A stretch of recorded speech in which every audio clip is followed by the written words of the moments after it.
Hey, beautiful people. How's it going? So anyway, I'm glad that I decided to do this live stream today instead of December 7th when I was originally planning to do it because I had somebody in Wild Heart Again's stream um, that doesn't know the difference between someone who doesn't believe in gods versus someone who believes there are no gods. I'm like, how is that even possible? I mean, I've heard of it, but this is the first time I've ever experienced it, for myself. Um,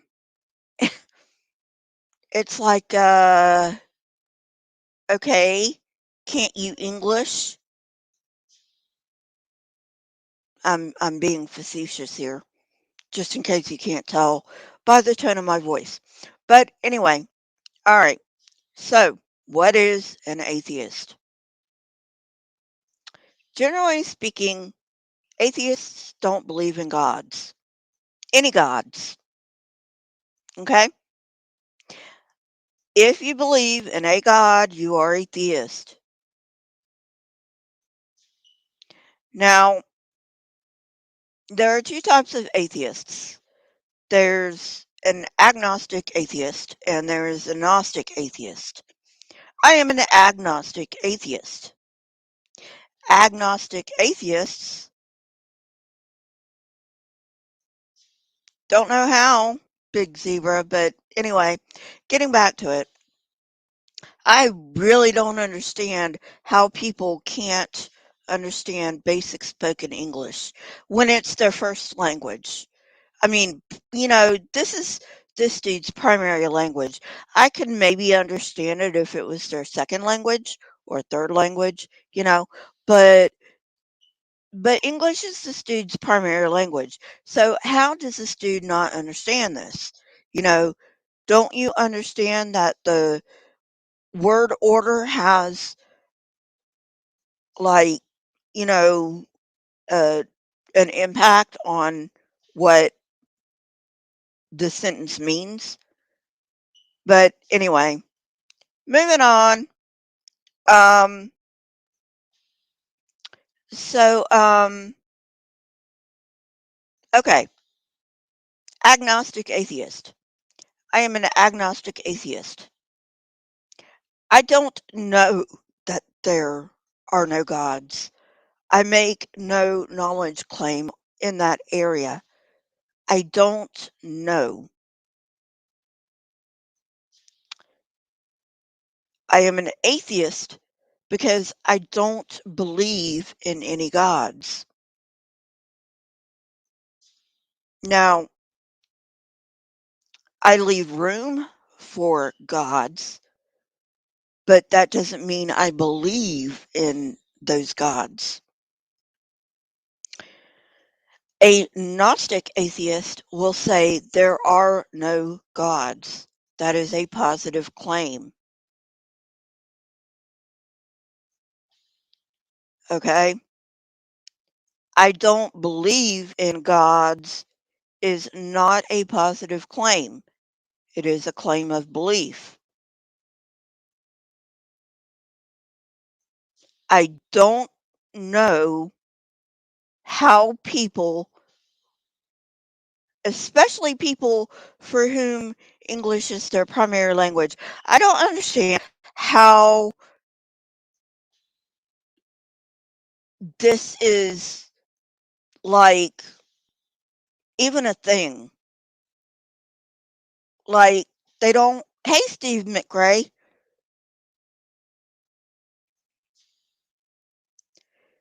Like I don't understand how people can't understand this. You know, I just don't understand. Um, it's basic English, people. It's basic English. Hey, Marianne. Uh, so, actually, since Steve is here, I do want to,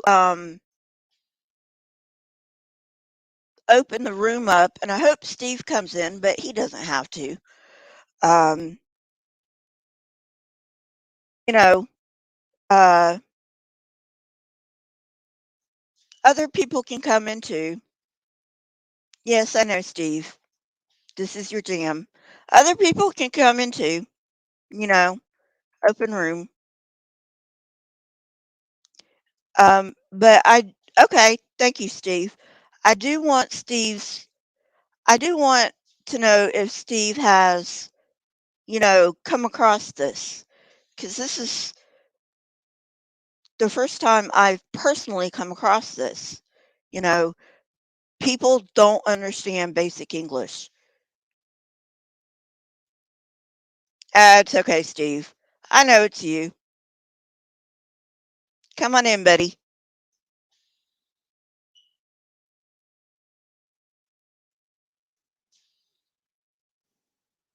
Alrighty.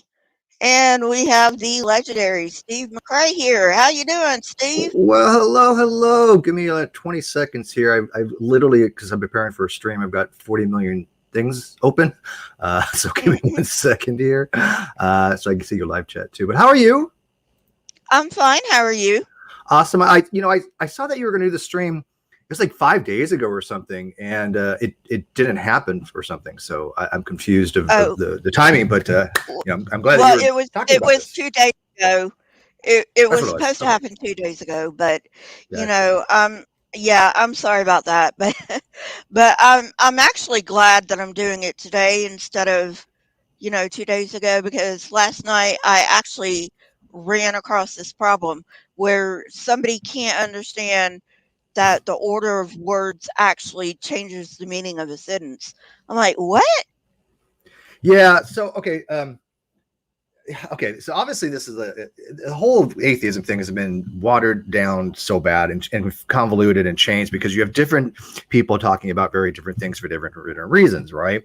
And so, as you know, I mean, for the last, I don't know, 5 years, I guess, especially, I've been trying to explain to people from a philosophical standpoint about atheism. But unfortunately, there have been very dishonest people out there that don't want that information out there for some whatever reason. And so I butted heads with a lot of the atheist community about that. But I would love to talk about these types of topics linguistically, semantically, logically. And there's a distinction to be made between all of them. And they don't seem to have that problem. Now, I'm not quite sure where your position is. And my thing is anybody can have their positions. I just want to be able to discuss them rather than have people try to shut down the conversation. Because as you know, look, I came into the live chat and somebody had asked me, is that the real Steve McRae? They have to ask that because people fake being me. They literally fake being me. They make fake accounts. They have impersonated me. And that all started because of atheists and my involvement in explaining to people philosophy on that. So what is your questions? I mean, if you got some like straight questions on, of philosophy and what you got? So I was in Wild Heart Again's room last night. He has open rooms. Okay. So there was this guy who thinks that I don't believe there are gods is the same thing as saying there are no gods. It's like, what the fuck? That's a problem. Okay, so there's two ways to really look at this. I'm gonna explain both, and this is a little complicated. So I'm not gonna front because usually it's really easy. This is not easy.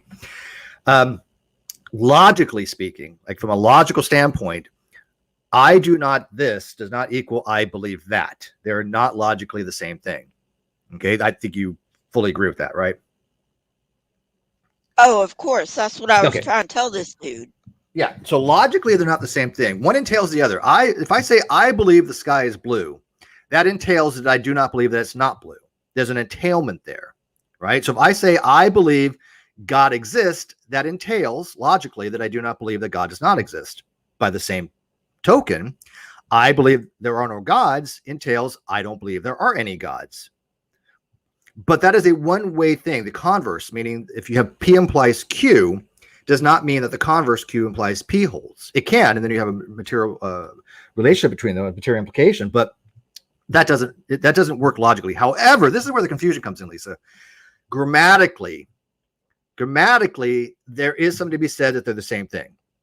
It's called negation raising. Negation raising is a phenomenological effect for the most part. It is something along the lines of what's called a perlocutionary effect that the listener has, that they will interpret something because of context, what the person's saying. So when you say something, that's a locution. You're saying certain words. The intent of those words is called the illocution. But what a person kind of infers from that is called a perlocution.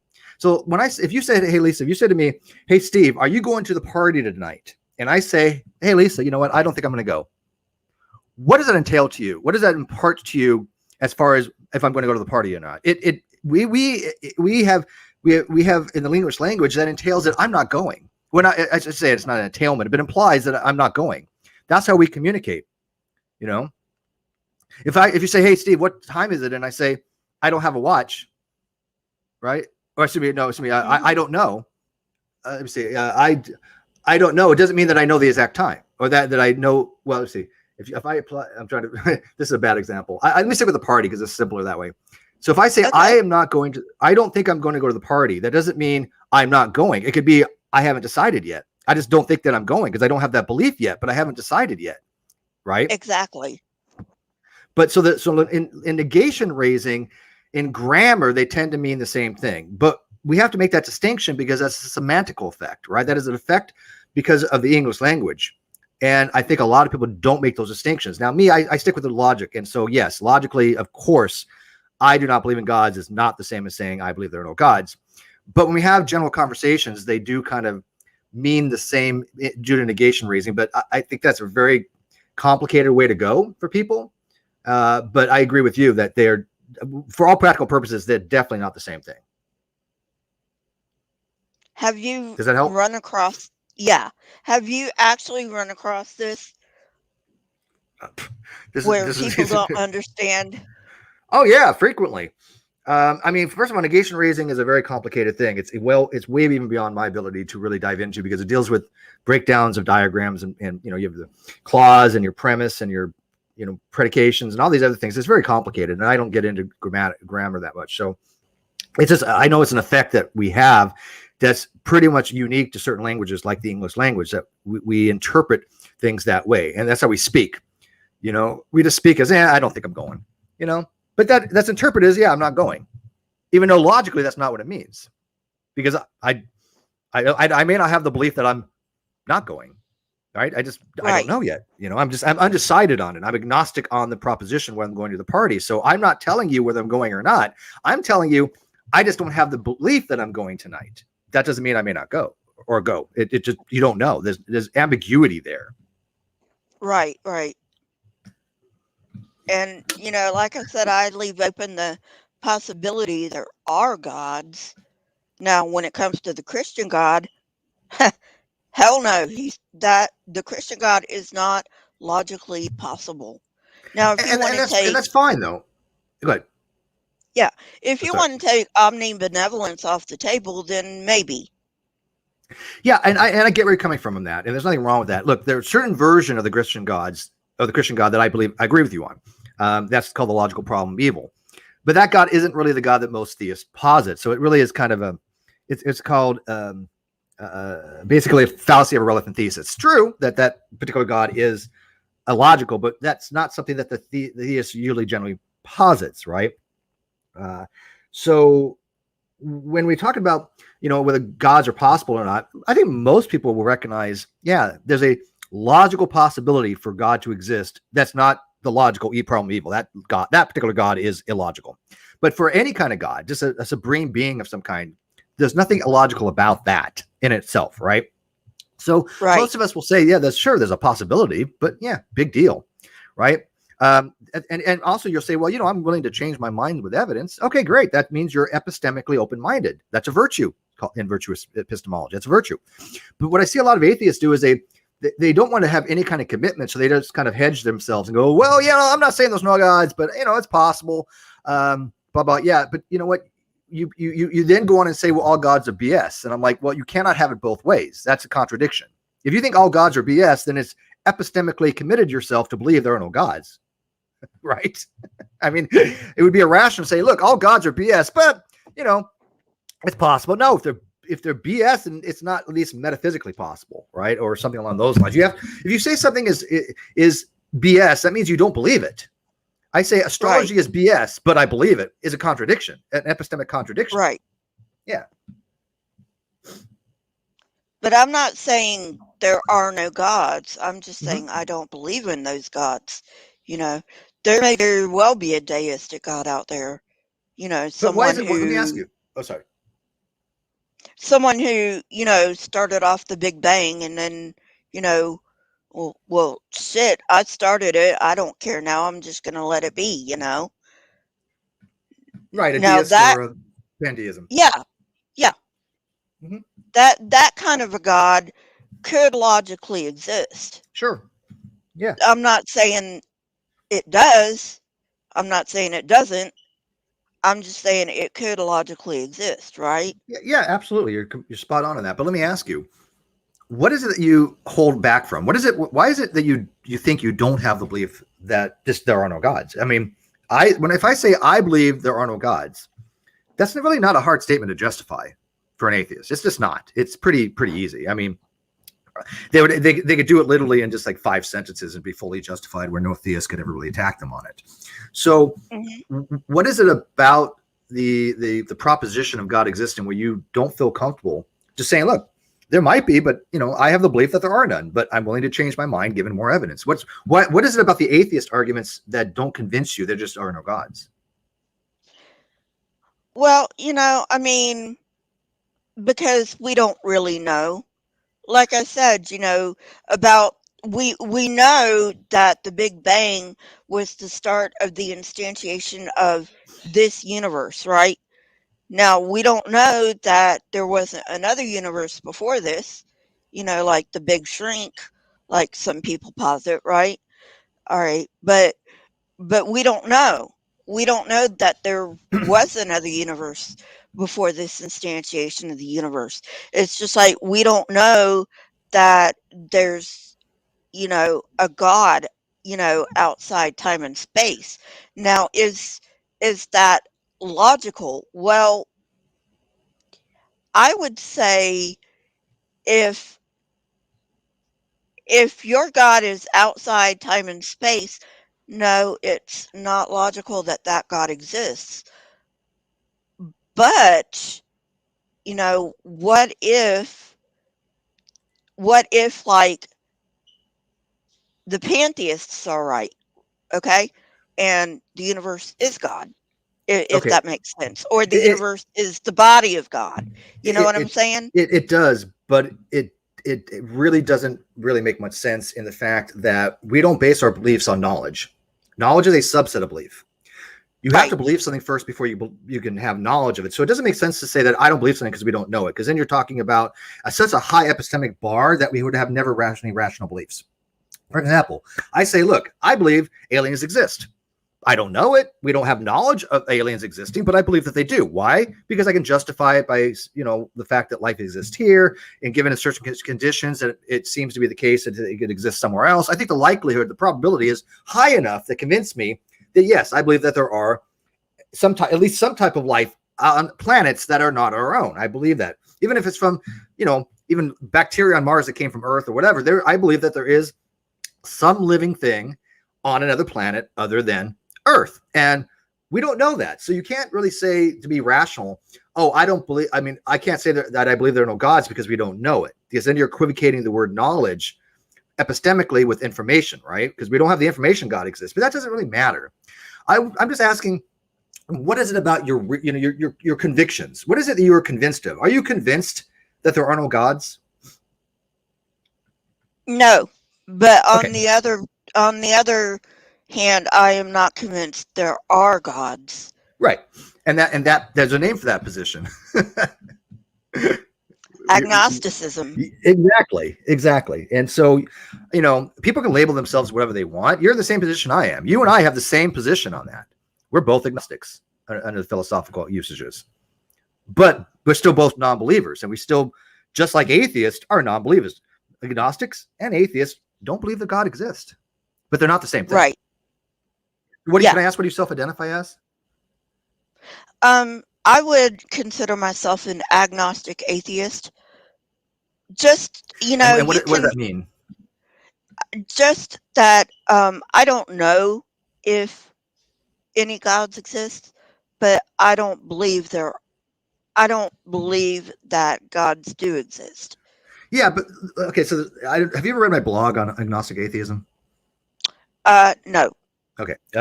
Check it out. It's on the Great Debate community. But check out my writings on agnostic atheism, because it's logically ambiguous, to say the least. It is just it's logically ambiguous. But one of the reasons why it's logically ambiguous is very simple. Let's go back about 2 minutes.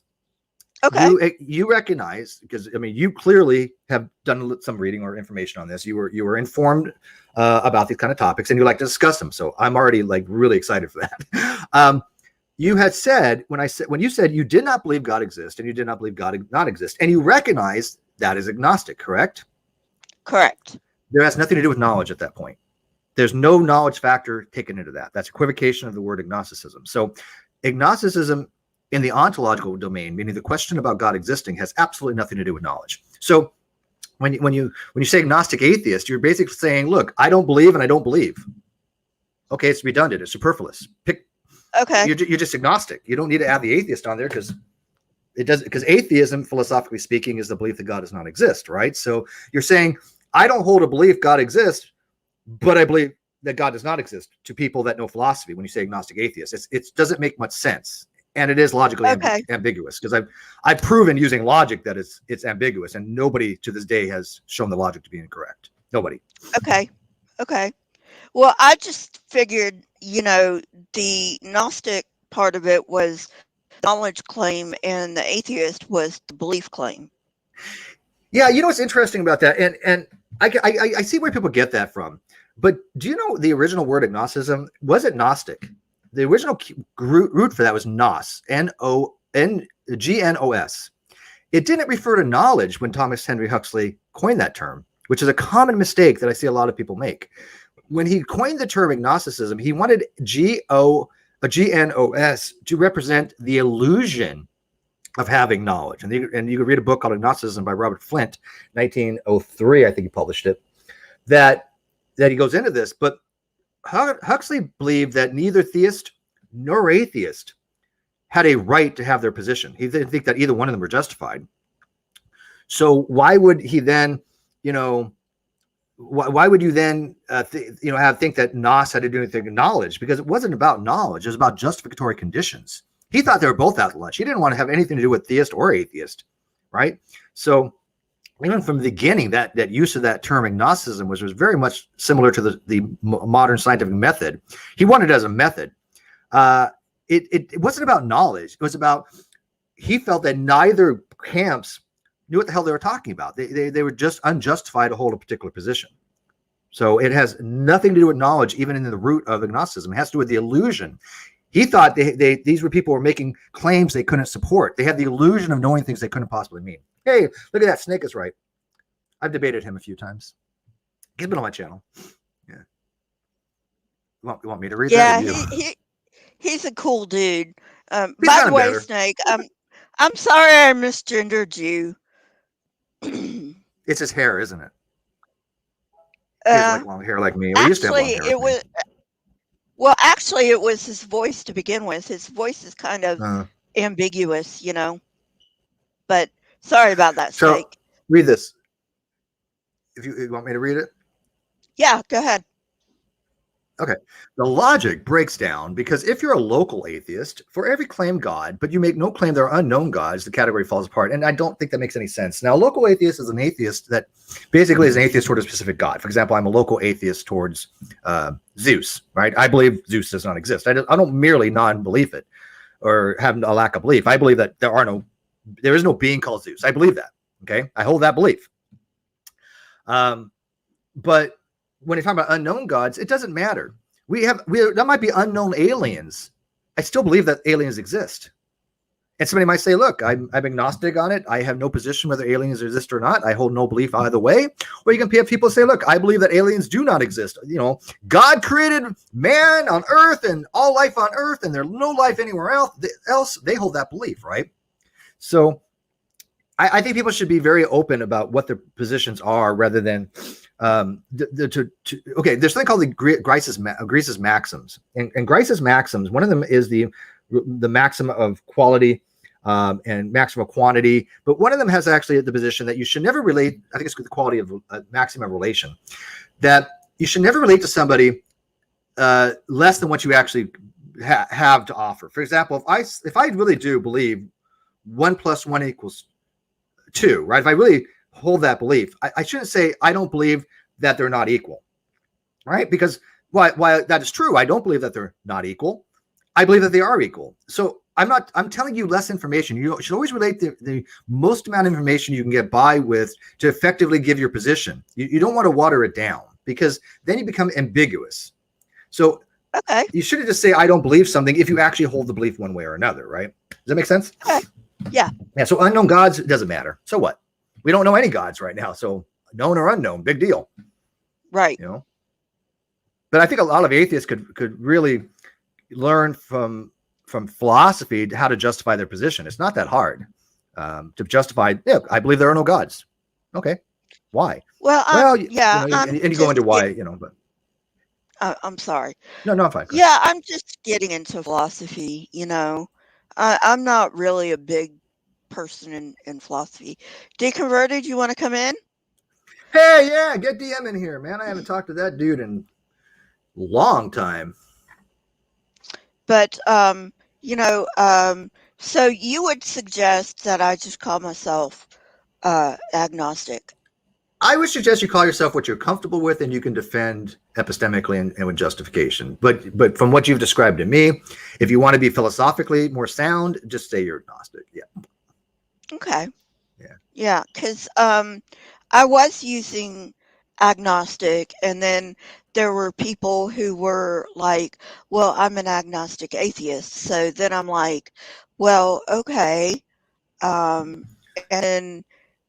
they explain what agnostic atheist means to them. Right, to them, because I've heard And 20 different versions of it. yeah, and I'm a relativist in that sort of thing.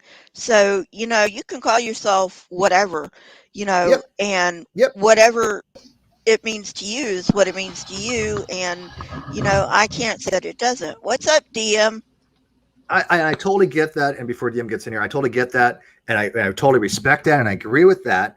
The only thing is that when you're having a conversation with somebody else, why give them a term that you label yourself that is so ambiguous? It takes 20 minutes to get through so they know what the hell that you mean by it. Right.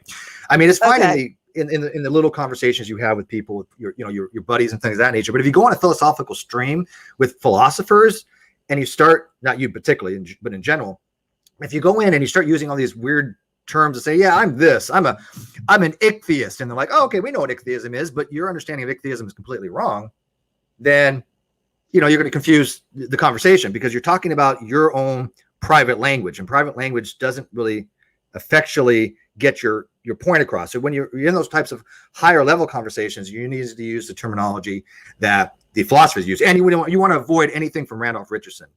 So anything that he says, don't use any of that because you'll look like an idiot. Hey, Deconverted man, my friend, it's been ages, dude. I'm a skeptic. Yeah, I don't know what you are any longer, but anyways, how you been, man? I'm a skeptic. There, deal with that. Skepticism. Yeah. Oh, so you don't believe knowledge exists? Yeah, if that's what skeptic is, I guess. I don't know. What is skeptic? Yeah. I guess it depends what it means. Oh, Randolph doesn't like you, DM. Huh? Randolph doesn't like you. He says, I'm going to log out because I'm not interested in your guest today. He doesn't like you, I guess. I like you. Yeah. It's just my fault. Yeah. For your fault. Not you. It can't be you, Steve. Everyone loves you. Hey, wait, guest is plural, right, Lisa? Yeah. I'm a lobster. Yeah, there you go. Okay, so Steve, yes, sir. There was this thing a while back, I forget who did it now, but somebody had said that philosophy needs a philosophy. So I guess, I don't know if they were trying to say like meta philosophy, but what what I took it to mean was that there's, well, I don't know, but they were saying that there's no way in, there's no system where you could say, okay, say Kant, however you want to say his name, Kant, I say Kant. Kant is wrong, but Aristotle's right. Like, that's not what you're doing in, like, if you take a philosophy course, you learn all the different philosophers. Maybe, I don't know if you learn them all, but you learn a lot, all the different long words and all that, but you don't really learn, like, there isn't necessarily a system of, okay, here's how we decide who's right. Is that right. correct, or is No, I there... totally agree with that. Philosophy teaches you gives you this, basically what they're doing is say, look, these are the various positions out there. Now you need to go out and form your own framework. You need to have your what's called theory of the world, which people call a worldview. I believe there's only one worldview. So should there be, or could there be, rather, a philosophy of philosophy, like a system, something like, maybe like you'd say within science you have peer review and you whittle it down to what, to hopefully a single agreement. Could there be, or should there be something like that? No, not necessarily, because I totally get what you're saying. That's a great question. The it's basically the philosophy, right? Right, that's what I'm saying. The meta philosophy. So meta philosophy. Yeah, so I get it, but here's the thing. There is no real consensus. There's some consensus on certain things as far as like the majority of philosophers. For example, like the majority of and this is not consensus, but the majority of philosophers hold to what's called moral realism or moral objectivism. Okay, so moral realism. Most philosophers think that there's moral realism, but there's no right or wrong answer to that. There's no fact of the matter to be had whether that's true or not. They'll make arguments for moral realism. Then you have people making arguments for moral irrealism. But there's nothing subjective. There's nothing objective to look at and go, this is the case. When I give you something in math, I can say, look, 0.99, you love this, I know, DM. 0.99 repeating equals 1, right? We've talked about that for how long? We can go objectively. The power of 0 is 1. Yeah, but that's actually is by definition. But but you can objectively go look at that, right? But when we're talking about these philosophical stances, pick a lane and see if it coheres with other positions. For example, like DM, if I said I am a foundationalist and I'm a coherentist, there's a problem there because they're vastly different positions, right? Unless you're a foundationalist, but no, you could be a truthist and everything's true. Everything's true. They have actually. I think it's called that. I don't know if it's called truthist. No, it's not. But there's a position similar to that. Yeah. It's like everything's true, even the idea that that's false. Yes, like and everything. And there's a theory that all propositions are false, called error theory. So then, apologetics, when it first started, at least Christian apologetics, was essentially that the atheists or at least non-Christians. I guess there was atheists back then, but we're using the logical language, and so it was an attempt to use the same language that they were using, and now it seems that it's kind of gotten more towards the philosophical and farther away from the logical. Because you can analyze these arguments. You go, here's the fallacy. Here's how we know it's a fallacy. And they'll absolutely refuse to accept that it's a fallacy. So you go, okay, well, they just went into philosophy. So we're not even talking the same language anymore. I can't engage in philosophy because I can't get any actual answer from it. If that, absolutely. I agree with you. I mean, except for logic. I mean, obviously logic is a philosophy, but it has a system to it. And I guess you could say science is similar in that nature. And so those are the only two systems I know of. Is there a third system that, like science or logic that we could utilize to ferret out if something is true or false? Epistemology. But the epistemology, that too, you could say, well, who's the right? I get you. Epistemology. But even with those logical fallacies, right? Many of them have logical forms, right? I mean, literally a logical form that is the core of that fallacy. Not all of them, but many of them do. But let me address this comment on here real quick, and I want to address Lisa on it to see what she thinks. It's her show, by the way. So there, Lisa. Did she go away, Lisa? Did we lose you? See what you did, DM? No, I'm still here. I did want to address the comment. All right, so let me do that. So Tamara06 says, so I am still okay with being anti-theist, or is that going to be too difficult a position for people to understand? It is because of people like Randolph Richardson, who has butchered that term to an ungodly amount. Here, you guys like facts, right? You guys like objective facts, right? So here's the objective fact. Go read about anti-theism in the literature. Go read in the Internet Encyclopedia of Philosophy, which is peer-reviewed, on the axiology of theism. It is very clear what anti-theism is, which is the position of being against the belief of God or religion. Okay? That's what an anti-theist is in all of the academic literature. Okay, then you have Randolph Richardson saying, well, an anti-theist is somebody who believes there are no gods. No, that is called atheism.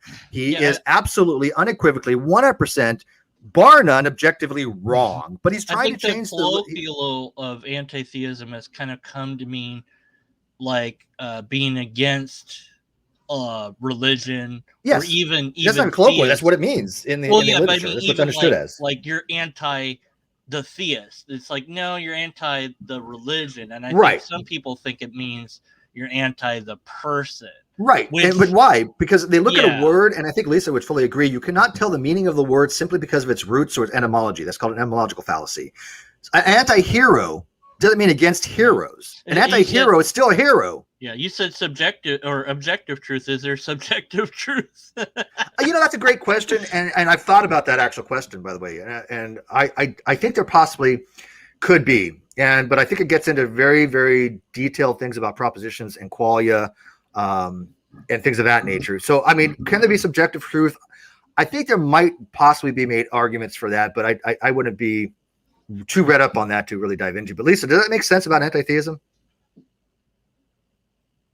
Do you agree with that? Yeah.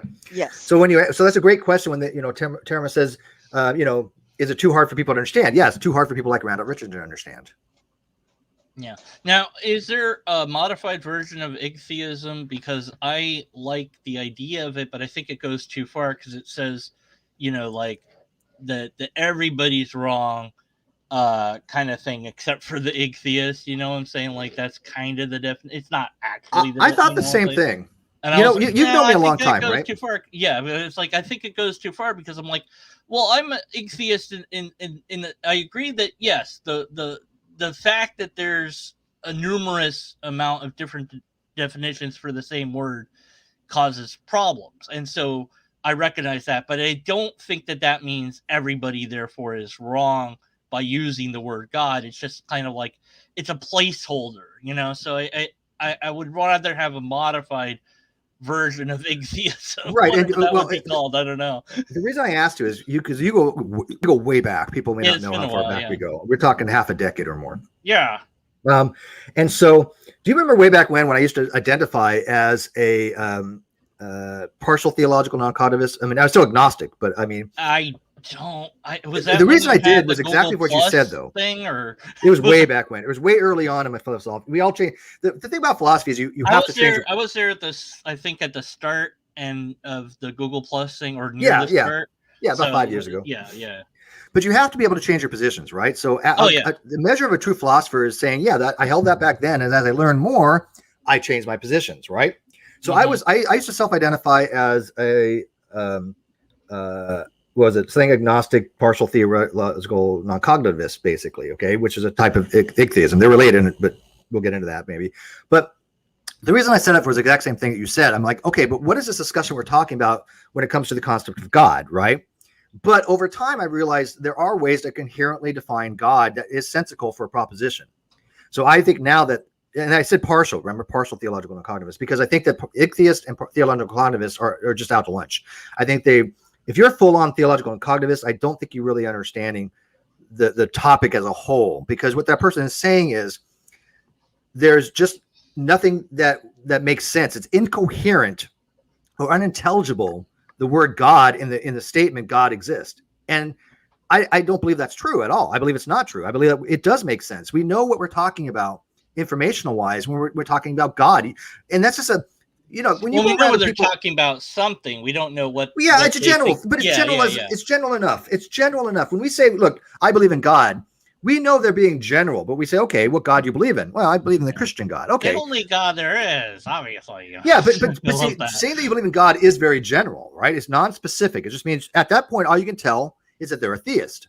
So the theological cognitivist says, look, all God talk is meaningless. Therefore, the proposition having God exist is a meaningless That's why I think we proposition. need a new word, like, I don't know, egg theist. I don't know. Whatever. No, I like the words they are, but no, I think the atheist.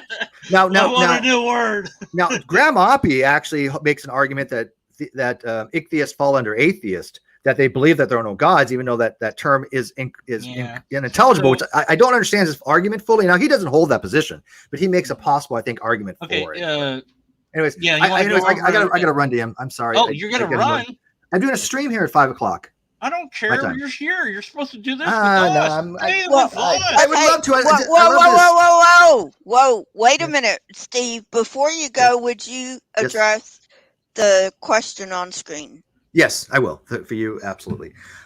Snake says, belief that there is no reason to believe in gods, atheism or agnosticism. Neither. The belief there's no reason to believe in gods is a justification. That goes to evidentialism, and it goes to, there's what's called, look up, well, if any, I'll say this. I'll go so far as say it can be construed as a form of agnosticism called evidential agnosticism.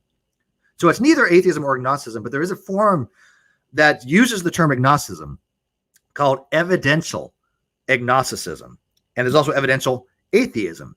But there's a great paper out there, and I have it on my blog under citations, but I don't remember the guy who wrote it. I think it's I don't remember the doctor who wrote it, but it compares the two, and it says that basically all forms of evidential atheism is actually argued as evidential agnosticism. So the belief that there's no good reasons just falls under an evidential thing. It's neither atheism or agnosticism, but it falls under should you change belief given enough evidence? Does that make sense? Yeah, it does. Yeah, because it deals with your justification. Like, look, I don't think there's any good reason, and the reason why it doesn't fall into either, and I'll give you a counter example. This isn't me speaking, obviously, this is hypothetical, but if I say, look, I believe God exists, but I believe there are no good reasons to believe in God, I'm a theist. That's what a theist is. A theist who believes God exists, but doesn't hold the belief that there are good reasons. Or I can say, look, I believe there are no good reasons, but I hold that belief anyways. You can hold that. Theist? Yeah. Don't ask me how to spell. What are you wrong with you? Look, I need to type it into Google. It's Fideist.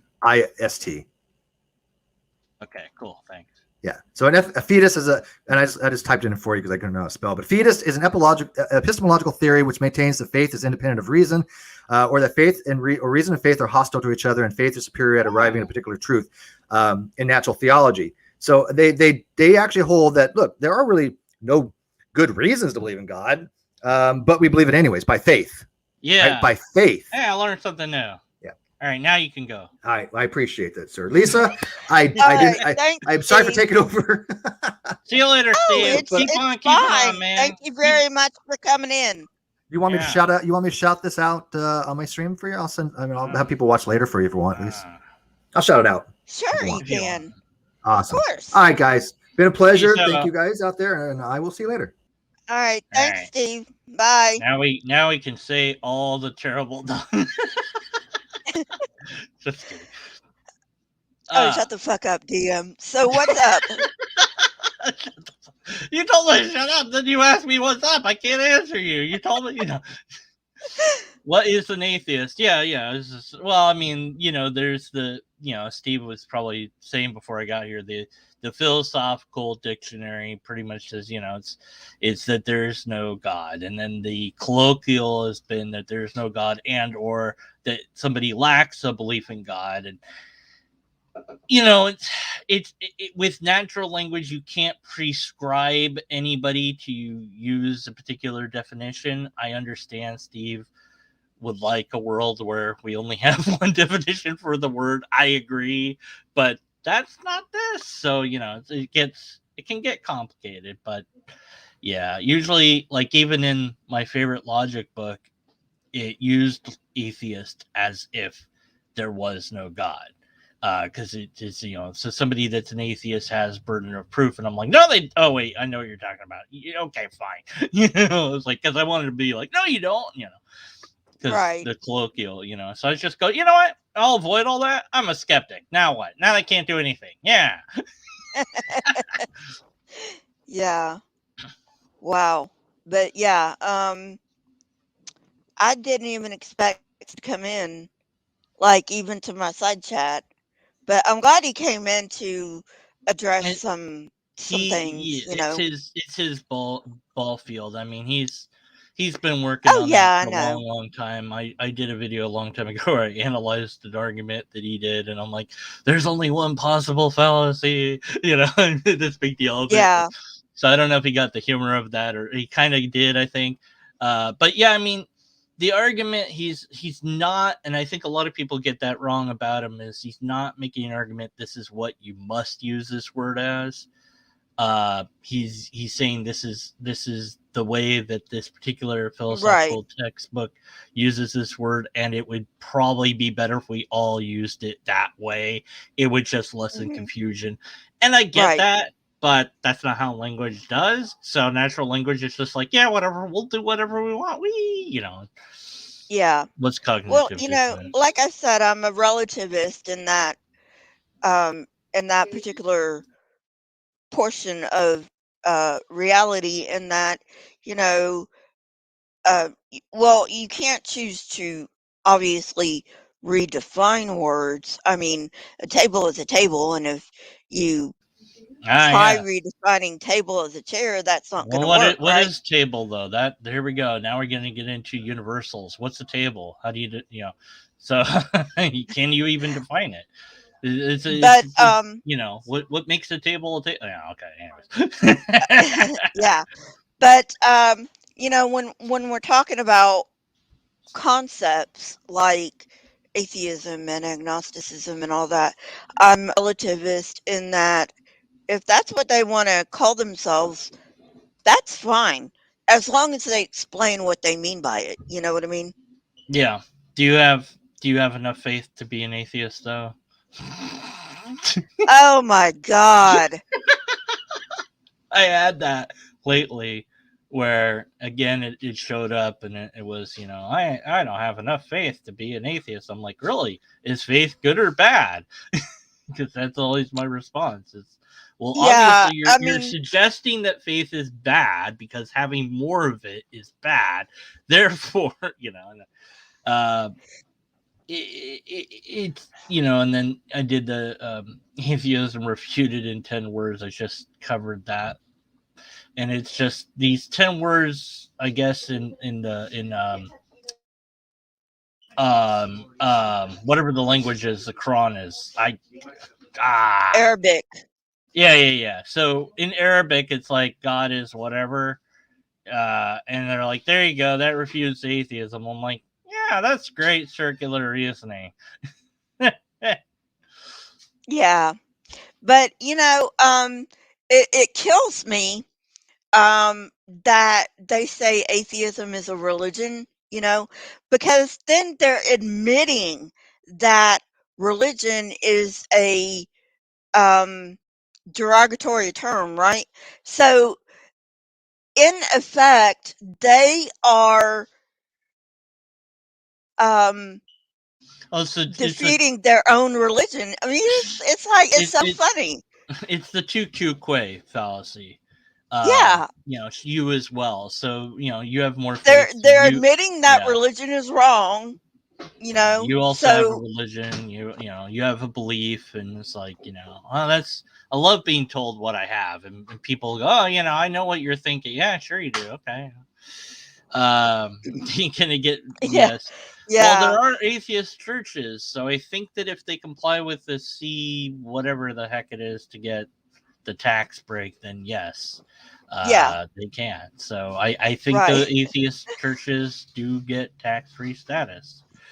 Yeah, So like the Satanic Temple and Church of Satan and stuff like Yeah, that. Yeah. right. And there, well, I mean, there's actual like Universalist Church or something. I forget Hmm. what the names are, but there's churches that are like completely secular.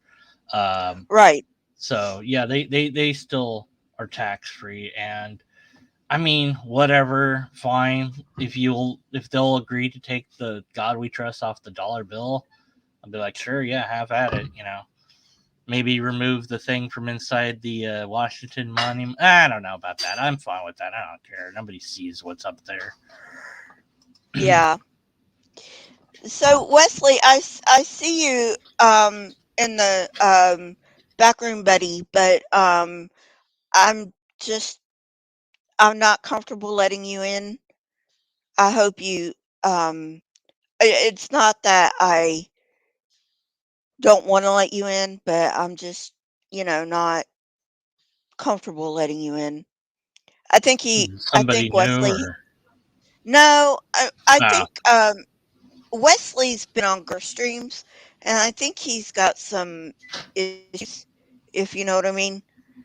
hmm, I And don't. So I don't want to, you know, I don't. I Yeah. don't want to let somebody in to, make a fool of themselves or whatever. But Wow. Then I better get going. oh No. no, no, deconverted.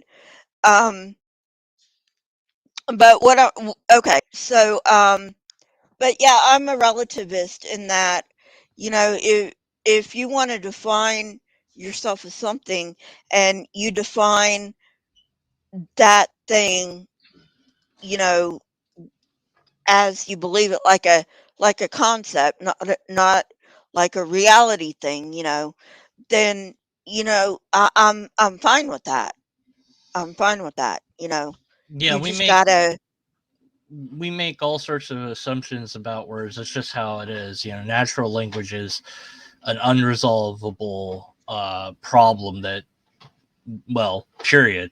Because every word hypothetically could mean a little bit something else to someone else, and sometimes people don't even know what a given word is, and so it's like, well, you have to go all that. So other than so we what is an atheist? We covered that. So what do we go into another topic, or how do you do this? I don't know what you're doing here. So Well, I mean, that's up to you. I just came on here to, I mean, I never thought I would come across someone who I don't know if you were here for the start of the stream, but I never thought I would personally come across somebody who did not know the difference between somebody who doesn't believe in gods versus somebody who believes there are no gods. I'm like, what it's don't you understand about that? it's kind of equivalent in my view. I mean, belief or lack thereof doesn't have any burden of proof. So if I say I believe in X, I don't have a burden of proof. If I don't believe in X, I don't have a burden of proof. If I believe there is no X, don't have the burden of proof. I suppose you could. I don't know if there's some sort of deeper argument there, but I wouldn't see it on the surface. So Yeah, yeah, which is why I had Steve McRae come in, yeah. I mean, it's because to this me. is I like would say his it's wheelhouse. yeah. I would say it's equivalent from my point of view, but that's just my view. So I don't know if right, wrong, or the other thing. Okay, what the Bane? Yeah, good choice. Yeah, Not having him in there, Lisa. That yeah. Oh, okay then. Yeah. Well, by the way, mods, don't time out Wesley unless he starts being like disrespectful.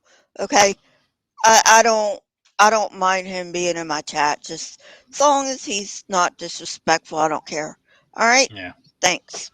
So anyway, Let's but yeah, now. I was saying the faith, the word faith. So this has been defined in many different ways by many different people. I just take it to be belief without any evidence at all. Um, Yeah, which a, is strange because akin to, when I say, well, it's like hope, like you can hope that tomorrow's better than today, and you don't right, have any proof of that. And it's like, well, you have faith in your partner. It's like, well, if I had a partner, I wouldn't have faith in them. I would have reasons to think that they're, gonna do or not do certain actions. I wouldn't call that faith though. So right, which is why Paul's definition of faith is like totally not. I mean, it's nonsensical, right? Because Paul's believe definition in of hope faith of is what we have, and it's evidence of whatever the things belief not is. seen. Yeah, What? yeah. That's Right, not yeah. faith, And you can have you know? well, I mean, it is because you're saying it's belief in things you can't see. So it is exactly what the exact opposite of what many say faith But is. he says it's evidence. He says it's evidence of things not seen. And Right, I which mean, right. It's faith and evidence don't mix, Well, you know. that's one translation, and I'd have to go to see what the original said because it's been translated so many times. Um, Oh, I get that. I get yeah, that. and of course, I dealt with somebody that was like, "Oh, the mark of the beast." I'm like, "Please go do your research on what Revelation is for the love." Oh, yeah. It's not about the end times. They're like, COVID shots are preparing us to get the mark. They're not the mark. The shot isn't the mark. But see, they're conditioning you to accept this. So later, and I'm like, no, stop, no, just no. Ah. Yeah. It's like, look, I know it's annoying. Just get it. The end. And it's like, if the new variant wipes us out, I don't care. Go ahead, bring it up. I don't care anymore. Whatever. Yeah. I don't care. I don't care anymore. I'm tired of hearing about it. I just want it over. It also kills me that these fundamentalists will accept science in some areas, but not in other areas. Yeah, like cosmology. that's Uh-huh. that's a big one. Like, oh, there was a beginning of the universe. No, that's not what any. No, they're not really. No, that word doesn't work there. Snake was right. What the heck? What you doing, Snake? Hey, can you hear me? Yeah. Oh, I might have to leave. My audio. Sometimes it works. I'm driving. Sometimes it works. Sometimes it doesn't. So I can like Okay. barely hear you guys, but my mic's working. Yeah, your mic is working. We can hear you. So what's up?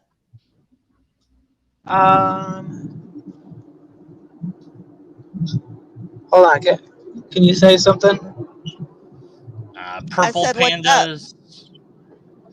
Okay. I can hear you better now.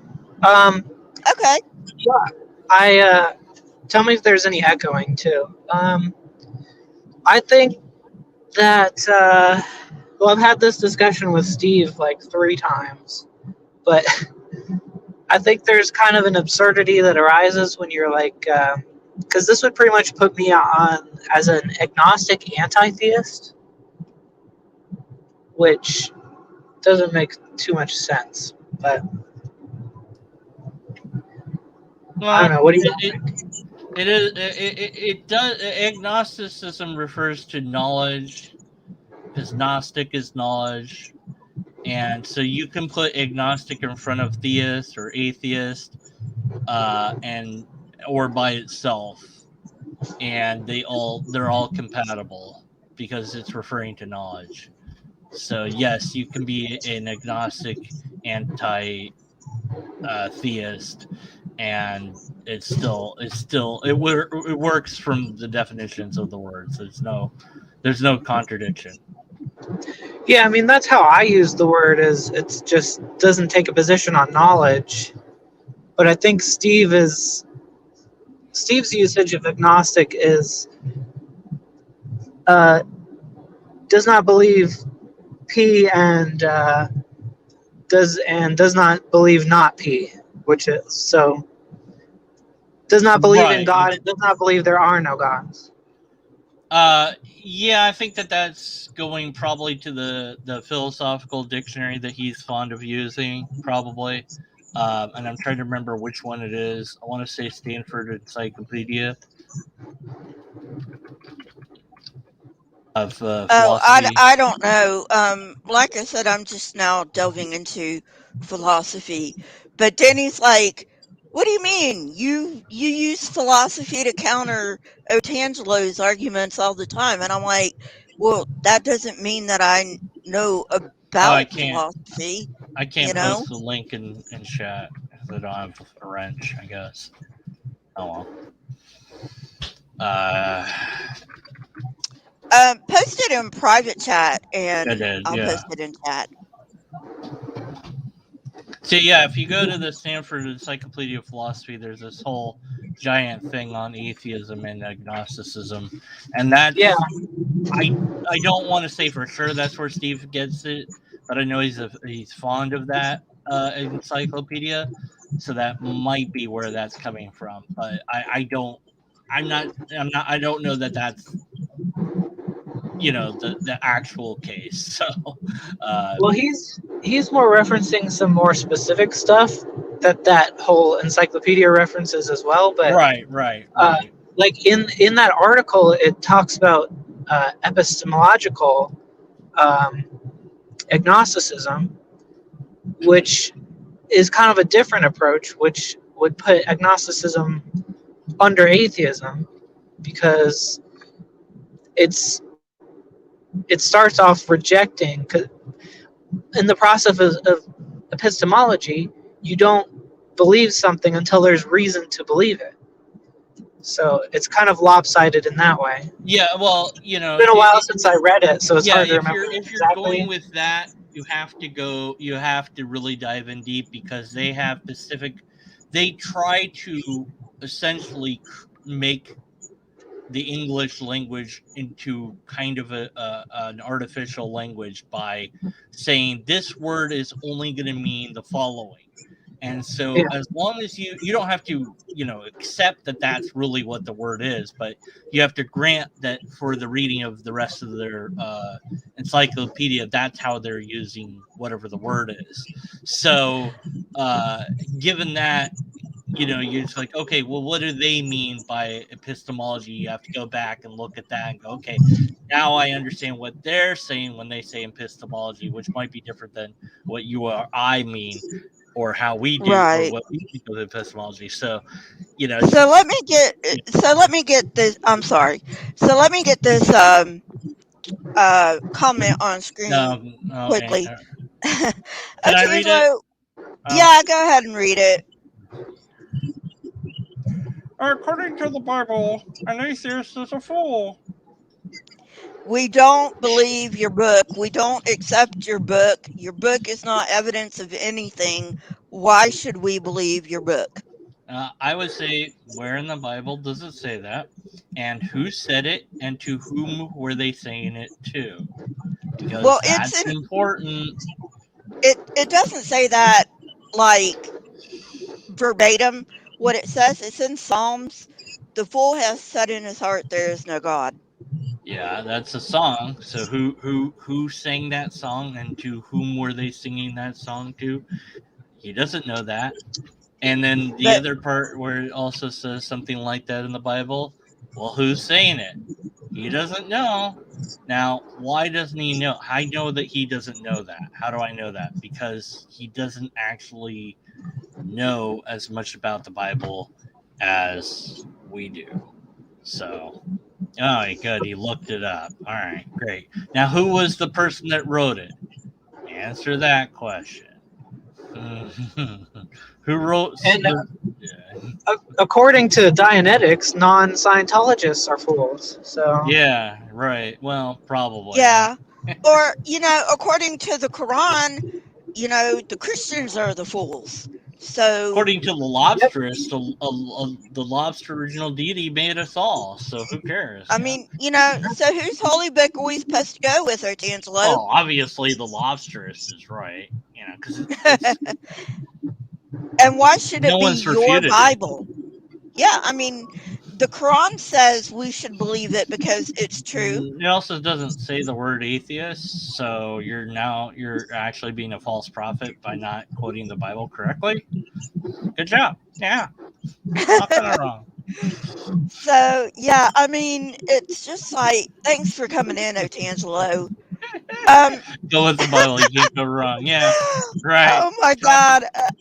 Otangelo, it is wrong in so many ways. I don't even, like, Okay. that is an nonsensical statement, Otangelo. I mean, it is just so wrong. I can't even go into how wrong it is. The world didn't flood, so that's wrong. Let's see. You can't survive in the belly of a giant fish, so that's wrong. No species can There survive a was no bottleneck of two. There was no Exodus. That's wrong. The amount of Jewish people listed is wrong because there weren't that many Jews back then. The Egyptians didn't have slaves in the way that the Bible portrays them having slaves, so that's wrong. Uh, Oh, great. okay, Pascal's wager. Oh, Pascal's that baby. fallacy. Pascal baby trumps it. You have until you beat Pascal's baby. I don't care. So respond to Pascal's baby. Well, and I would have to wager equally for all the other gods. So we're back to the which holy book Right. do we choose? Yeah, exactly. Exactly. And what's also funny about that is Pascal's wager wasn't finished, so he wasn't done with it before he died. So I guess it was so good that God killed him before he could prove God, because you want just enough evidence to believe, but not too much evidence, because we would all know God exists. We have to have just enough to where we can doubt or we can believe. That was another big one. The wager actually favors atheism because there are multiple gods who would reward you for being an atheist. Yeah, and there's a skeptic God that will only reward you if you don't believe in God. So, yeah. The math is on atheist side. Also, Otangelo, shouldn't you be in your own after show right now? He just had a debate, and there's an after show at Neff's channel. David P. Neff. Oh, I didn't know that. Yeah. But he can't. Actually, I'm He glad debated Ian. I'm glad he came in because I was kind of worried about him because I haven't seen him around lately. So thank you, Otangelo, for letting us know that you're okay, buddy. You know, just because I don't agree with you, I tease him a bit, but I'm glad he's around. Yeah. But just because I don't mean anything by it. Yeah. Just because I don't agree with you doesn't mean that we can't be buddies, Otangelo. It just means I don't agree with you. Okay?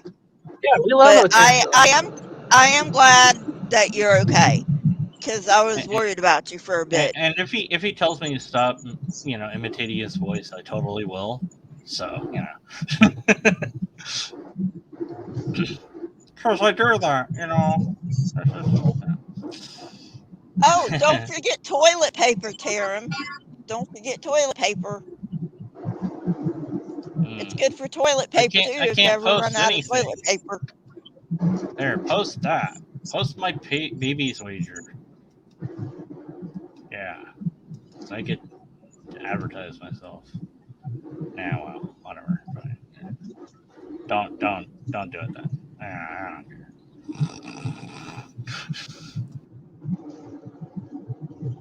Yeah, I'll get your link in chat. Snake. How about you put your link in private chat and I'll put it in. It's there. It's right there. It's there. Deconverted, that's your link. Yeah, I know. That's what I said. I'm advertising myself. That's the Pascal's baby wager. What do you want? They're not gonna look for it unless it's linked. They're not gonna go like, "Where on the channel is it?" After that, whatever. But nobody's refuted. Yeah, nobody's refuted Pascal's baby wager yet. So I'm correct, and it's the best way to be. It's the best way to act. It's the most moral thing you could ever do. When I was a Christian, I was like, I don't understand why everyone doesn't believe that this way. But then when I got out of that mindset, I was like, you know, I was like, well, first of all, I can't believe I ever believed this shit, you know, and second of all, um, I can't believe, that people actually, you know, I mean, I can, of course, I can because I used to be one, but now that I'm on the other side, the further I get away from my belief that this was true, the it just doesn't make any sense, go down that rabbit hole, you know? And it's got the illusion of normalcy in the culture, where it's really easy to think like, oh, Hinduism and Islam, that's just weird shit. But Christianity, that's normal. There's nothing weird about that. Yeah. And the strange thing about it is the fundamentalists believe that the flood actually happened, but if you really research it, they borrowed that flood myth from the Mesopotamians. Well, you can track the evolution of the Abrahamic religions from the pagan ones pretty well. All right, we've Yeah. got Marianne. So what's up, Marianne? Nothing. I just wanted to say you guys are having a lot of fun tonight.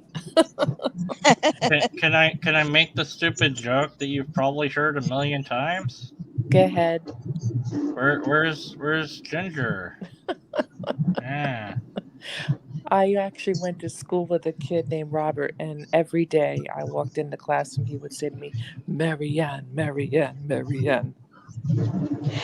A welcome one. I do agree with you. You're on I Guggens. Okay. I do agree with you on that one. Jesus is not in the Old Testament. That is correct. That is an interpolation of the Christians.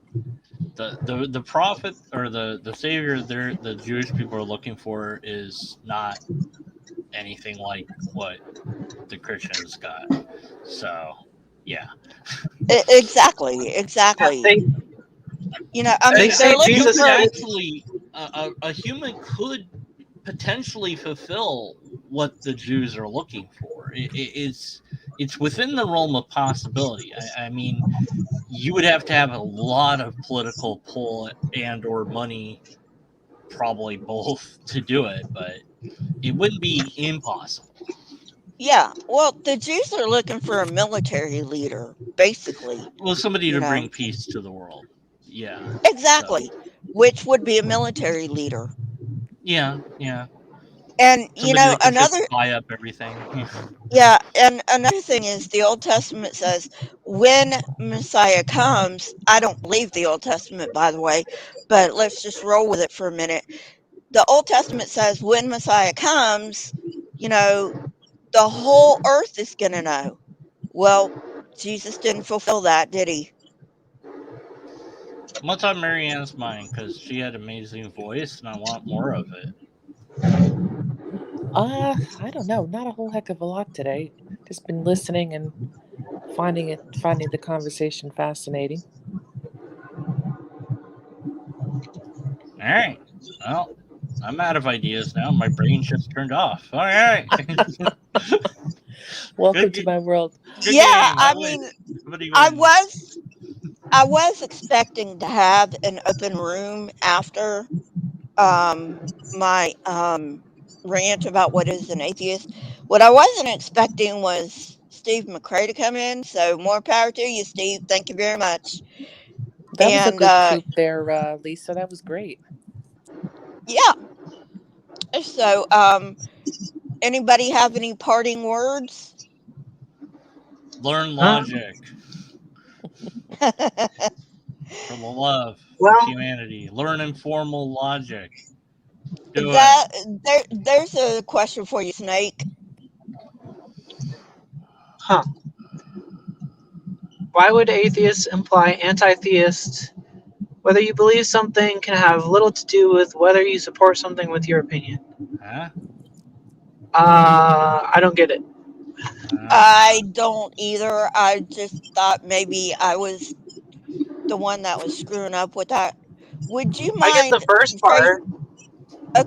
Okay, would you mind phrasing it better, Udhef? Well, atheist doesn't necessarily imply anti-theist because you That is can. correct. There's a lot of pro-theist atheists, which is kind of a pet peeve of mine. How they're like, well, I don't believe in God, but I believe that religions are good for the world, and that rubs me the wrong way. But there's a lot of those out there. See, I always thought that meant that you're an atheist, but you don't mind what anybody else believes. I guess I thought the wrong thing, though. Yeah, I mean, I'm tolerant. Everyone should be tolerant of other beliefs, but I think religion is a bad thing for the world. So I'm an anti-theist. Gotcha. Okay, that makes sense. Yeah, because I There don't sound there are beliefs very I'm much good not about it. tolerant of because the belief wants to kill me, so I don't like those. Oh no. Yeah, it crosses the line pretty easily. Don't believe things that wind up in me getting killed. Other than that, you're probably fine. Or somebody else getting killed. Unless it's my ex-mother-in-law, then it's fine. You can kill her. You can torture her. In fact, I don't care. Oh, wait, I'm still on air. Oh, bleep, no, edit that out. Myth Vision actually has a podcast. I don't know if you guys watch Myth Vision or not, but actually has a podcast about Let's Argue About Religion, and there's actually a Muslim in there. So you might want to go check that out because they're asking him all sorts of questions, about Islam, So you might want to go check that out. By the way, I am trying to get a Muslim to come on. So if any of you know of a Muslim who's willing, and I'm not going to debate him or her, I'm not going to, I just want a friendly conversation. Hey, what's your religion about? Right. Blah, blah, blah. Yeah. I mean, I'm not going to be confrontational or anything. So if any of you know any Muslims who are interested in that, I'd really love to know. I do not. No, I don't either, unfortunately. Okay. I'm friends with an ex-Muslim, so she knows a lot about this stuff. She helps me translate to make sure I'm not going crazy. And I do know this Muslim, but I don't know if he would. He's. It's just in real life, so I don't know if he would do YouTube or anything. Okay. Well, I mean, you can ask him. There's no pressure. I'm just, I would like. I'm about religion, not just Christianity, even though that's what I've been focusing on. But so it would be nice to get a Muslim in here, Yeah, I've been looking for some too. So, Lisa, I found out a little bit. There's a lot on Facebook, actually. Lisa, I found out about that cult, Children of God. They actually make the J-dubs look semi-normal. Isn't that a crazy thought? Oh my goodness! Yeah, I know someone who was crazy. I know someone who used to be in the Children of God. Oh, it's awful. Yeah. I was listening to a podcast that I found a few months ago called "What Should I Think About," and it's run by a guy who is like me and an ex-Jehovah's Witness, and then his daughter who never grew up in it because he left around the time she was born. And they had someone on there. I think she's coming out with a book next year, but her name escapes me at the moment. And I just was like, wow. Because every time you think you have it bad, you realize there's people out there that have a lot worse. Yeah, it always gets crazier. There's always something crazier. Yeah, I mean, are you talking about Lloyd Evans? Because he left sometime around the time his first daughter was born. Oh no, Lisa, no, this is a podcast called "What Should I Think About?" And what's his name? I think his name is Stephen Mathers. He's also from Great Britain. I mean, so that's one coincidence. But he left when his daughter was born, and they do a podcast together. Him and his daughter, who's in her, I would say mid-20s at this point. And Jay he's Robin, had, the link is in the chat. I'm sorry. Go ahead, Marianne. yeah. So he's had a few different people on from different Oh, cults and. sorry. That's Deconverted Man's channel. Hang on. Yep. Wrong link. Yeah, wrong link. Send Zelda.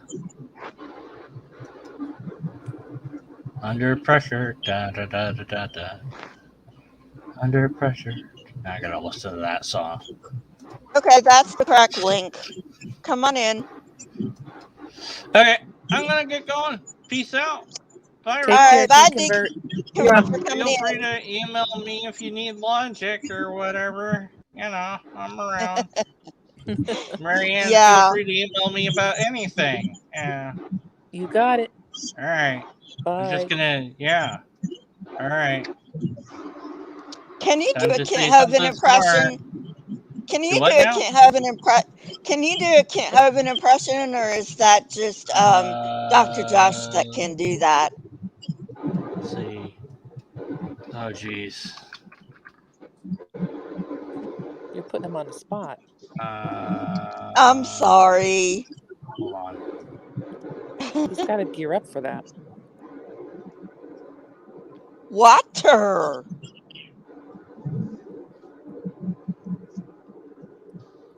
Oh, you're triggering me, Lisa. I had some Sorry people about from that. down south this summer make fun of the way I say water. Are you from Boston? Me? No, I'm from New Jersey. Okay. I And knew no, you. we don't say I Jersey, figured you we say were. Jersey. All right. Okay. So listen, if you're not believing in God, then you're in trouble, buddy. Because the Bible says clearly the Earth is 6,000 years old. The evolutionists now, they believe you came from a rock. Do you believe that? I don't. Doesn't make sense, but that's what they teach Oh. in schools. They also Speaking teach of that which, you have to give taxes. That's not true. You don't have to give taxes. Yeah, I know. It says that in the Bible. And dragons are real. No, I know. You might not think dragons are real, but it says it in the Bible. Giants in the Bible. I believe it because it says it in the Bible. And God wrote the Bible, so you better believe it, or you're going to hell. yeah. By the way, Just like my wife that I just body slammed. She's hurting. Bible said I can do it. It's in the Bible. Yeah. You can do it as long as you don't kill them. I body slammed that beep, you know. That's what I did. Can't prove it. Yeah. Did nothing wrong. Suing my son for money too. I'm a screwed up human. Goodbye, everybody. So, goodbye, Deconverted. By the way, the Bible never actually says the earth is 6,000 years old.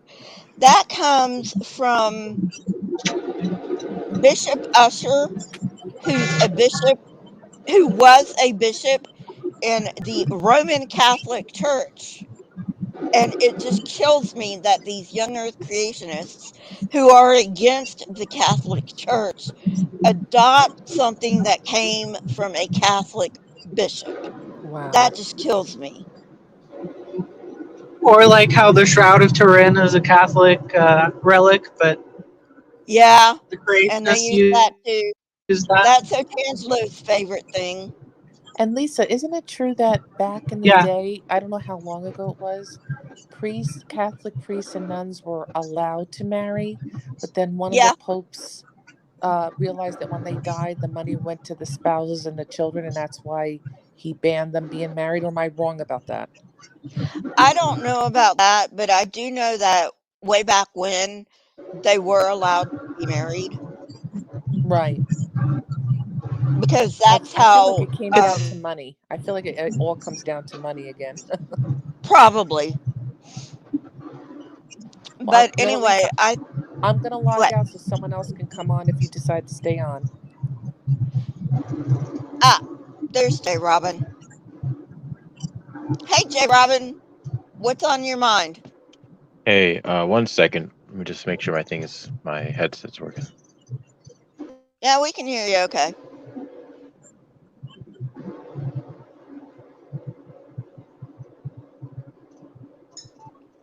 So it's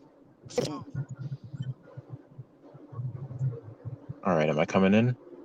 Well, yeah. okay. I don't know why my headset it's not connected to my headset properly. I might have to reconnect. Give me 1 second. Alrighty.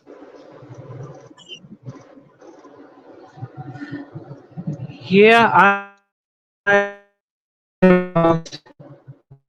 You're roboting, Snake. my uh-oh. How's it now? Yeah, Snake. It's fine. Where's your avatar, by the way? Well, I'm on my phone, so Oh, okay, I gotcha. guess I have to update that. Yeah. Yeah, my wireless headphones do not like StreamYards on my phone either, so I'm Okay, just doing speakerphone now. I guess that works. okay. Yeah. Eh, We're gonna have to do our collab sometime soon. You know, I mean, if Yeah. whenever you're up for it, whenever you're up for it. I'm not trying to pressure you into it or whatever. Yeah. I've been out of town, so I kind of dropped off the face of the earth for a while. So Okay. All right. Well, that's cool. You know, more power to you. but yeah, I'm getting back into it. So what do you think about like Darth Dawkins or something? I'm not sure much about Darth Dawkins. Okay. I don't really know him. Like, I'm not familiar with him. Well, you're better with like biblical stuff, right? Well, yeah, because I used to be a young earther, Yeah. All right. fundamentalist. So yeah, I mean, Kent Hovind's always a gold mine, of course. of course he is. That's why everybody picks on him. Yeah. But anyway, did you see my rebuttal to John Morris Pendleton? No, Yeah, I don't even know. Yeah, break it down for me. he's another young earther that basically steals stuff from Kent and AIG and oh, who's that other one? Um, They're also incestuous with their arguments. yeah, yeah, they are. Okay, so what's up, J. Robin? Hello. You both are atheists, correct? Yeah, Yeesh. what's your Okay. position? Well, I'm a Christian, but Oh, I okay. do see a lot of atheists. I do see a lot of atheist talk shows, and I always wonder if any atheist is able to defend the falsity of God, how they determine that there is no God. Oh, I don't say there is no God. I'm just saying I don't believe in God, which are totally separate So you're claiming to be neutral as to statements. whether or not God exists? Yeah, I Well, that's think not Snake is an possible logically anti-theist, speaking. though. Well, neutrality Yeah, Snake, towards you're God an is both.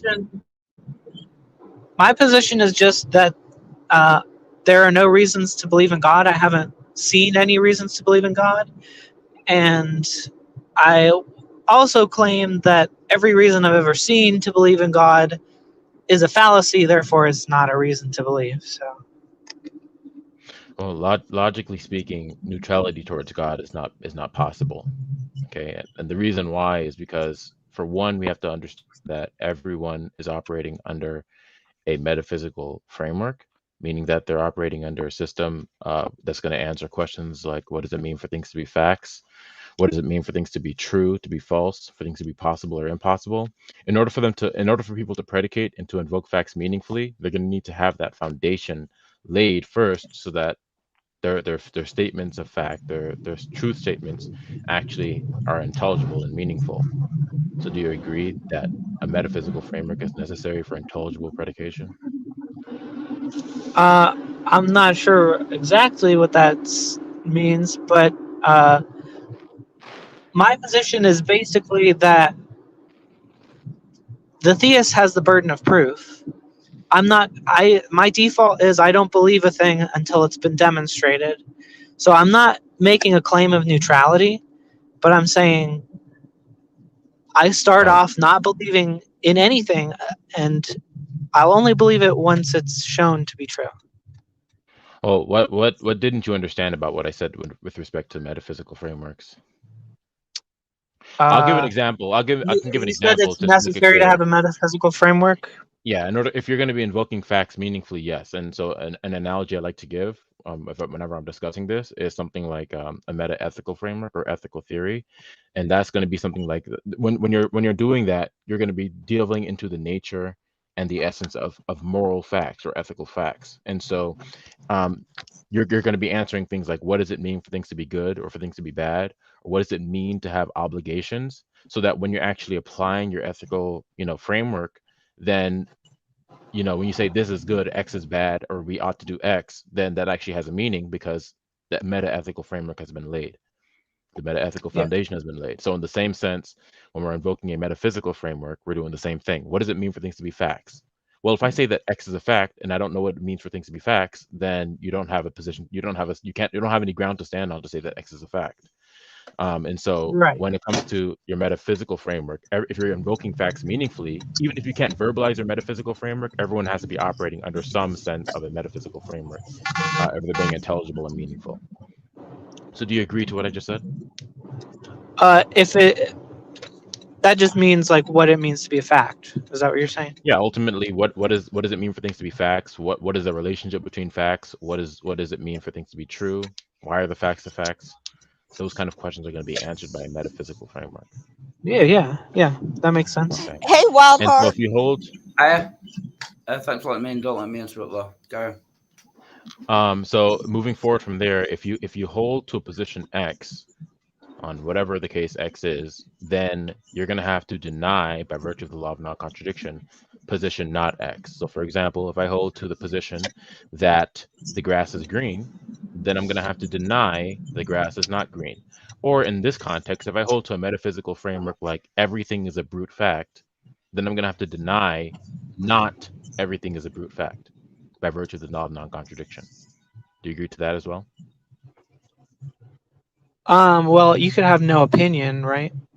Well, we already established that everyone has a metaphysical framework. So, but we're not talking about people who don't have an opinion. We're talking about people who do have an opinion.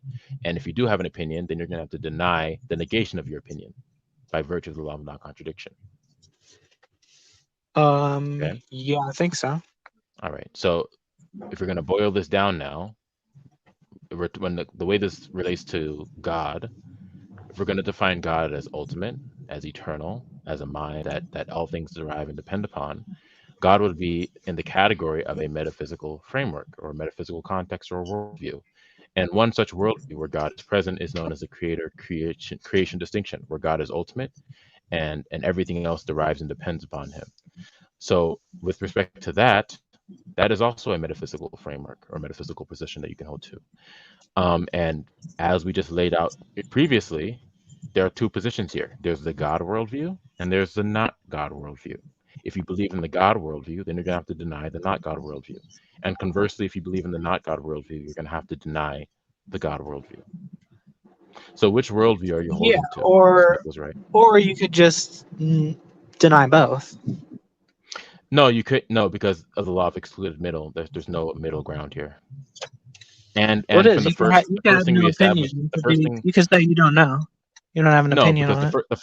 the first thing we established was that everyone has a metaphysical framework. In order for them to invoke facts meaningfully, they're going to have to be invoking a metaphysical framework. That's the first thing we established. So there's no middle ground here or neutrality. Yeah, but just because you don't have a metaphysical framework that's rooted in a God doesn't mean you reject a God. No, it does, because you're going to be holding if so. everyone has a metaphysical framework. You agree to that already. So that means there's going to be two categories of metaphysical framework. There's going to be either the God metaphysical framework, the creator creation distinction, or there's going to be the not creator creation distinction. That's the law of excluded middle, the third law of logic. And so there's no third option here. There's either that or not that. So which position are you on? Or which side are you on? Snake was right. For metaphysical framework, Yeah, or when it just comes in to general? well, the metaphysical framework that there is God or that there is not God. Those are the two categories here that we're dividing into. So how does it follow, or how is it not yet. Well, how do you let me think. What position are you holding to with respect to your position as to whether or not God exists? Well, in terms of a metaphysical framework, I don't hold a position that's relevant to God. No, every metaphysical position that you hold to is either going to be in the category of God existing, or it's going to be in the category of not God existing, because God is in the category of a metaphysical framework by definition, because he's defined as the ground Okay, of let me all facts, explain. period. So if I'm wondering whether there's a God or not, I have to be able to have a metaphysical framework to be able to answer that question in the first place. So I can't start with the assumption of that which I'm trying to reason through. Snake, that's irrelevant to what I'm saying. Do you Okay. understand and agree and accept that when I'm evaluating a metaphysical framework, there's going to be either the God framework or the not God framework because of the law of excluded middle? Do you Uh, agree that those are the sure, only two categories? Okay. sure, So but just then because I so then don't which so then accept God in that doesn't mean I'm rejecting it. No, it does, because of the second line of reasoning, or the second, if you want to call it a premise, the second premise of what I said was that if you hold by virtue of the law of by virtue of the law of non-contradiction, if you hold to X, then you have to reject not X, and if you hold to not X, then you have to reject X. If I believe, for Right, example, but that the if grass is, I'm if I believe the grass is green, then I have to reject the grass is not green, and if I believe that the grass is not green, then I have to reject that the grass is green. So in the same but way, if if I hold to worldview X, then I have to reject not X. If I hold to not X, I have to reject X. but if Okay, I let me. don't hold the view, I'm sorry, Snake. I just need to break in here. I will be right back. This is a great discussion. You guys go ahead without me. okay. So if I don't hold the view that the grass is green, that does not infer that I hold the view that the grass is blue, right? No, I didn't say anything about no. So it's not green or blue. It's either green or not green. That's a true dichotomy. And so everyone has a position. So let's pretend like worldviews for a minute are like whatever position is Okay. on the grass, the color of the grass. Okay, let's pretend for the second, like an analogy, that everyone has a position on what color the grass is. Now, either their position is going to be that the grass is green, or their position is going to be that the grass is not green. That's a true dichotomy, right? Because everyone has a Uh, position. Let's assume if we're going to take this analogy and make it parallel to the grass analogy, everyone has a position. So everyone has a position as to what the grass color is. Their position is either going to be green or not green. Do you agree to that? uh, no, because you could just simply not accept that it's green, but you could also not deny that it's green either. No, no, You could have Snake. no opinion. Snake, you weren't listening to what I said. If we have in our minds first that everyone has a position as to what the grass color is. Everyone has a position. Let's just assume that for the sake of the analogy. Okay, everyone has a position. That means they're going to say, one person is going to say, oh, the grass is this color, oh, the grass is this other color, or the grass is this other color. Everyone has a position. So whatever position they hold to, by virtue of the law of excluded middle, is going to be either green or it's not going to be green, because they're holding to a position. We're taking for granted that they hold to the position for the sake of the thought experiment. So if Okay. everyone has a position, then their position is either going to be green or not green, correct? Yes. Okay, and for whoever holds the position not green, then they have to reject green. And for whoever holds the green position, they have to reject not green, right? Yes. Okay, now this is the exact same for worldviews, okay? Because you're just plugging in different values. The laws of logic work the same. It doesn't matter what you apply them to; they work the same with respect to if A or not A. Okay, so in the same way, there's a worldview God, and then there's a worldview not God. If you believe God exists, then you're going to have to reject the not God exists. And if you hold to the not God framework, then you're going to have to reject the God framework. It's the But the same thing thing. is, we can't take it for granted that everyone holds a position on God. We already did because we established that in the first premise that everyone has a metaphysical position. If they're invoking facts meaningfully. If somebody doesn't have a meaningful, if somebody doesn't hold that, then they're going to be not having a meaningful invocation of facts, as we already established. Can I interrupt? You can either believe God exists, don't believe God exists, or don't know. The three Well, options. we already went over this earlier. This is the first thing we went over was that there is a position as to what their metaphysical framework is if they're invoking facts meaningfully, Yeah. right? And I gave an analogy to a meta-ethical framework. If I go around telling you that this is good and this is bad, but I don't have a meta-ethical framework that actually defines what good and bad mean and what their actual relation are to other moral facts and everything like that, then you're not going to have a stance or a ground to stand on to tell me that this and that are good or bad. You just won't have a position, or I'm it wouldn't be you're meaningful. trying to make it. You're trying to make it a dichotomy, and it's not. You can either believe that God exists, not believe that God doesn't exist, or you can have a third position, which is I don't know. Wildheart, we're not talking right. Currently, we're talking about whether or not everyone has a metaphysical position. So Snake already agreed to this already. He already agreed. He said everyone has a metaphysical framework. If they're invoking facts meaningfully, he already agreed to that. Yeah, we're taking that for granted. But so are you saying that you necessarily have to have a position on God if you have any metaphysical framework? Yes, because God is in the category of a metaphysical framework, in the same way that green is in the category of a color. And so because God would constitute a metaphysical framework or a worldview, then you're going to either hold to the God position or not God position.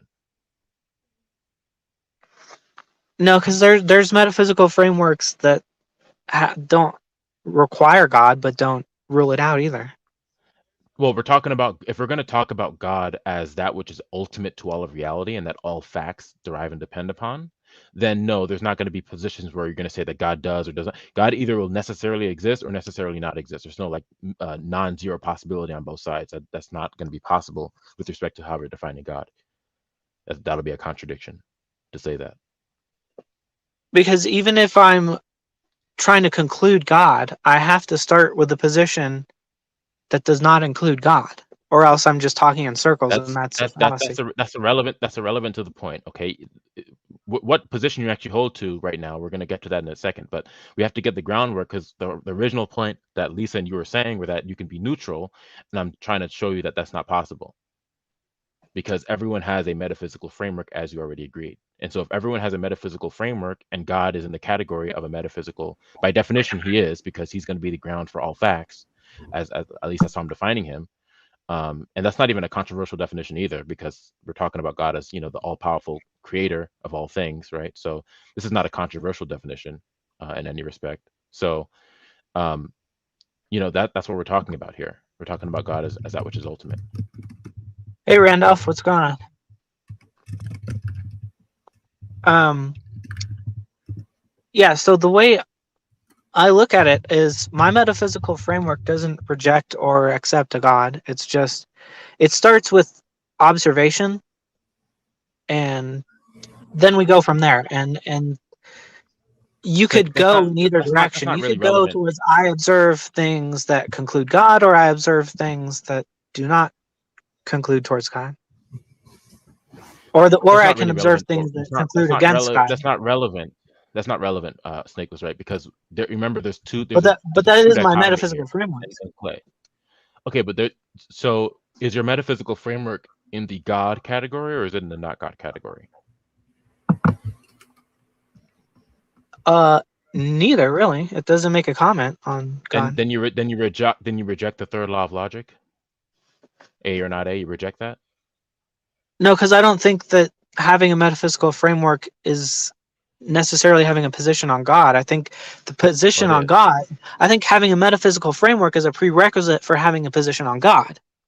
No, because God is actually in the category of a metaphysical. God is actually would be a metaphysical framework by definition, by how I've defined him, because he's going to be the basis for all facts. God would be the truth, right? Okay, so let That's one Randolph metaphysical framework.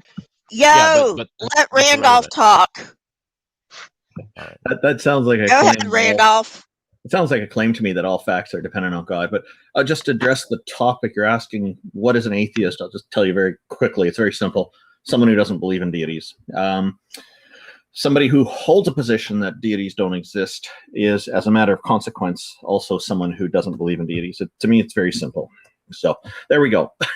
In less than a minute. Randolph, we've actually talked in the past, and you've actually conceded. I've walked down this line of reasoning with you already, and you had to concede that your position actually does entail the falsity of God, and that you're not neutral. No, it doesn't entail the falsity of God.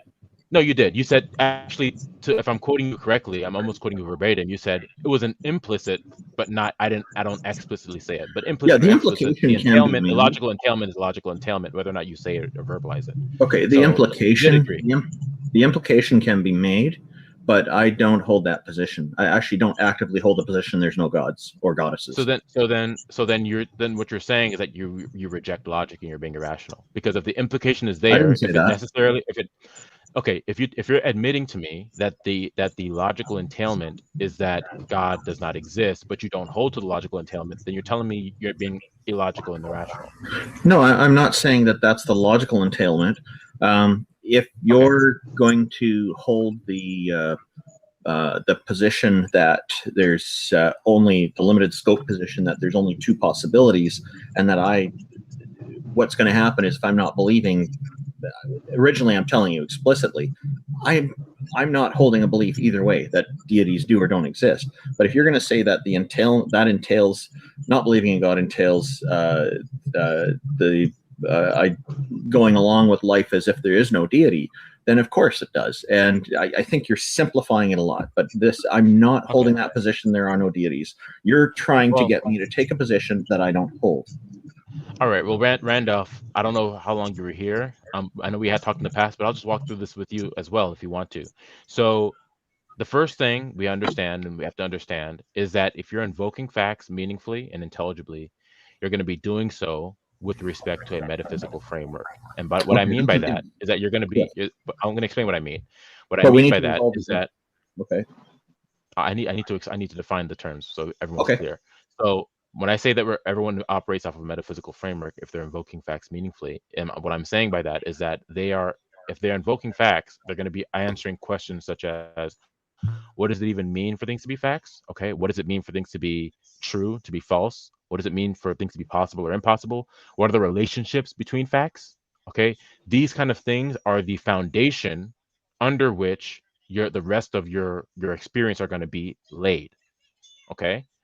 Everyone who is invoking facts meaningfully and intelligibly will need and require a worldview or a metaphysical framework as to what the facts actually are. Okay.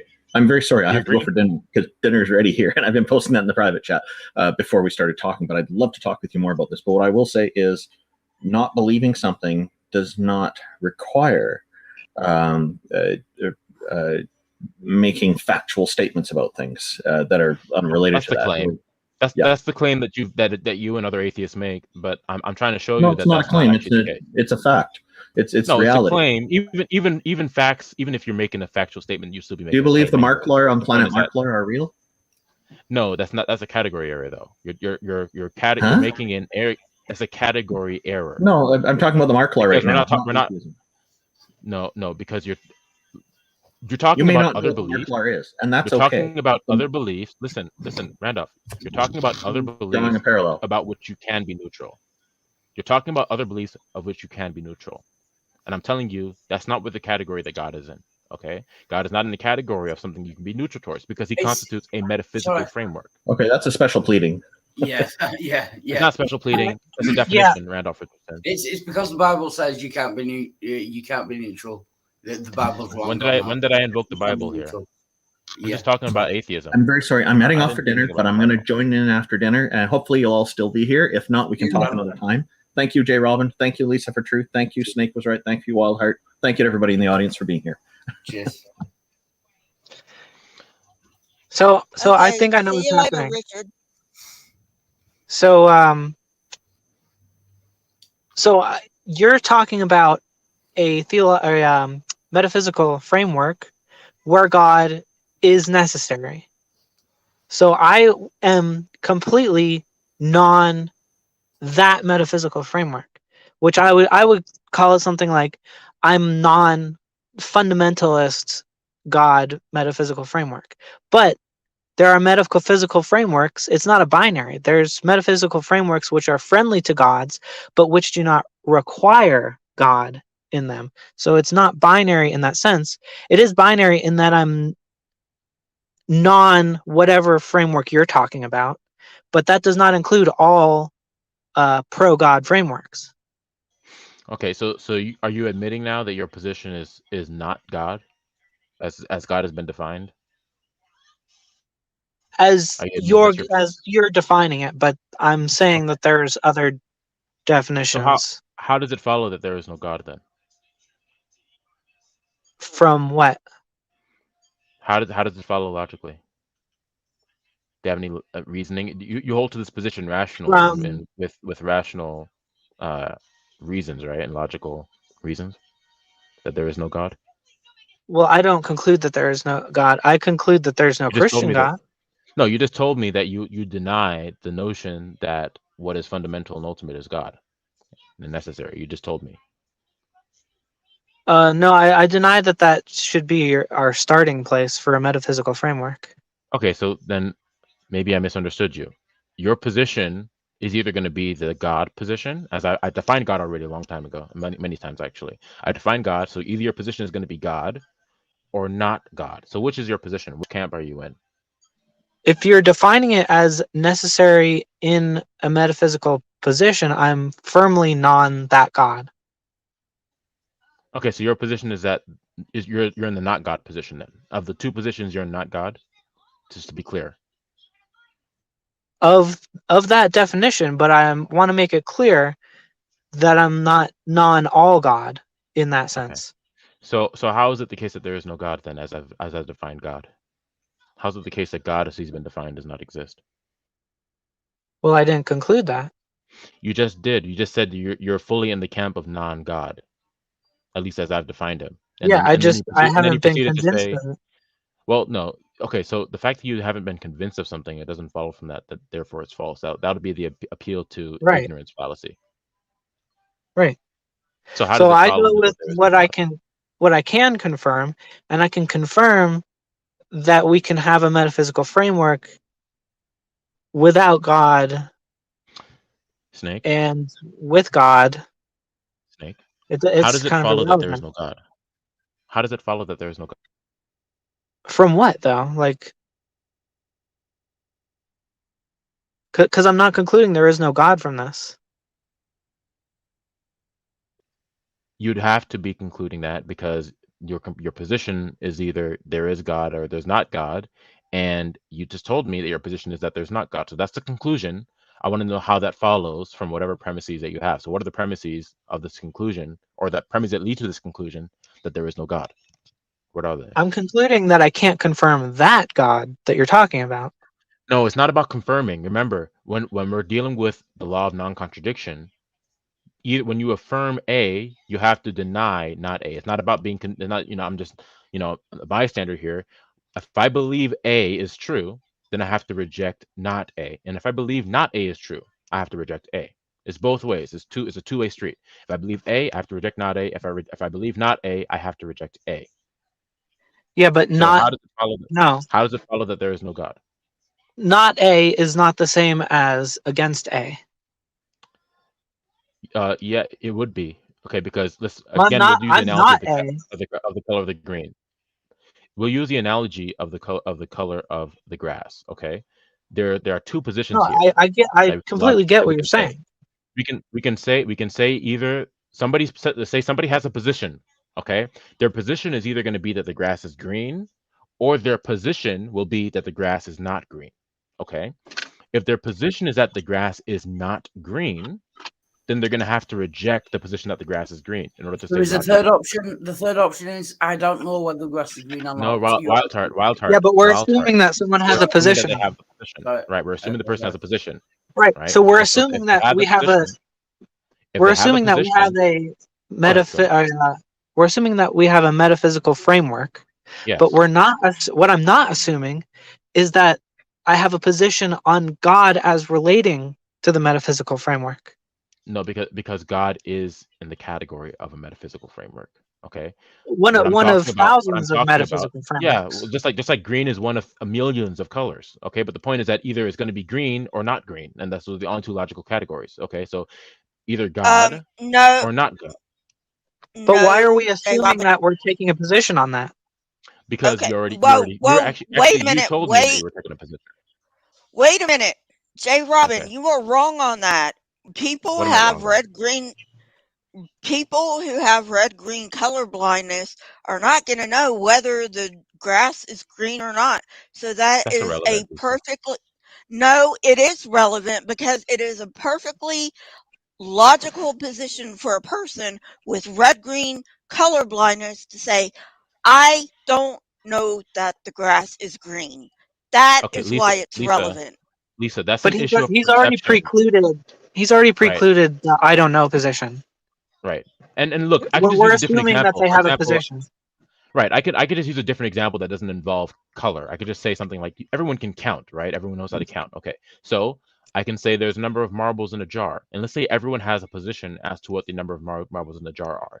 Either there are 100 marbles in the jar or not.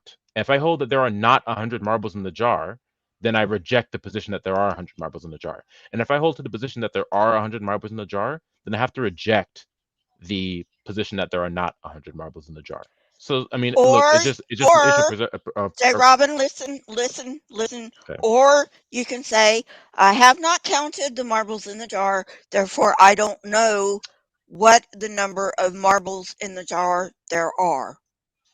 Lisa, But he's saying you have to pick one. Like if you had to pick one, you can't pick I don't know. So that works as far as a metaphysical framework, but as soon as so we have to accept a metaphysical framework, but we don't have to accept any particular metaphysical framework. But what if the true answer is I don't know? Surely that's got to be an option. Well, if you're saying that about a metaphysical framework, then you're saying I don't know anything, basically. Yeah, but if you don't know how many marbles are in the jar, then you've got to say I don't know. It's got to be at least an option. Yeah, I'm saying that's my position on his definition for God, his version of the metaphysical framework. So I am taking a position on a metaphysical framework, but I'm taking the position of I don't know for his particular metaphysical framework. Yeah. Is that making sense? Yeah, there's three options. I believe God exists. I don't believe God exists. Or I don't know. The three options. Yeah. Simple. So I have a metaphysical framework, and that framework does not take a position on God. Yeah. Did he drop out? Yeah, he did. I think he got frustrated that we weren't agreeing with him. But that's not what this is about. Is he a Christian? Sorry, I just bit my tongue. Is he a Christian by any chance? Yes, he is. Yeah. Yes. Basically, the Bible says that there is no neutral position. So he's saying which is why Christians believe that. Yeah. So he was trying to basically say that if we assume that we take a position on metaphysical frameworks, he's trying to sneak in that we also assume a position on God as it relates to metaphysical frameworks. Yeah. Yeah. Which doesn't work. He's trying to fit a square peg in a round hole. Yeah. Which is what Paul does, by the way. That's where all that crap came from. And that's why we're basically here today. Paul's saying you can't be an I don't know type atheist, or you can't be an agnostic atheist. You have to pick one or another, which is totally not true. Yeah, you either for God or you're against God, and there's no third option, and he's just factually wrong. Yeah. Yeah. You kind of, if you're going to say anything at all, you have to take a position on like how you know anything, but you don't have to take a position on how you know or don't know things about God. Yeah. So he's trying to blend them. Like he was right about that first part, but then he's trying to carry on the analogy past where it's applicable. Yeah. Which I don't know if he's totally agree with you, Snake. I don't know if he's being sneaky or whether he's just confused or. Well, it's kind of this is Darth Dawkins' style. Okay, so for the majority of Christians, Snake, and I was this type of Christian, okay? For the majority of Christians, they just go with what their book says. And their book says everyone knows there's a God, and people who say they don't believe in a God are just suppressing the truth in their unrighteousness. Yeah. That's basically their position. Yeah. But they know we don't accept the Bible, so they have. This is the trap that they're trying to set up: is if you don't believe in God, you necessarily have to have proof that God doesn't exist, basically, because you have to. The line of questioning is going toward. How can you prove that your framework? Yeah, so it's there. He's trying to ask us to prove that you can have a framework without God. Firebrand, do you want to come in?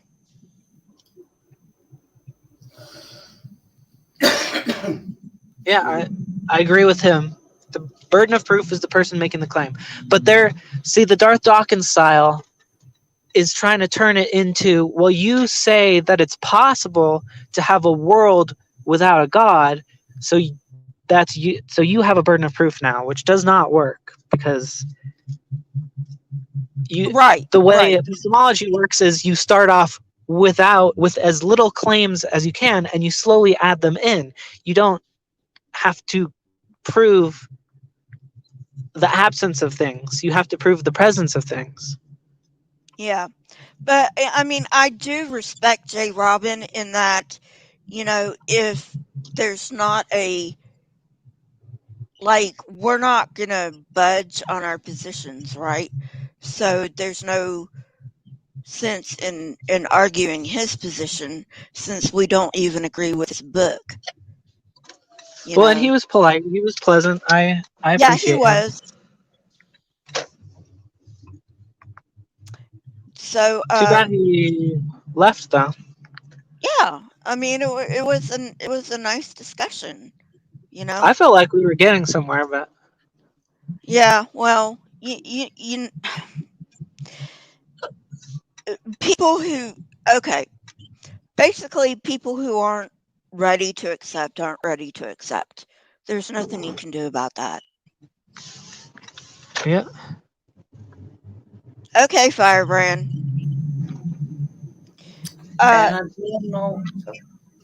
So what's up, Wildheart? Yeah, everything's good. Thank you, Lisa, for letting me on. It's great to speak to Snake was right as well. I've watched it on a few shows in the past, but my mouth is still so.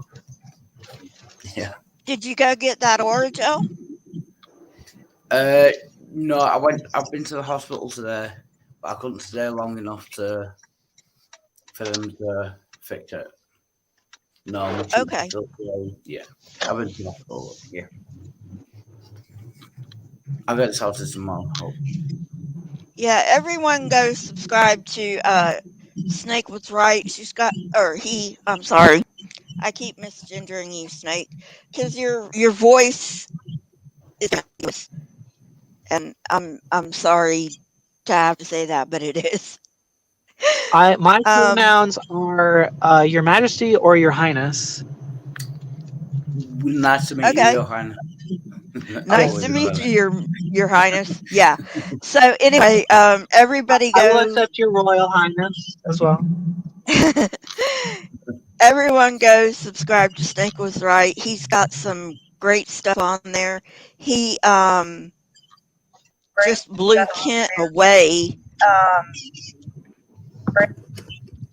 in his debate with him. Welcome back, Randolph. Hello. And Wildheart, he pretty much does open rooms.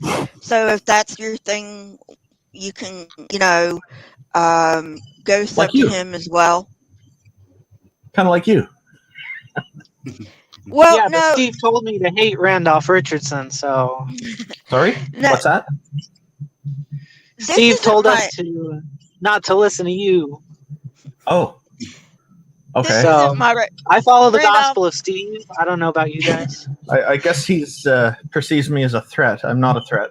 But, Randolph, this is not my normal thing. I just open it up for Steve, and I thought, well, it's not fair of me to open it up for Steve and not open it up for others. So no.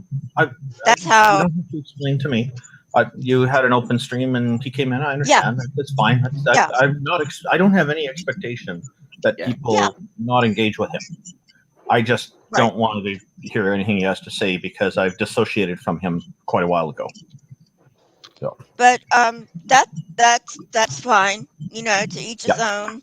Your house, Oh, yeah. your rules. I just make it clear. I'm not telling you who to listen, who to host and who not to host. This is your channel. It's up to you, as it should be. Yeah. So, welcome back. oh, thanks. We were just having a discussion with a Christian, and he just decided, to get off for some reason. Maybe The guy he earlier I was was talking with, right? J. Robin. Yeah, I have spoken with him before. I do remember now, because his voice did sound kind of familiar. He's trying to use Darth Dawkins' line of argumentation. He's better at it than Darth Dawkins is, I find. It would have to be worse. Because he doesn't get but rude like Darth Dawkins. Okay, but he's trying to use the law of excluded middle, which isn't tenable in this type of discussion. Welcome back, J. Robin. Yep, and I find J. Robin, just so you know, I find you to be a lot more polite than Darth Dawkins. I have enjoyed our engagement so far, and as I recall, the first time we talked, it was a good conversation as well. Yeah, I mean, I think that there are a lot of good, productive conversations to be had about this topic. I lost connection, so that's why I had cut out. That was an I went for accident. dinner. So Oh, hopefully everything's okay. good now. No. It's fine. It's fine. Oh, Snake is right. Snake was right. Just disappeared. Darn it. Wildheart, you're running open rooms. I got to join one of your open rooms one of these days. I wanted to say that before we moved on here. If anyone wants us, it's Wild Arts again. I'll put the link in the private chat. I will be most appreciative. Yeah, thanks. All right. Yeah, I don't know whether Snake's connection dropped or if he's usually polite about it. So Yeah. I'm just gonna give it the benefit of the doubt and say his connection dropped. He's a nice guy. I'm sure it must be a connection issue. And it is because he's back. Hey. Welcome back, Hello, Snake. was All right. right. Hey, I gotta take a call real quick, but I'll be back. Alrighty. Where's that politeness you're talking about? All right, see you soon. Well, if you want to pick up where I left off, we were talking about whether or not you could be neutral towards God. And the first thing I laid out was that you cannot. Well, first is that everyone has a position as to what their metaphysical framework is, and my substantiation for that was the following: Whenever anyone's invoking facts meaningfully, if they're doing so intelligibly, then they're going to be doing so with respect to a metaphysical framework, which is going to answer things like, what does it mean for things to be facts? What is the truth? What is falsity? What is possibility? What are relationships between facts? And et cetera. Okay. As soon as you start invoking facts and doing so and answering those questions, you're immediately going to be invoking some sort of a metaphysical framework. Whether or not you actually realize it or can verbalize it, you're going to be invoking a metaphysical framework. Do you agree to that? For the most part, yeah. I think that's a reasonable expectation. Yeah, and to address your point about how you're saying, I think you're trying to say that it's not possible to be neutral or to not hold a position on something. Is that right? Well, yeah. If you're going to reject a position, or you're going to say that I do not hold a position as to what my metaphysical framework is, then all of your facts are going to be rendered meaningless with respect to that system, because they're just going to be arbitrary. They're going to be floating in a metaphysical void. They're not going to be intelligible because there's no context surrounding them. If does that include for things we've not decided on? Well, we're just talking about metaphysically speaking, like the nature of facts. What the actual facts are, you can be undecided on. But when it comes to what the nature and the being of facts are themselves fundamentally, then neutrality towards that is going to be catastrophic philosophically. Yeah, and I agree with you destroy your ability to predicate. Yeah, and I agree with you that facts, they're facts, regardless of our awareness of them. Right. Okay. Right. So when it comes to what I believe or what I don't believe, if I don't believe something, then that's, I think, where I sense that you are taking an issue. If you don't believe something? Mm-hmm. It depends on what you don't believe in. So in the case of a metaphysical framework, if you don't believe in one metaphysical framework, if you're accepting now that everyone has a metaphysical framework, if they're speaking intelligibly, if you accept that, which I think you did, if you accept that, then not holding a position on one thing would be then consequently denying it, because whatever position you do hold to would then constitute the denial or the non-acceptance of all other positions that are not yours. So you're basically saying there's only two options. There's either to believe something or to believe that something is not. Well, yeah, if you're holding to a position, then yeah, you're going to believe in X or believe in not X. And in the case of a metaphysical framework, everyone has a position if they're invoking facts meaningfully. So if you're going to say you don't have a position, then you're not invoking facts meaningfully. Yeah, I'm not on board with you on this one. See, if a proposition is brought forward to me, you believe in something, whatever it is, and I say I don't accept that proposition. All that says is that I am confirming that I don't hold that belief. It doesn't necessarily mean that I hold an opposite belief that disagrees, that is diametrically opposed to that, what was presented. And this is a common thing that comes up, I notice. So like the gumball analogy is one that's used, and I'm going to give another analogy right after this. So the gumball analogy is like somebody has a jar full of gumballs. It looks like there's roughly 100 in there, and the proposition is so the number of gumballs you believe is an even number in that jar. If you don't accept that proposition, it doesn't necessarily mean that you believe the opposite, that it's an odd number. It could be that you don't believe either one. You don't hold a position on either one of those. But a lot of people seem to have trouble with that, and they say, no, it must be one or the other because they're thinking the facts, right? So when I take a look at something like, if I gave you a proposition that the rock is the winner in a children's game of rock, paper, scissors, and you were to say, I don't accept that proposition, it would not be fair for me to say that you believe the opposite. I couldn't, because there's two other possible positions there. And for me to find out what your position really is, I'd have to give you another proposition. Okay, it's scissors. No, you don't accept that either. Okay, all right, it's paper. You don't accept that either, which tells me you don't hold a belief in any of those positions, that any of those are the winner. And there could be all kinds of reasons for it. It could be that you have contemplated it, or you have watched the game and you forgot, or that you weren't even aware that the game was going on. or you don't even know what I'm talking about. So there's all kinds of different possible reasons why you don't hold a position that are quite valid and don't entail holding another position.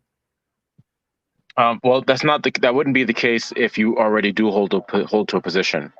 And so that's why the first step is crucial in understanding that everyone has a metaphysical framework. If we acknowledge and accept that, then everything else is going to fall into place. If you believe and if you accept, and this is you're going to have to, okay, because that's by virtue of what it means to be a metaphysical framework. That's gonna give the context for the facts that you assert. Just like a meta-ethical framework or ethical theory is going to give a context for the ethical framework that you are invoking. If it doesn't have a context, then you can't invoke it meaningfully. Okay, why is it important to invoke it meaningfully? Because are we having a conversation that's intelligible right now? We're having a conversation where you seem to be trying to get me to take one of two positions.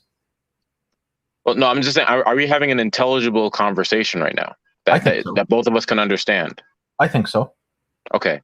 Well, if that's the case, and if we're invoking facts and you and I are both making truth declarations, if that's meaningful, then you're going to be doing so with respect to a worldview or a metaphysical framework. Sure, and my worldview may not be entirely comprehensive, but it would be maybe a partial worldview.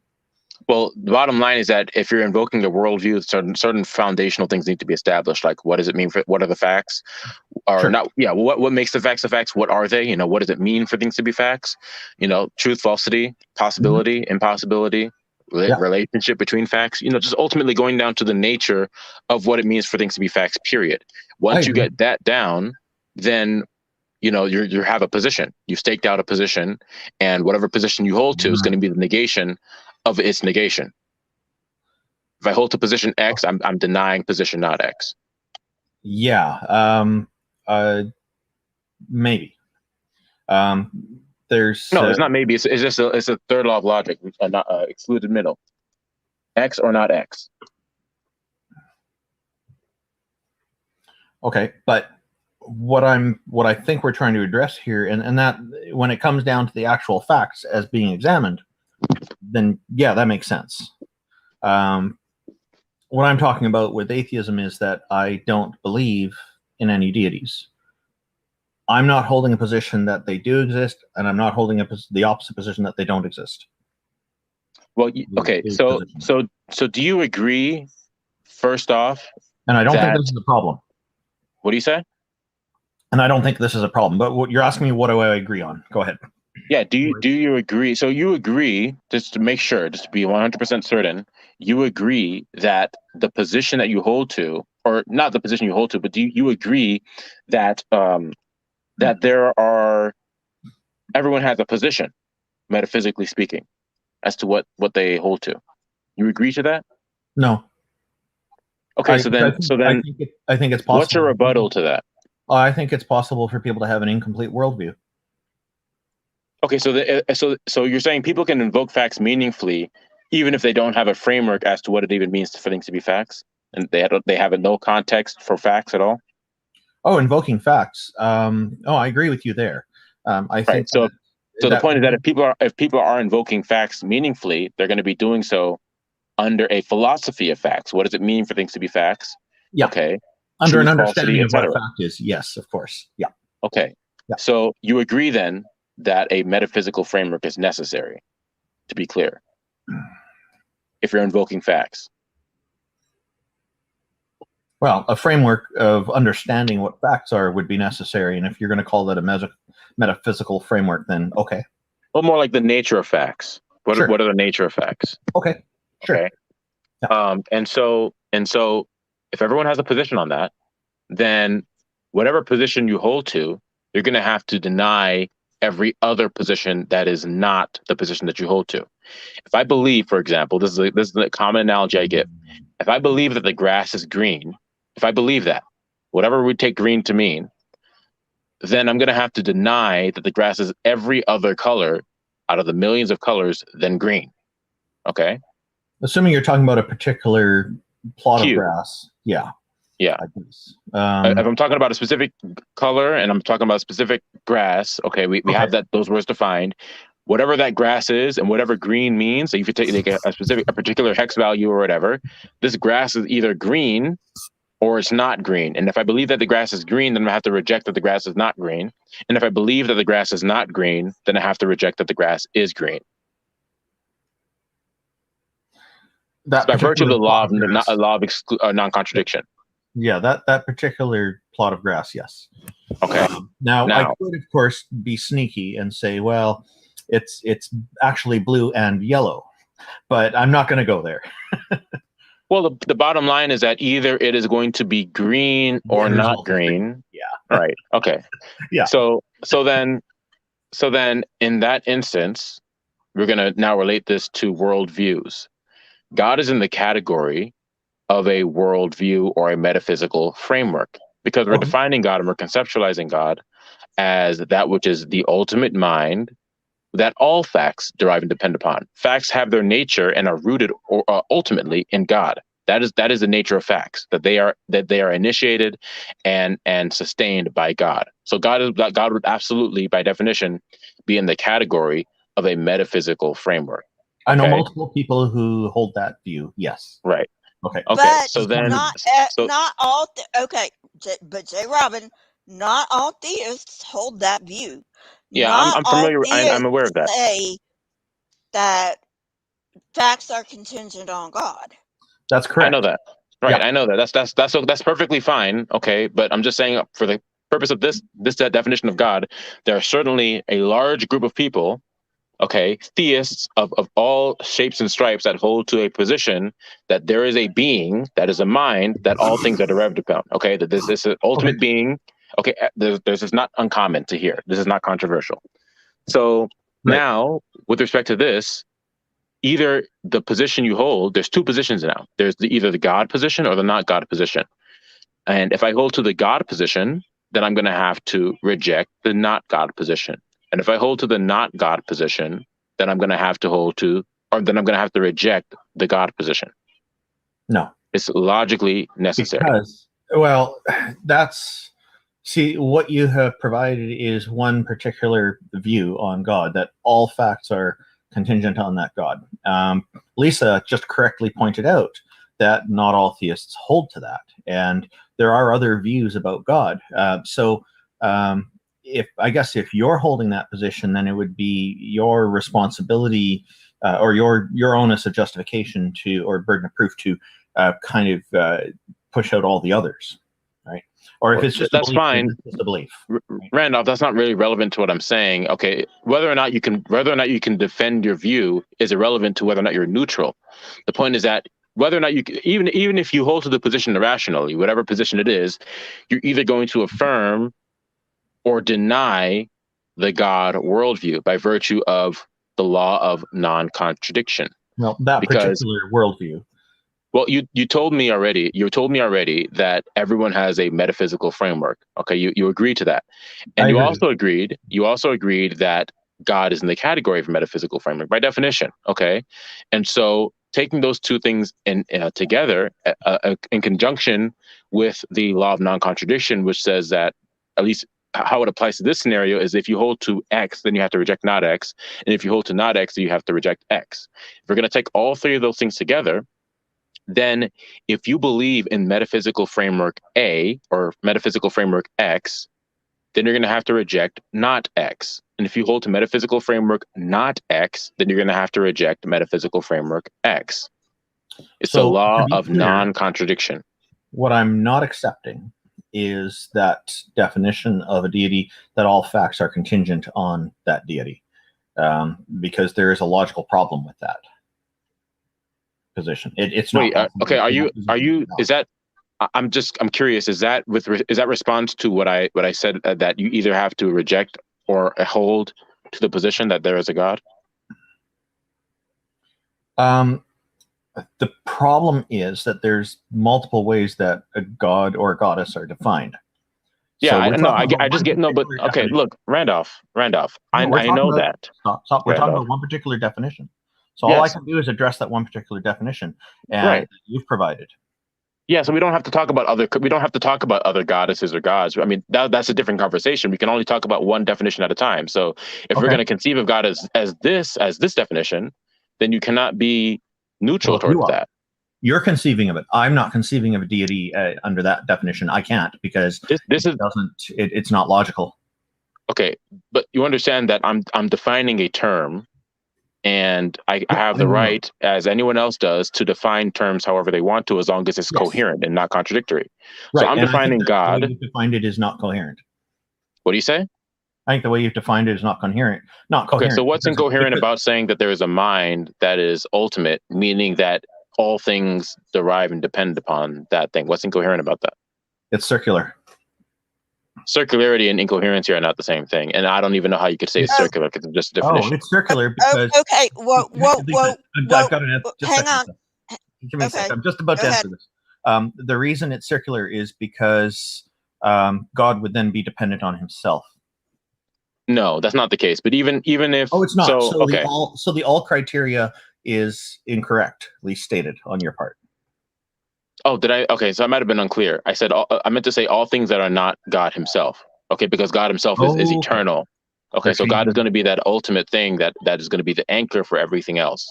And so everything that is not God is the basis and the grounds for all contingencies. So because God is not contingent, then he wouldn't be categorized as something he's dependent upon. Because something that's non-contingent or necessary, it wouldn't make sense to say that it depends upon itself. Sorry, Lisa, I wanted to answer that. Go ahead. That's okay. Yeah. Since Powell has a good question, J. Robin, what is an ultimate being? Right. So that's what we've been talking about. So ultimate being is, when we say that God is ultimate, we're saying that everything else depends and derives upon God necessarily. Okay.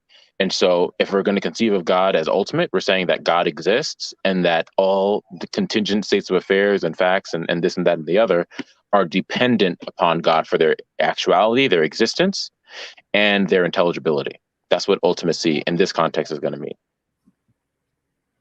Okay.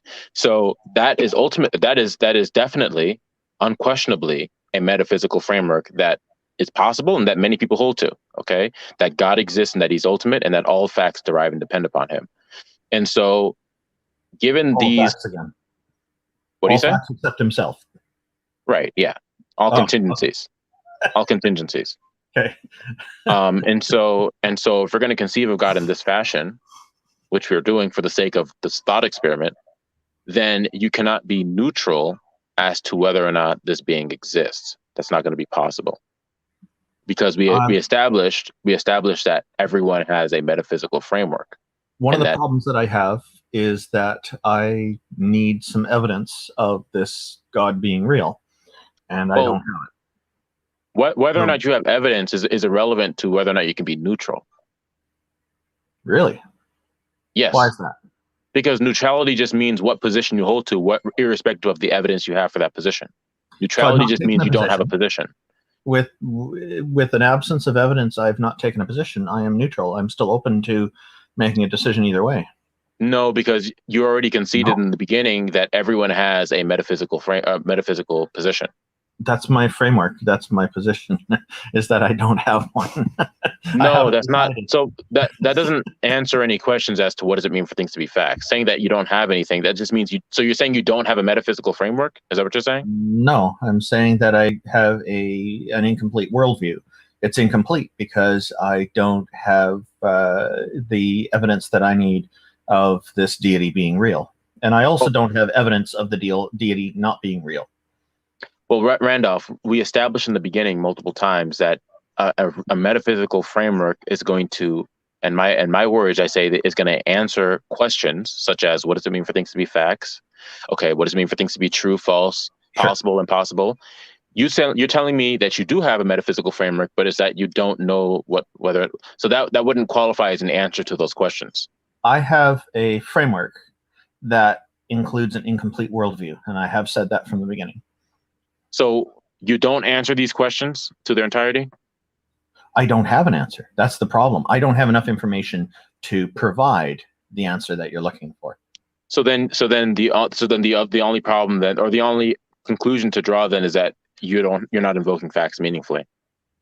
because you agreed in the beginning that if you're invoking facts meaningfully, that everyone has a metaphysical framework because they're I invoking did mention facts. incomplete worldview. What do you say? I did mention incomplete worldview. I did specify this. Right. So if you don't have an answer to the questions that have been answered or that have been asked to you, like what does it mean for things to be true, to be false? If one or more of those questions are not answered because you're saying it's incomplete, then you cannot invoke facts meaningfully. Yes, I can. The facts that I'm No, aware now you're contradicting yourself, because early in the conversation you told me that you cannot, or that everyone does have a metaphysical framework who is invoking facts. Well, I said they have an understanding of facts, the concept of facts, and what I asked you is that I asked you for confirmation, and you gave me this confirmation multiple times. That's why I want to make clear. I want to make this clear. I asked you, do you agree that if somebody's invoking facts meaningfully, and intelligibly, that they're going to be invoking a metaphysical framework? And you said yes multiple times. Sure, and I did articulate that metaphysical framework, or that framework, as I like to put it. You call it metaphysical specifically, which is fine. That it can include an incomplete worldview. It certainly does in my case. I don't have a complete. So then, if it's incomplete, then you end up falling into the problem where the facts that you invoke are meaningless. Because you just said you agreed that a requirement for meaningful predication is to have a worldview, and implicit in that, of course, is going to be that the worldview has to be complete. Right? It's not going to be some partial worldviews. I mean, we're going to have a complete worldview that's going to answer all of these questions. If you don't answer all of these questions, then you can't invoke facts meaningfully. So, which questions have been unanswered that's going to render your worldview incomplete? I can operate within the arena of facts that I do have an understanding of, or do have enough knowledge about, or do have enough comfort in dealing with. I will also state when there's information that I don't know. There are plenty of things I don't know. Like when it comes to facts about medicine, I can't talk intelligently about all the detailed aspects of surgery because I'm not a surgeon. But the facts are still there. But I'm not required to answer those facts. The same about the deity. I don't have enough information and facts to support there being a deity. I also am not capable of finding the facts to disprove a deity, because I'm not capable of exploring every corner of the cosmos, to every space in the cosmos simultaneously to prove there's no deity. Heck, I don't even know how to test if there's a deity not there.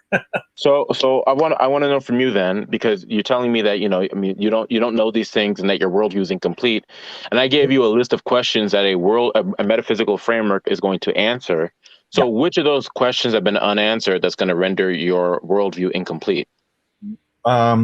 Well, one of the things is I don't have evidence of your God existing, so that part of my worldview is incomplete.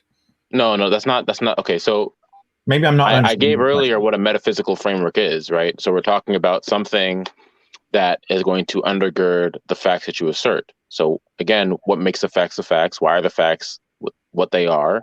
Okay. What is possibility and impossibility? What are those limits, and how are they actually grounded? Right? What are the relationships between facts? And you're telling me that this framework that's going to encompass these questions is incomplete. So what it would have to mean then is that one or more of these questions don't have answers. So which of these questions don't have answers? It means that I'm not omniscient. Okay, so which of these questions don't have answers? Because if you're that's the only thing it can mean by telling me that your worldview is incomplete. What's the question? So the worldview again is gonna be answering questions like, what does it mean for things to be facts, truth, falsity, possibility, impossibility, relationships between facts, the very nature and being of facts at all. That's what a worldview is going to answer. Now you're telling me you have an incomplete worldview. So if we're gonna tie these things together, then what you're telling me is that one or more aspects of this worldview have not been met. You have not answered one or more of the questions that I've listed out. So which of these questions don't you have answers to? I think an understanding of what a fact isn't the problem. I think what the issue here is that I don't have all the facts. So I can't answer all the questions because I don't have answers to all the questions. So you don't have answers to any of the questions? No, that's not what I just said. I just said I So don't which have an answer. questions? So which questions do you have answers to, and which questions do you not have answers to? Well, I think you and I would probably agree on the hex codes for many of the colors being accurate representations of the colors on computers. You mentioned hex codes for colors earlier, and you mentioned green, which I think would be 00FF00.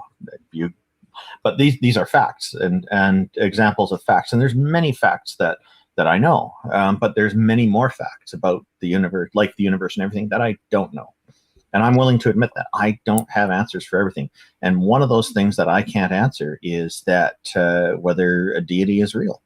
I haven't been able to find any facts that I haven't been able to find that to be a factual thing.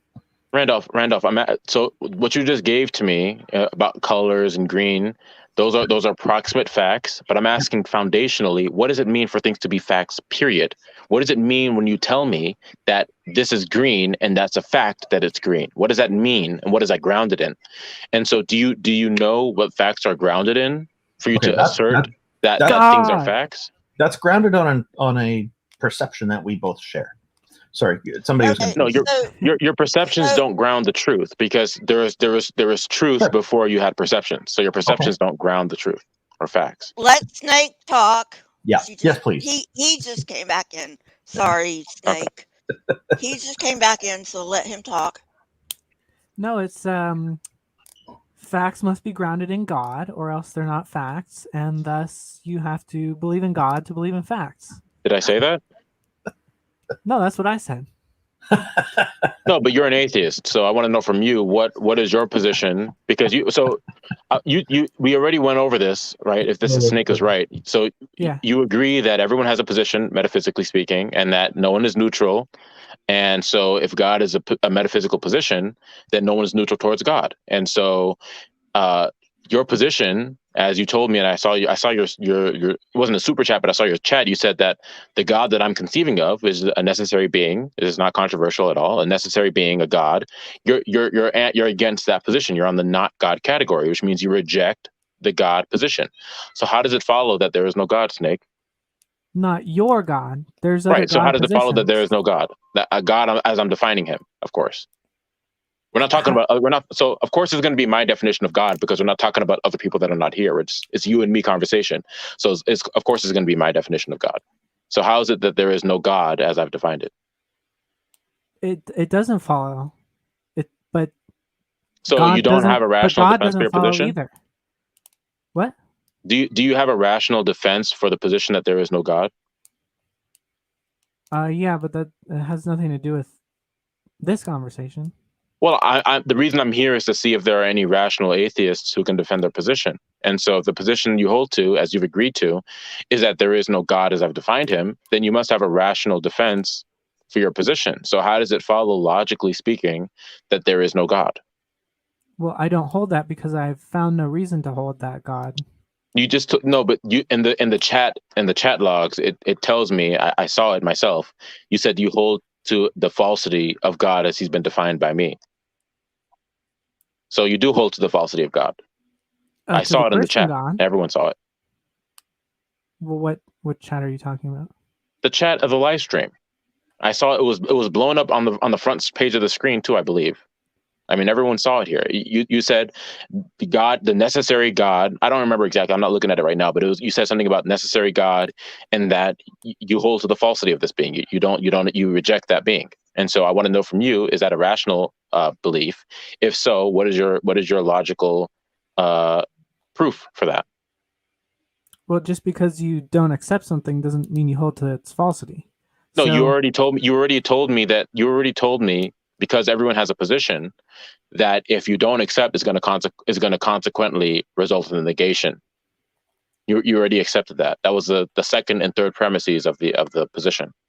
But the argument that I gave. Not on this God. Not everyone has to have a position on this particular God, and then not everyone has to have a position on any God.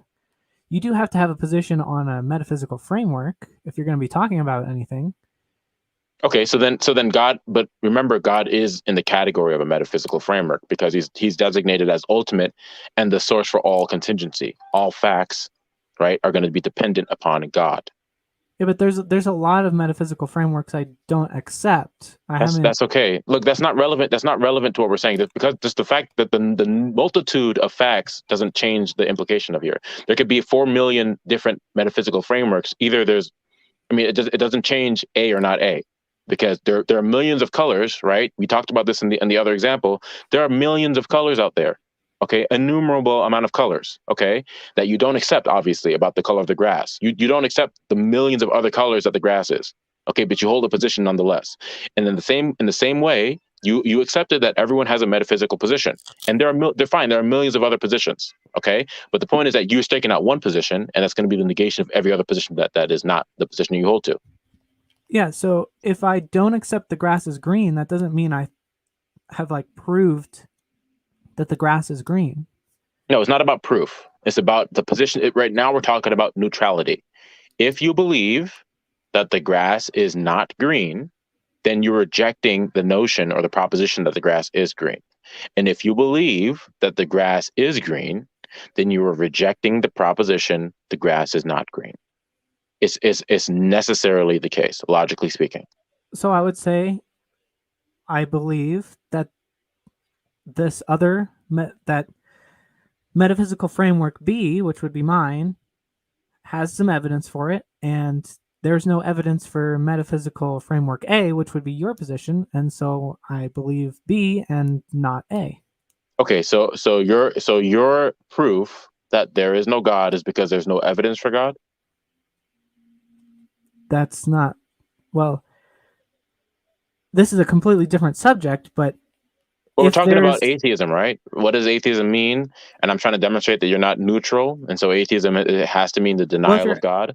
If you're asking for a reason not to believe in God, I mean, I'm asking you, how does it follow logically? Specific gods, absence of evidence is not evidence of absence unless there should be evidence. So if you're saying that there's a unicorn in the closet, there should be evidence of a unicorn in the closet. If you're just saying there's a unicorn somewhere in the universe, we don't necessarily expect evidence. If you're specifying the location, then we should expect evidence. And if that evidence doesn't exist, then that's evidence of absence. So there should be evidence of gods, but there is none. So therefore, we can conclude that none of these gods exist. Snake, I want to stay focused on because the evidence is not what we're talking. We're not talking about evidence yet. Okay, we could concede that there is no. I could grant you, whatever the case is about evidence. You can think whatever you want to about whether or not there's evidence for God. Okay, that doesn't change whether or not you're neutral towards God existence. So if we're accepting now that you're not neutral and that your position constitutes a denial of God, I want to hear your argument. How does it follow that there is no God? I'm not neutral. I reject all positions until proven otherwise. Okay, so your position is of rejection towards God or denial of God. So how does it follow that there is no God, Snake? I reject all positions until I have a reason to believe them. So is that an argument for the falsity of God? It's an argument for I have no reason to believe it. Well, I didn't ask about whether or not you have reasons to believe it. I'm asking you, how did you determine that there is no God? Because you came to that determination. That's your position. So how did you determine that it's the case that there's no God? Because there should be, if there's a God, there should be really good arguments and a lot of evidence for it. And so far, there are no reasons to believe in it, and there is no evidence, and all the supposed reasons are fallacies. So I just don't believe it. So when you're talking about evidences and reasons and so forth and proofs, okay, either evidence typically means one of two things. So for clarity's sake, I'm going to ask you what you mean by evidence. Okay, if you're in these two categories, one of these two, evidence either refers to when you're presented with a set of facts that you're convinced of a fact.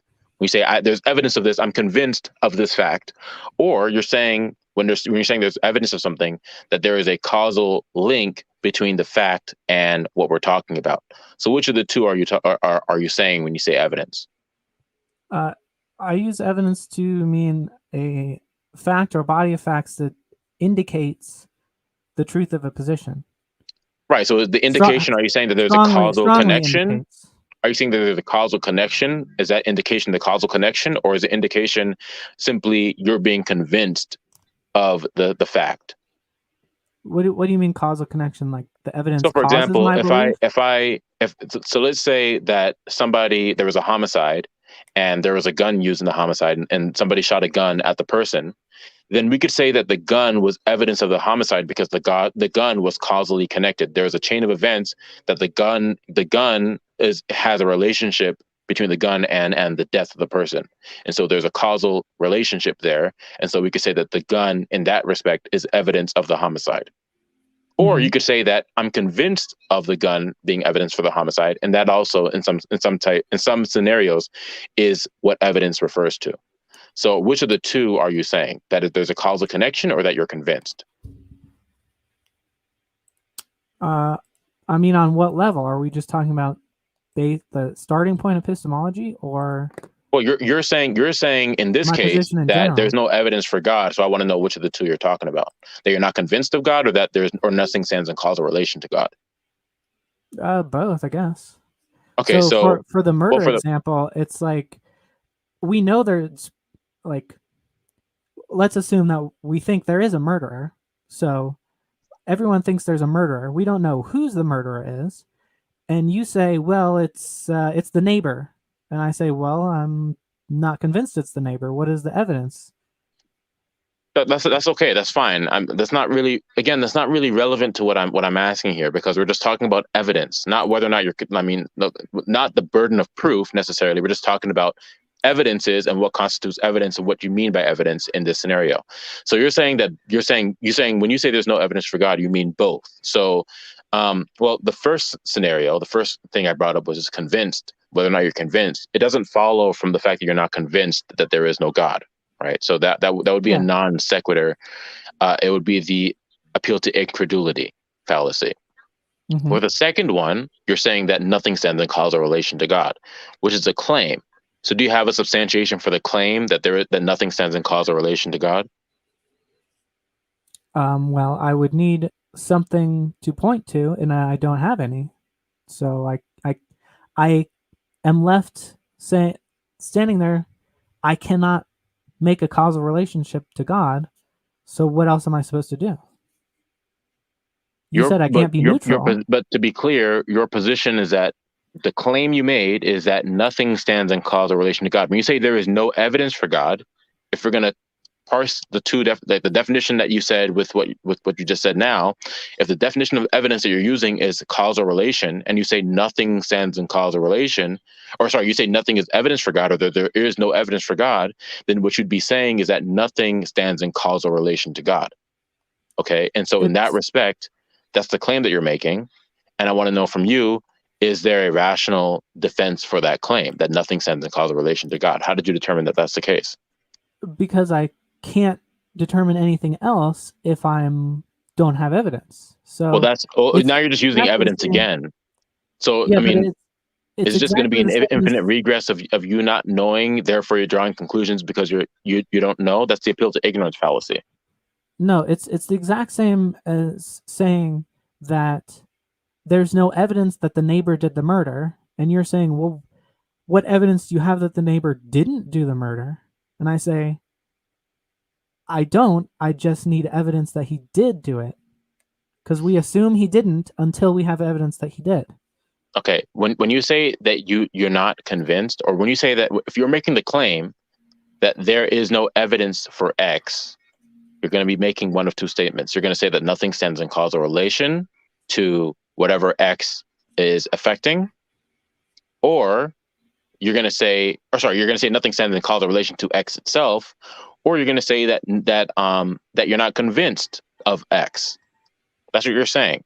And so, or I'm saying nothing I'm aware of stands in causal relation. Right, so you're not convinced. That would fall under the umbrella of you're not convinced, right? Because nothing you're aware of, you still wouldn't be convinced anyways. Well, I can't be aware of everything, you're not aware so of. There's no other option. Well, the bottom line is you're either referring to some sort of a psychological state of yours, whether or not you're aware or you're convinced, right? That would be a psychological state of yours or a mental state, or you're referring to the actual ontology of what's in question. Okay, and so when you're talking here, you're saying you're using both. Well, I already showed you why the first psychological state, it has no effect as to whether or not God exists, because people have tons of psychological states. It doesn't affect the truth of anything really. Okay, but so then the second one is really what's important here. And so you're making the claim that nothing stands in causal relation to God, ontologically speaking. But that's a claim that needs to be defended. And so do you have a defense for that claim? Yeah. That can actually work. Yeah, that's the default assumption. It's the null hypothesis. Everything is no. No, it's until not you a null demonstrate hypothesis. otherwise. It's not a null It is, hypothesis. because you can't No, be you're neutral. appealing You to your said. ignorance. You're appealing to your ignorance, your incredulity, to tell you or to come to the conclusion necessarily that there is no God. But that's a non sequitur. It's a fallacy. No, because I can't just start off assuming that there's a God. That's Okay, dishonest. there's no such thing. Listen, but Snake, there's no such thing as a null hypothesis here. There's no neutrality or starting ground here. You're either going to affirm God or you're going to deny God, and whatever position you hold to, either that position is going to be rational or it's not going to be rational. That's a bifurcation. Okay? Black and white fallacy is what that is. No, because I already. So the reason we're even here talking about whether or not God exists is because Snake already accepts the fact that you're not neutral. That's why we're even here. Because if Snake didn't already accept that, then we'd still be talking about whether or not you're neutral. But we're not talking about that right now. So Snake already accepts and grants that you're not neutral towards God. That you're either an atheist, you deny God, or you're a theist, you believe in God. Okay, no, I accept that you can't be making claims and be neutral on having a metaphysical framework. You can be neutral on the question of God. You can say, I don't know.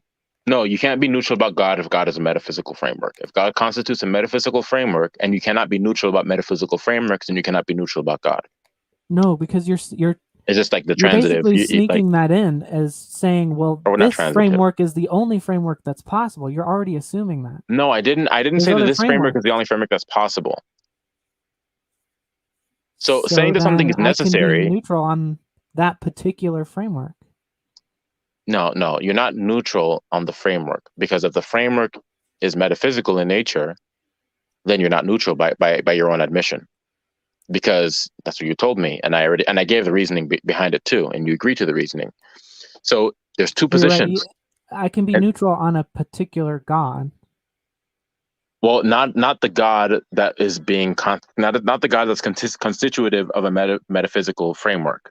Okay, so I reject that God completely because that makes no sense. I can't start off assuming that metaphysical framework because that's illogical. It's circular reasoning. Okay, so but the fact that something doesn't make sense to you, it doesn't mean that it's false. Well, right. That's why I'm pointing to the fact that it's a fallacy. That would be the fallacy too. But to say that something is false because it's based on fallacious reasoning is the fallacy, or the genetic fallacy, or the fallacy of origin. All three of those would work here. I don't hold that position because the position itself is a fallacy. So I can't possibly hold it. I'm sorry. Can you repeat what you just said? You can't hold fallacies as true. So no. What am I supposed to do? So it would be a fallacy to say that because somebody used fallacious reasoning to come to their conclusion, that therefore their conclusion is false. And that's what you just told me. You told me that because the God conclusion contains some sort of a fallacy in reasoning, that therefore that's why you reject it. But that would be a fallacy. It's an actual fallacy, or the genetic fallacy, or the fallacy of origins. That's a real thing. And so you just use fallacious reasoning. No, because I'm not concluding that because it's a fallacy, it's false. I'm saying because it's a fallacy, I can't believe it. No, but your position is that it is false. So what is it aside from just saying you don't believe it, you actively do believe that it's false. So what is the rationale behind the statement that it is false? I don't want to hear about, why you rejected it and why you're being somewhat neutral. You're not neutral here. You believe actively that it's false. So how does it follow that it's false? How does it follow that a fallacy is false? No, that God is false, that there is no God. If all you have for it is a fallacy, then I'm not even granting that it's a fallacy. Look, I don't agree that it's a fallacy, but even if it was, it still wouldn't follow from that God doesn't exist, because to conclude that would be a fallacy itself. But So, I'm not even granting you that it is a fallacy, but I don't have to say anything with respect to that. All you need to do is analyze your reasoning, and I realize that it's a fallacy, which is a fallacy. I cannot conclude what you want me to conclude because the entire argument is fallacious. Snake. Therefore, Snake. I have to conclude based on some other kind of reasoning. Snake. I just want you to finish the sentence. God does not exist because... We're not even there yet. Yes, that's what we're literally there right now. We're talking about whether or not God exists. Why does God exist? And all you've given me is a fallacy. And so no, wait, I haven't even attempted at this point to give my rationale, because that's not what I'm here for. I'm here to examine whether or not atheism is rational. So asking me my position is just burden shifting. Okay? It's not rational. The first thing I came here, the first question I asked is, are you guys atheists? And you guys said yes. And then the second question I asked is, how is it that there is no God? So asking me a question is this burden shifting at that point. So God does not exist because the positive claim always has the burden of proof. So it is irrational to assume the positive claim for no reason. Therefore, no, both the positive and the negative claim have a burden of proof. Snake. If I believe the earth. No, that is not true, J. Robin. That is not I'll just give you an example. I'm going to give you an example. Either you believe the earth is flat, that's a positive claim, or you believe the earth is not flat. That's a negative claim. Now, you have the burden of proof to prove that the earth is not flat, don't you? If you believe the earth is not flat, that's a negative claim. You have to prove that's true, right? That's what you have to prove. The person still has to prove that the earth is flat. I could be like, I don't know whether the earth is a round or a square or velociraptor shaped. So hold on a minute. Let me get this right. You don't have to prove the negative position ever, that something is not the case. You never have to prove that. The murder case is exactly analogous to this. I don't have to prove that the guy didn't murder his neighbor. That's just patently false. That he did murder the neighbor. That's patently false. Okay. Whenever you make a claim, so let's overhaul whenever you make a claim, every claim is also a claim to the negation's denial. You're always making positive and negative claims simultaneously, and they need burden of proof, because every proposition can be false, right? Okay. At least in your conception, you believe every proposition can be false, correct?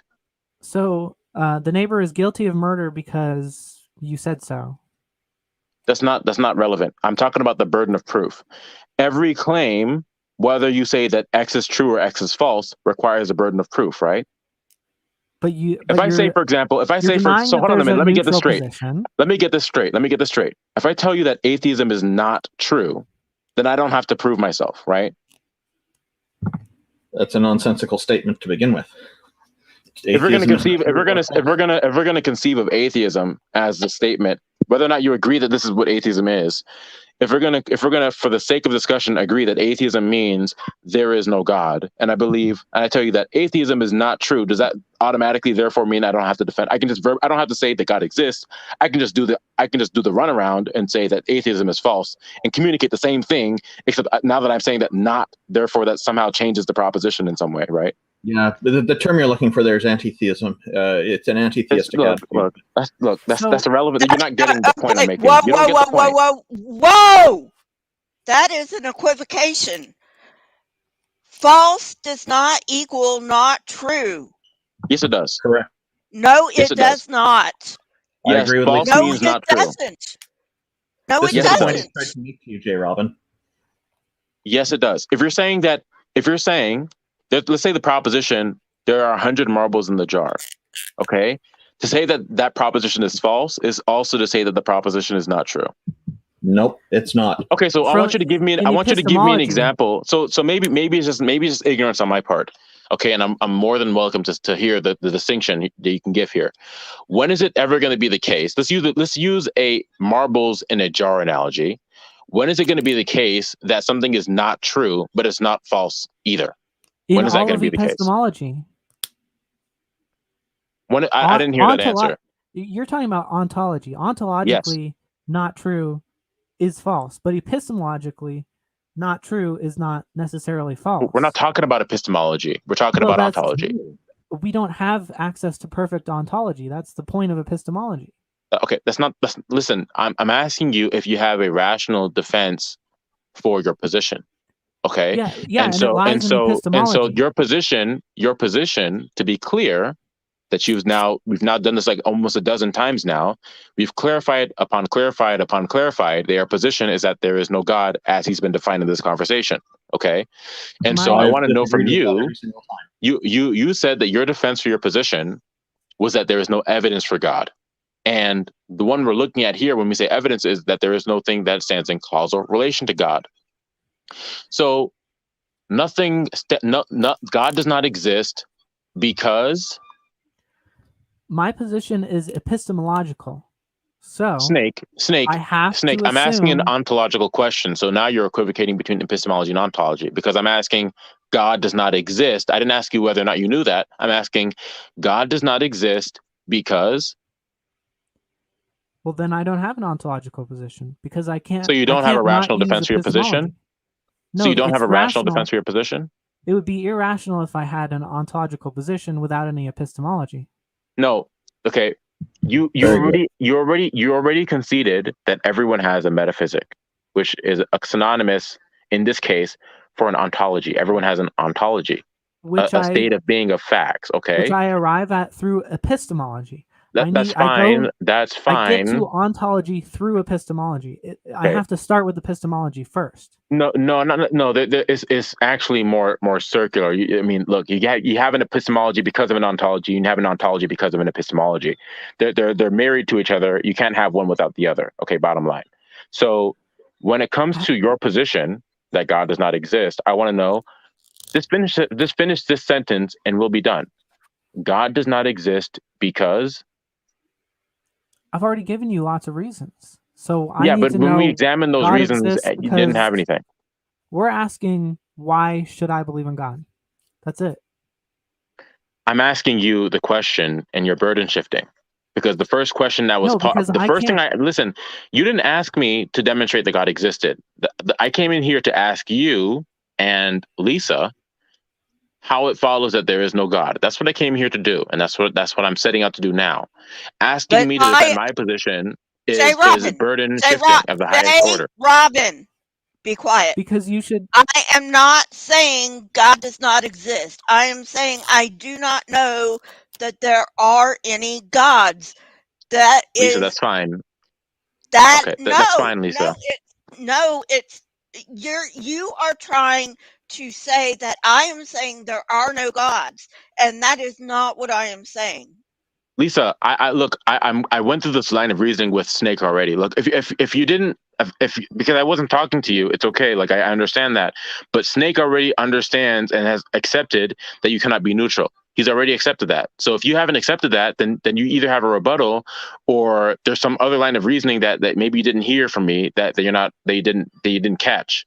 But Snake already accepts and agrees that you cannot be neutral towards God. So there's no such thing as I don't know that God exists. At least not to Snake, because I've explained it to him, and he agrees. He doesn't have a rebuttal. And so to Snake, I want to know God does not exist because I cannot conclude that God exists. Okay, the fact that you cannot come to a certain conclusion,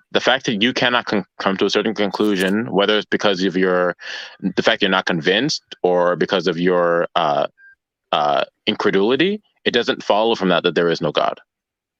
And there's a conspicuous lack of evidence because you're doing all of this to avoid you having to explain a reason that God exists. We'll get to my position in a second. I want to know from you to get to the resolution of this. Are you telling me that God does not exist because you don't have evidence to conclude that this isn't the case? What else am I supposed to do? What do you say? What else am I supposed to do? Am I supposed to conclude that God does exist just for no reason? That's not really in question here. Your position is either going to be rational or irrational.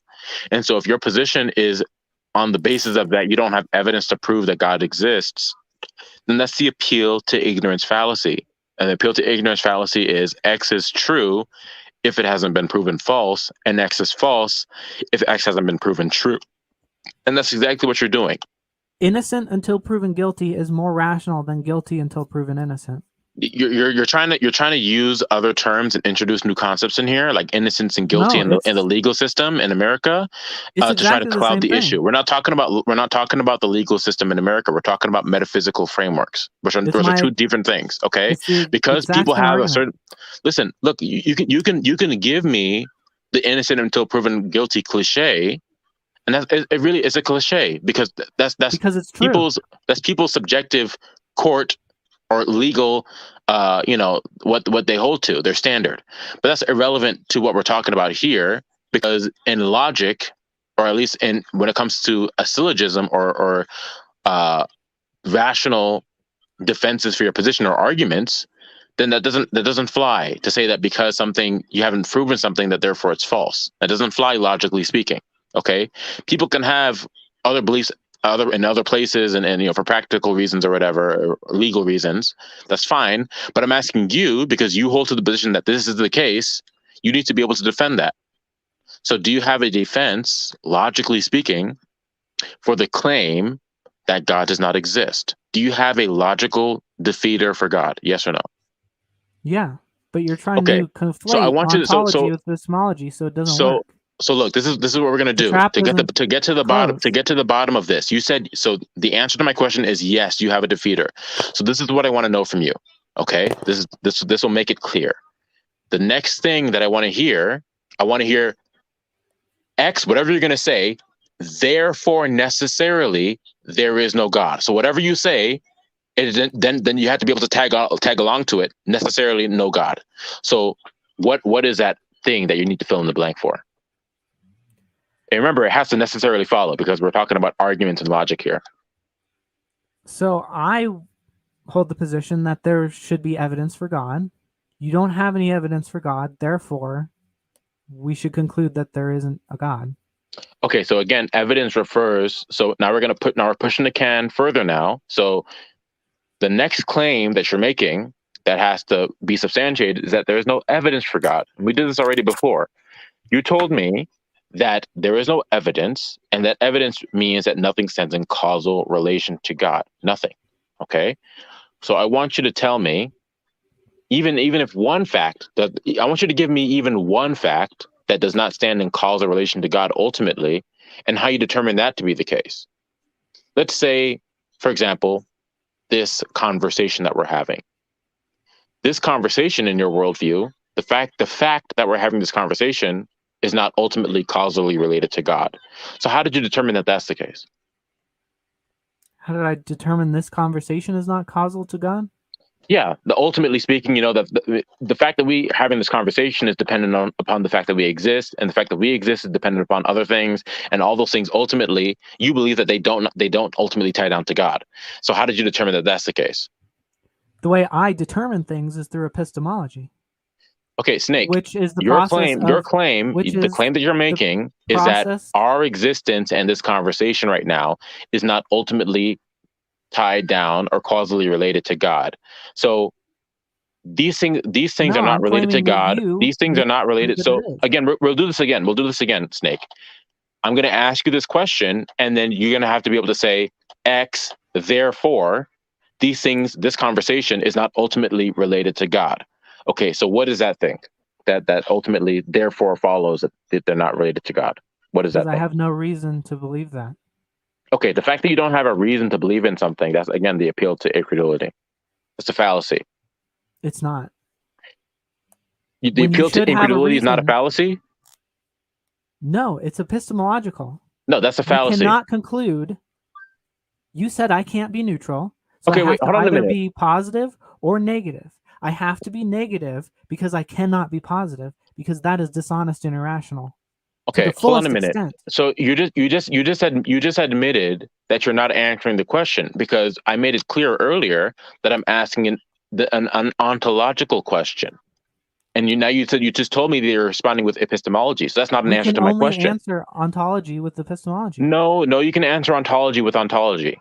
Okay, for example, I can tell you that I'm not in Paris because I'm in the United States. I'm referring to my ontology, my state of being. Okay, now of course epistemology is tied into that, but I'm referring directly to my state of being to justify the claim. So, Okay, I what's will your change. ontological argument that nothing stands in that nothing stands in causal relation to God? I will Specifically, change this my conversation. position. I will change my position if you can tell me why if you can rationally justify why the neighbor did not commit the murder. Paris, or why did I say Paris? Wow, I'm still on the analogy. Okay, Snake, do All you we have is the have gun. We have no Snake? other evidence. Snake, do Prove that you the neighbor have didn't do the a murder. rationale? Okay, for the claim, ontologically speaking, that there is no evidence or there's nothing that stands in causal relation to God. Do you have a line of reasoning that's going to support that? That question is just as stupid as asking, do you have a rationale or line of reasoning that the neighbor did not commit the murder? Yeah, you can have a line of reasoning for that too. Sure, definitely. There are plenty. What is people it? people get off all the time of murder cases and being framed. You don't think that happens? Because there's evidence to the contrary. But I want to know from you, if you think there's evidence to the contrary, I'd love to see it. How did you determine that nothing stands in causal relation to God? There is evidence to the contrary, but you're saying that we So can't what's use the evidence. What is the? Look, all I've heard is your incredulity and the fact that you don't know and you don't have reasons. That's not evidence. I want to know what's the ontological evidence that's going to lead to the conclusion that these things are not causally related to God. What is that? As soon as I say I have evidence for this and that, you just say that. I don't know. You never told me evidence. Okay, I so can't use look, evidence maybe I forgot. That's because I'm talking about epistemology instead of ontology. Yeah, because epistemology doesn't answer ontological questions. I'm asking about ontology, not epistemology. So It's you the telling only me that way you're we answering can. with epistemology is just telling me you're just doing a category error. Okay, because epistemology and ontology are two different. You'd be equivocating to think that an epistemological answer is going to answer something about ontology. No, that's the only way you can answer it. No, I'm asking you, how did you determine what is it the case, or what's the rational justification for the claim that nothing stands in causal relation to God? So again, we'll do this again. If I have nothing to pick, nothing stands in causal relation to God because, and you can fill in the blank. It's the same as there is no unicorn in the closet because Okay, we're not talking about. There's no unicorn in the Snake, you're not closet. finishing the sentence. You're not answering the question. Nothing stands in causal relation to God because of epistemology. that's a vague answer. And epistemology doesn't get you anywhere either, because we're not talking about that. We're talking about ontology. Because of the method Snake, of I don't accept. Snake, isn't the conversation right now about ontology, about causal relations and states of affairs? Isn't that what we're talking about right now? Yes, but I've told you. So then saying epistemology. So then saying epistemology is irrelevant. I'm not asking about that. I can't take a position ontologically unless I have epistemology. Snake. I want to know, what is it that you're ontologically referring to, ontologically speaking, that's going to necessitate that nothing stands in causal relation to God? Ontologically, do you have anything at all? Or is it all just your states, or is it all just your psychological states that you're using? Okay, because if all you're referring to is just your psychological epistemological states, then I can just reject what you're saying offhand, because I couldn't care less about what your psychological state is. That has nothing to do with the epistemology, that has nothing to do with the ontology. That's what I keep trying to tell you. Your psychological epistemological states have nothing to do with whether or not God actually exists. And that's what you're trying to defend. You're trying to defend the claim that God does not exist. So telling me about your epistemology is irrelevant. Okay. Yeah, but so as soon as the claim that you're making, again, the claim that you're making the claim that you're making is that nothing stands in causal relation to God. So nothing stands in causal relation to God because I need a reason to believe that. nothing stands in causal relation to God because I've already answered this a million times. no, Your you just God you told me concept is this whole time that you've been irrational. answering with epistemology. So let me That's get the this only straight. way. Nothing You can't answer it any nothing other stands way. in causal relation to This is God because you dishonest. need a reason to believe that they do. Right. That doesn't follow. That's a non sequitur. It does. No, it does Okay, not. That's, okay, again, Jay, again, Jay, you've You're used the Jay. better same at failed this line than of Garth reasoning. Dawkins, Whoa, but it's still bad. whoa, Jay. Okay, I'm right here. Yeah, I'm listening. I do not know that they're okay. And the reason I don't know is that I have temporal lobe epilepsy. It gives me religious visions. I have seen God, but they are my seizures. So why should I believe that there is a God if I cannot tell the difference between a seizure and God? Lisa, that has nothing to do with what we're talking about. Nothing. That has How am nothing I to do with supposed what to I'm take? talking about.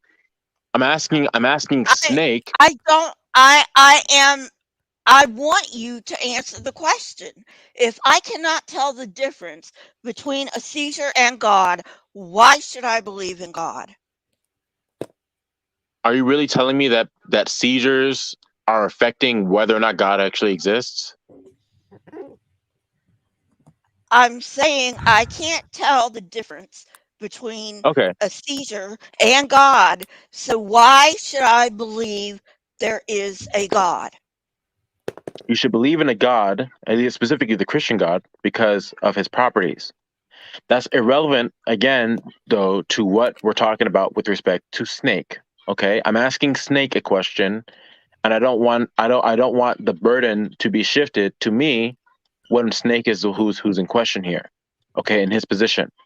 So Snake, last time you said to me, Snake, was that God or nothing stands in causal relation to God because you need a reason to believe that they are. Well, So here's let the me get this problem. straight. You're telling Here's the problem, though. me that things are only true if you have reasons to believe that they're true? No. Okay, then it doesn't follow necessarily that because you don't have a reason that therefore there is no God or that therefore nothing stands in causal relation to God. Ontologically, there's tons of problems with your God, but then you're going to ask me, well, how do I know that? And then I'm going to have to refer to epistemology. But No, here's the I'm not problem. going to Here's the ask you. I'm problem. not. Look, I'm Here's going to the wait. problem, I'm though. going to. Listen. So. Well, hold on. Okay. My position is entirely about your position. So No, you it's not made a about my claim. I position. said I don't believe you, and then you're trying to make me justify me saying I don't believe you when you're the one who started. You, not you specifically. Your side is the one who started this conversation, and our side is only a response to it. None of us are going out there saying there is no God, there is no God, unless someone else is starting the conversation saying there is a God. That's irrelevant. That's completely irrelevant. Okay, No. because your position. Look, now you're teetering on the edge of some sort of like a genetic fallacy. You're saying now because there are people who have bad reasons for believing in certain things that therefore, I'm not saying that this is what you're doing, but you're teetering on the edge of doing that. Okay, you're like right on the edge of doing that, in the cusp. No, you're Okay, right that of because doing someone this has sort of genetic fallacy of appealing to other people's beliefs to justify your own belief. Okay, what I think is irrelevant. Okay, according to you, I have faulty reasoning anyways. So why are you appealing to me to justify your own position? That makes zero sense. You need to stand on your own legs, your own position, okay, and defend it. Your position is that nothing stands in causal relation to God. So I want to know from you, how does that follow logically? Because I have to reference the God that you brought up in No, order you to don't. say that. No, you don't. Yeah, I do. Okay, you have to reference. Listen. So the what we're talking about is the God that I have described. We're talking about a God that is ultimate, that's eternal, okay, that's a mind. Your belief is that nothing stands in causal relation to this God as I've described it. Okay, nothing stands in causal relation. That's all you need to know. You don't need to appeal to me. Okay, pretend like I don't even exist. Okay, the bottom line is that you still have to address this position, whether or not I exist, whether or not I've presented you with anything. Nobody's neutral. Okay, so your position is that nothing stands in causal relation to God, to this being. So how does that follow logically? Ontologically, because it's a irrational position to hold. So That's there, a fallacy. so there's Fallacy. no, Yeah, because telling me if there's a that logical something is false. contradiction in a concept, that's not a fallacy. Fallacy. Okay, so what's the contradiction in saying that what is fundamental and ultimate is the mind? Because a mind is dependent upon components. What kind of components? Whatever rules the mind follows. At the What does very that have to do least. with it? Okay, hold on a If minute. the mind Components is aren't rules. logical, the mind cannot exist without logic pre-existing this mind. I have no idea. I have no idea what you're telling me. Can you rephrase what you're saying? I don't know. If the mind is following the rules of logic, the mind of God has perfect logic. That means that God is constrained by this logic that exists. No, it doesn't mean that God's constrained. Yes, it so does. That's something I hear a lot. God cannot contradict himself if he's perfectly logical. Yeah. He cannot just break logic either. He cannot just make himself be God and not be God at the same time. That doesn't make sense. All right. So this is something I hear a lot. Okay. The laws of logic are a reflection of God's eternal character and thinking. Okay. God's not dependent upon them. God's not encompassed by them. Okay. The laws of logic are reflections of God's mind. They are descriptions of how God's mind operates and how consequently God has organized the world to operate. That's not possible because God already operates based on those rules. They already exist. So you're saying no, they don't already exist. For God, for one, God's eternal. Hold on a minute. That's a misconception. For one, you're having a misconception about who God is now, because we're not talking about God coming into existence. God has eternally existed, eternally. So it's not like God, is dependent upon these laws. These laws are reflections of how God's mind eternally are, or God's mind eternally is. That doesn't work because if they're reflections, they already exist in God. What does it mean that they? Right. So they exist in God, right? Okay, good. So then God, they're reflections of God. So it's not that God is dependent upon them. It's simply that they're reflections of how God synonymous operates. With these laws of logic. They are a part of God because there's other things going on in God's mind other than these simplistic rules that God's mind is governed by. No, now you're thinking about God again as some sort of like our human mind. We're not thinking that you're misconceptualizing of God. God is going to be the ultimate parameter, the anchor, the ultimate frame of reference, even as for what the facts are or what the facts are not. Okay. So when we're talking about the laws of logic, we're literally talking about God himself. Okay. We're talking about how we're describing ways that God's mind is. Okay. God is going to be the ultimate truth, the necessity, the ultimacy of all of reality. So to say that the laws of logic, God's dependent upon them, it just makes zero sense to say if we're conceptualizing of God properly. But this is just your definition. Okay, that's fine. Look, it can be my definition. I can define whatever I want to. How does the point that is that follow? you have to address the scenario.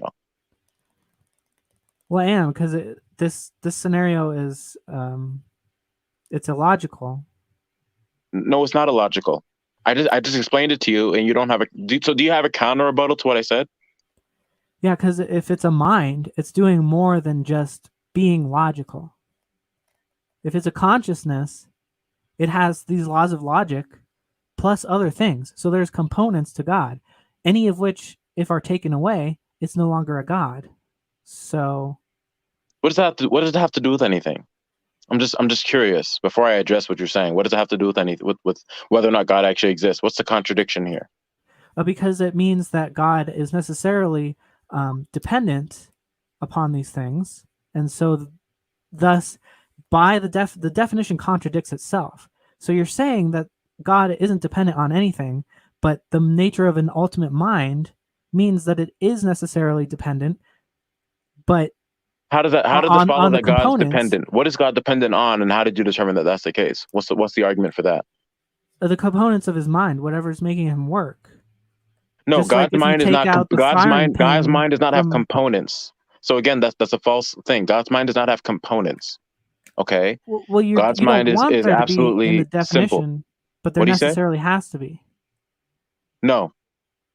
That's why the definition doesn't make sense. So, Well, the definition you're importing things into it that are not true. So I mean, it's just like it's a straw man at that point. We're not talking about God's mind being, having it's an internal constituent parts. critique. What do you say? It's an internal critique. Yeah, but it's not an internal critique because you're not actually addressing my position. If you were, then it would be an internal critique. But you demonstrated that it wasn't by saying that God's mind had components, which is not what I believe. But if I'm pointing I believe that God is simple. the problems in the position, you're necessarily going to say it's a straw man because you don't think there are any problems in it. No, you just have to By represent what I definition. said correctly. So my position, so you represented my position as God having components, which is not my position. So that's a straw man. No, I know So you don't believe rather that. I know than that's doing not that, your you can position. ask me what my position is, okay, and then I can tell you. I know But that you your just assumed what it position. was. I know that But your even position look, is that God has no components. But what I'm saying is that that's impossible. okay, how does that follow? Because a mind cannot function without components. Because How do you know that? I've already we talked about how logic is a part of God, but Well, it doesn't. okay, well, It's not all so of that might be a. I don't actually. I never said that. I never said logic is a part of God. That's what you said. So it's a reflection of God. yeah, when we're talking about logic, we're talking about God. Yes. So But that doesn't mean it's a part of God. Those are two wildly different statements to okay. make. So is logic itself synonymous with God? Logic is a reflection of God's eternal nature, of God Himself, really. But if I said, here are the laws of logic, this is everything you ever need to know about God. This is all of God. Or is there more to God than just logic? No, we're talking about God as a reflection of or logic as a reflection of God. That's what we're talking about. Yeah, but my question is there more to God than just logic? God has multiple different properties, yes. Okay, so then He has parts. No. If you hold to divine, like something like divine simplicity, you're going to hold to some sort of a belief that the parts are different, or not parts, but the properties are different manifestations of the same simple being. No. Or something of that effect. So I think divine simplicity is impossible, and so whoever else wants to go. Okay, that's not even but that's not look. You can believe that. You can believe that, but that's a far cry from what we're actually talking about here, because your position of atheism still needs to be defended. Okay, you veered off from talking about your atheism to talking about my position. That's irrelevant. Look, you can have disagreements with my position. I want to know from you, how did you determine that nothing stands in causal relation to God as He's been defined? Well, that's epistemological, but Wildheart, go. I've taken up too much time. Yeah, no, if God is more than logic, then it means God has more than one part. Right, so I wouldn't say that God is more than logic or less than logic. I would say that logic simply reflects God and God's eternal character and nature. Okay, and I hold to divine simplicity, which entails. Is God more than logic? Is God more than logic? Yes. Well, in our human mind, we can think, we can attribute multiple different properties to God. Right. So like His triune nature, for example. If I'm a Christian, so I would hold to God's triune nature and things like that. If God is more than logic, then God has more than one part. No. So you didn't hear you didn't fully listen to what I said. I said that in our human conception, we'll verbalize and we'll express God's nature, in a way that may seem like parts, but God in his actual being is not like a composite entity. Is God more than logic? No, not in his ultimate being. God is not more or less than anything. God is one simple, unified, whole, ultimately self-conscious being. So God is not more or less than anything. That doesn't make any sense to say. God equals logic. I would say that logic is a reflection of God's eternal nature. I'm not going to say that God equals logic or God does not equal, because again, we're using the language that we're using. The language. Let me finish. The language that we're using. The language that we're using may not accurately depict or convey, the truth of what's going on. So when you say God is equal to logic, I'm not going to agree to that. I'm going to say that when we're invoking logic, we're ultimately going to be referencing God and his eternal nature. More than logic. If you don't agree that God equals no, logic, okay, look, God equals more than logic. Wild Heart, did you hear what I said? Yes. Okay, what did I say? You said that God equal. You said that you wouldn't agree that God equals logic. So you must be saying that God equals more than logic, or less than logic. No. I hold again. One, first of all, that when we're expressing language, when we're expressing things about God, that's not going to be sufficient necessarily. When we're talking about God's eternal nature, it's not going to be sufficient in fully capturing who God is, essentially. Okay, so we can use language to approximate God's nature, but it can never fully express it. So using and oversimplifying it to either God is made of logic or God is equal to logic or God, that is not going to accurately represent my position. To my mind, God equals logic, or God is more than logic, or God is less than logic. There are only three options. Which one is it? No, God is. I'm using logic. As a no, it's not as a reflection. Listen, I'm using logic. God equals logic. Do you want a response from me or no? God is less than logic. There are three answers. Do you want a response? Okay. Yeah. We're talking about logic and we're talking about God. Okay. We're talking about God's properties. Again, I hold to the doctrine of divine simplicity, which holds that God is simple with respect to his ultimate nature, meaning that God's not made of composite parts. Not really. And God's not made of parts, really. That's all I can really say about that. So if you want to characterize it as God is equal to logic, I'm not going to stop you, but I would just say that's I would caution you. I'm not going to stop you, but I'm going to caution you that may not fully represent God's eternal nature. But I'm not going to stop you from saying that God is equal to logic. I wouldn't stop you from saying that. Right. There are three options. God equals logic. God is more than logic. I just gave you an answer.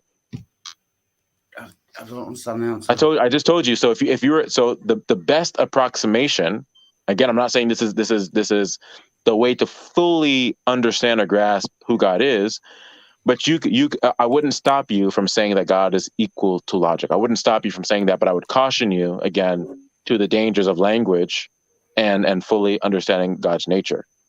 So I gave you an answer. Do you agree that there are only three options? God is. I gave you an answer. Wild Heart. Right, I'll shut up then. I don't understand your answer. Sorry. So wait, did you not hear that I told you I would be okay in language if I only had to choose between those three things. Yeah. I just told you could say God is equal to logic. I'm not saying that fully encapsulates it, but I'm saying that you could say that, and that would be fine. So God equals. So God, well, it wouldn't be fully fine, but of course, the point is that's what if you're going to lead me to those three options, if you wanted to say God is equal to logic, that's the least controversial. Right. When we're talking about divine simplicity. Right. But the three. Randolph, you want to jump in here? Yeah, sorry about that. It's okay, Wild Heart. I'm not that bright, that's all. I'm sorry, I was just dealing with something. I missed that. Oh, we were talking about God and logic and all that. All right. And Well, is J. there anything Robin else that would needs to say, that you guys want to ask? Because I do have to do some other things. You know, the night's getting pretty late. So, is there anything else? Well, I think the main issue here is over epistemology versus ontology. So I just don't know how I'm supposed to take a position on anything without this process of epistemology. So I'm not I saying have that to you either shouldn't. assume that it's true or it's not true. I'm not a machine that has perfect knowledge. I can't just state ontologically things. I have to arrive at positions for reasons because I am a human, allegedly, and that's all. That's as best as I can do. So, Well, this is what I'm going to respond with. Okay. I'm not saying that you're not using epistemology to come to conclusions about ontology. That's not what I'm saying. What I'm saying is that when I'm asking you an ontological question, I'm going to expect an ontological response. When I ask you about the nature of certain facts, then you're going to only be able to respond about certain facts. You're not going to be able to respond about your mental states, because your mental states don't determine the truth. Your epistemology, what you claim to believe, doesn't but the problem determine there, the truth. the It's not a problem there justification. is then we have to accept everything. We have to accept Allah. We have to accept No, you don't. Krishna. No, you don't. Yeah, because I can't rule them out ontologically. Yeah, Okay, well, go you ahead, can, Randolph. but that's a different. Look, that's a conversation for another time. Bottom line, epistemology That's and my final ontology word. are Go two ahead. different things. If you try to answer it both, you'd be equivocating. I think that the underlying problem here is trying to the attempt to apply ontology to atheism, and it really would fit better, I think, trying to apply it to agnosticism in that kind of side of the spectrum, because atheism is about not believing something. It's not about stating a fact about something.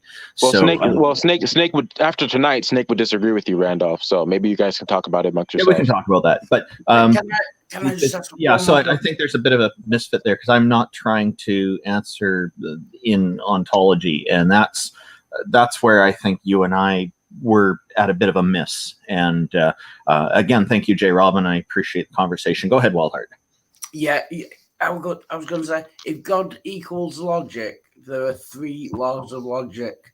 So wouldn't God still be multiple things? Of God equals logic. You said God equals. That's why I'm telling you that I'll shut up. I can't fully articulate God's eternal nature and ultimate nature. Like, that's not something that that's way above my pay grade, and because I'm finite, I can't fully explain God's eternal nature. But that's irrelevant to whether or not God actually exists, whether or not I can fully explain it or not. But you were saying God isn't multiple things, but if the laws of logic include three different things, and God equals logic. Okay, so we think of the laws of logic, because we're limited in many ways to thinking, for example, propositionally. Like, we think subject predicate, we think that way. Yeah. That's not necessarily how even God thinks. God thinks essentially, thinks about the essence of things. Okay, and in many ways, I could go and say that God thinks non-propositionally. This is actually something I've now started to look into recently, and I find it very compelling, actually, that God thinks non-propositionally and thinks merely about the essence of things, and that really ties into kind of his simplicity, his divine simplicity. And so, that's how we conceive of God. At least that's how I do. Okay, so Jay Robin, just one question and you can go. Thank you for being here, by the way. Cheers, Jay Robin. Thank you. No, I mean, so basically you're saying you believe in God just because you believe in God. No, I haven't even I've barely touched on why I believe in God. I mean, the reason I came here was to ask about atheism. If you want me to give a quick rundown, I believe in God because of his revelation and because of his character set. And I believe that God's character, God's properties are necessary for human intelligibility. Namely, that God is he's ultimate, he's eternal, He's a mind. He's revelatory, and he's always truth revealing. He's omniscient and he's omnipotent. And I believe that those, and my position is that those are necessary properties for human intelligibility, rationality, arguments, etc. That's my position. But that wasn't what I came here to do. So I mean, so in a quick rundown, that's what I believe are the necessary properties. And I believe that if God were to be deficient in one or more of those properties, then we'd lose things that are fundamental to our human intelligibility and experience. J. Robin, I know you need to go, so I'd just like to say in the future, I would be interested in talking with you about the paradox of omniscience and omnipotence at some point, but now I know you. So yeah, definitely, no problem. And you're more than welcome in my room anytime. And please say hi to Darth Dawkins for me. I will. Okay. No right, problem. bye, Well, thank you guys for having me Jay. online. I'll talk to you guys later. Oh, Cheers, sure. yeah. Thanks a lot. Cheers. Had to get Darth Dawkins in there because I know he's using Darth Dawkins arguments. Yeah, I think he's better than Darth, actually. That's what I said earlier too. As I find him a lot more enjoyable to converse with, and I did tell him that directly. It's because it's the same set of arguments basically, but Darth Dawkins is very At least he's respectful about it. And Darth Dawkins likes to run an interrogation. J. Robin's a bit in that direction too, but he's willing to listen and entertain ideas instead of just writing stuff off right away. And I really like that about him. Yeah, he's a lot more polite than Darth Dawkins. Yeah, oh yeah, much easier to converse with. Yeah, easier to understand as well, I would say. Yeah, yeah. Although I don't know much about Darth, so. Darth basically does that, but with word salad, like ramped up to 11. And then calls and calls you dishonest and all the whole time. Yeah. Yeah. So I mean, he just said something. He believes in God because of all this, right? One of them was revelation, right? Well, revelation is a psychological state, and he dismissed psychological state. So yeah, what sense does that make? Okay, I'll just before I get off, I just had to tell my daughter or something, but they're trying to get us to take a belief position when some of us don't hold a belief position, and so you can hear how and that's why they're slipping ontology in there, is because ontology limits the options. So it's an attempt to limit the scope of what our options are, and I don't go with it. Right. Snake was right, is having a whole discussion about that with him, and it was very interesting to go through the paces, hear them go through the paces on that. Basically, but like I said, he okay. So he was saying that if any of the components of God, like revelation and blah blah blah, are true, and you can correct on this, but what I got from him was if you can prove any of these components that I believe about God are not true, then God is not true. Is that just me, or is that what he said? Yeah. So I don't get this divine simplicity stuff. He just okay. So he said that one of the components, for lack of a better word, was revelation. But revelation is a psychological state, and he dismissed psychological states. So he is basically going with cognitive dissonance. Yeah. It's the switching between ontological and epistemological is kind of serves the function of keeping us on the defensive, basically. Yeah, but you were spot on when you said ontologically, then we cannot dismiss any of the gods. Yeah. I mean, that's just stupid to require an ontological argument.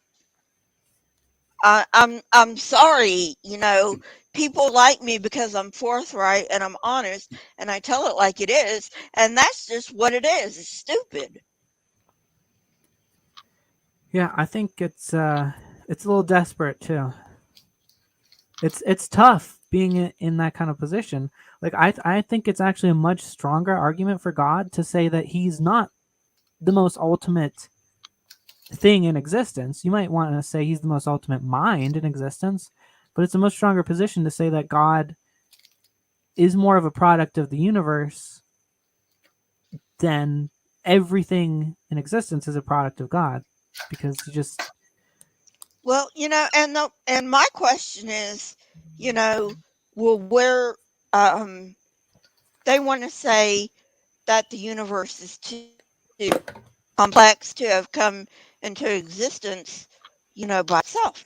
Well, okay, I'll grant that, but then God must necessarily be more complex than the universe. So it stands to reason then that he needs to be created. It doesn't work. Yeah. but Yeah. God's eternal, so he's special. That's Yeah. special pleading. That is the The definition of universe special pleading. the universe can't be eternal because it's Reasons. not self-creating by my definition.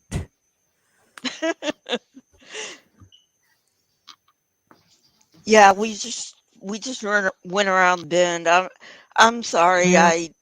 I didn't want to, like, interrupt him or anything, but you know, I think there's just a major disconnect there. Like we're talking past each other almost. Yeah, That's just what definitely. that's just my take on it. But you know, this is what happens with theists and atheists. They just talk past each other, which is why you can't really get anywhere. Well, it is there's some science behind religious states of mind and non-religious states of mind. It's Hmm. literally Right. different wiring, and I don't. People can be argued out of it, so I don't know exactly Well, where those two kind of overlap, but it's just like my point about I have temporal lobe epilepsy. I have seen God, but it was my seizures. If I cannot differentiate between quote unquote God and my seizures, why should I believe in God? And he did not answer that. He didn't even want to go anywhere near that. well, can you prove it wasn't God? Is basically their position. See, it doesn't hold. But it doesn't hold. Yeah. Oh yeah. Yeah. I'm aware. Yeah. Yeah. Quite scam. I'm being I so mean, alone. yeah, but in science, in science, you have a hypothesis and you have the null hypothesis, right? The only thing science can do, you can never prove the hypothesis. You can never prove the hypothesis. In math, it's a bit different, but in science, you can never ever prove the hypothesis. The only thing you can do is fail to reject the null. And then That's you, what Christians don't get. yeah, and in science, you're working what seems to be the best understanding of reality. Yeah, yeah, math has proofs. Yeah. Yeah. So we are not rejecting the null because there is no proof that we should reject the null. Yeah, Mm-hmm. yeah. That term null hypothesis really bothers them, and they really don't like us to talk about it being in terms of what seems to be the default. Yeah, I tried to ask, like, what should I do? What am I supposed to do? And that's when they default to just, well, what is the ontological truth of the matter? It's like, how They am I want you to supposed to take a get position. there in the first place? They don't care which position you take. They want you to take one. Yeah, the Bible says you're either for God or against God, and they Yeah. can't accept anything else. It does. I was just reading that last week. Yep. Yeah, they will not accept that there's a third option. And Hello, soldier of science. Yeah.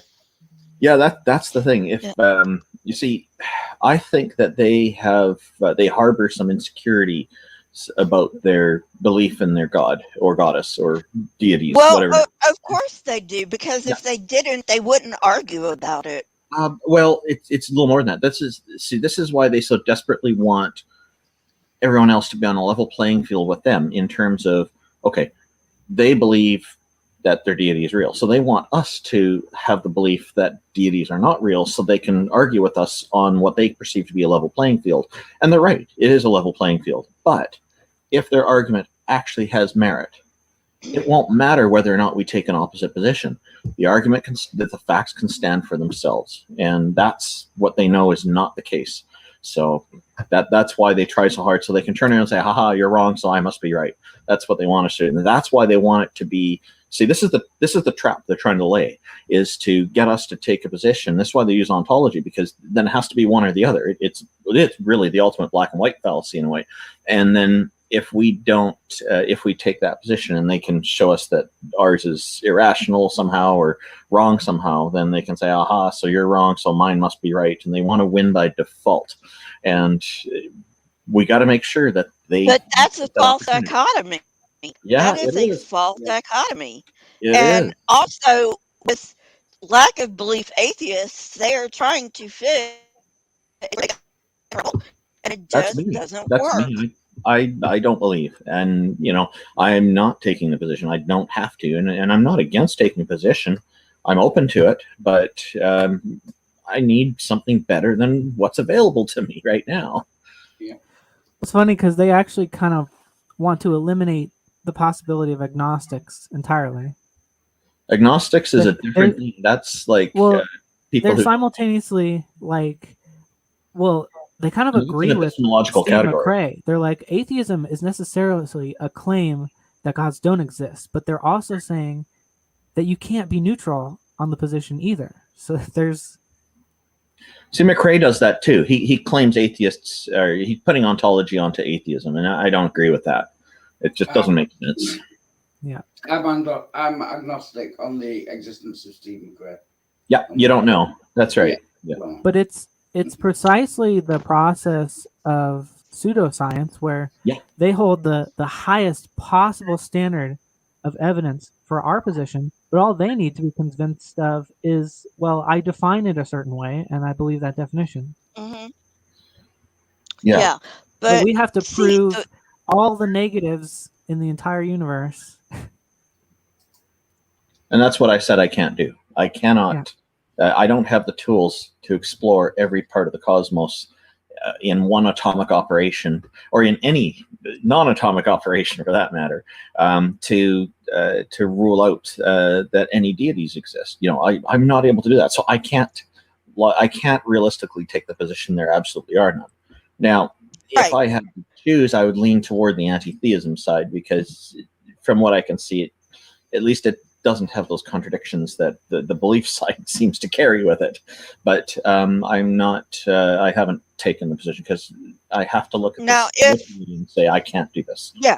Can you tell Lisa? If he wants to, Lisa, I've got to go. But thank you very much, Lisa. It's been a great hang. Thanks for being in here, Wildheart. And thanks, Nick. Take care. It's been great. Nice to meet you, Wildheart. It was great to see you. Cheers. Thanks. Bye-bye.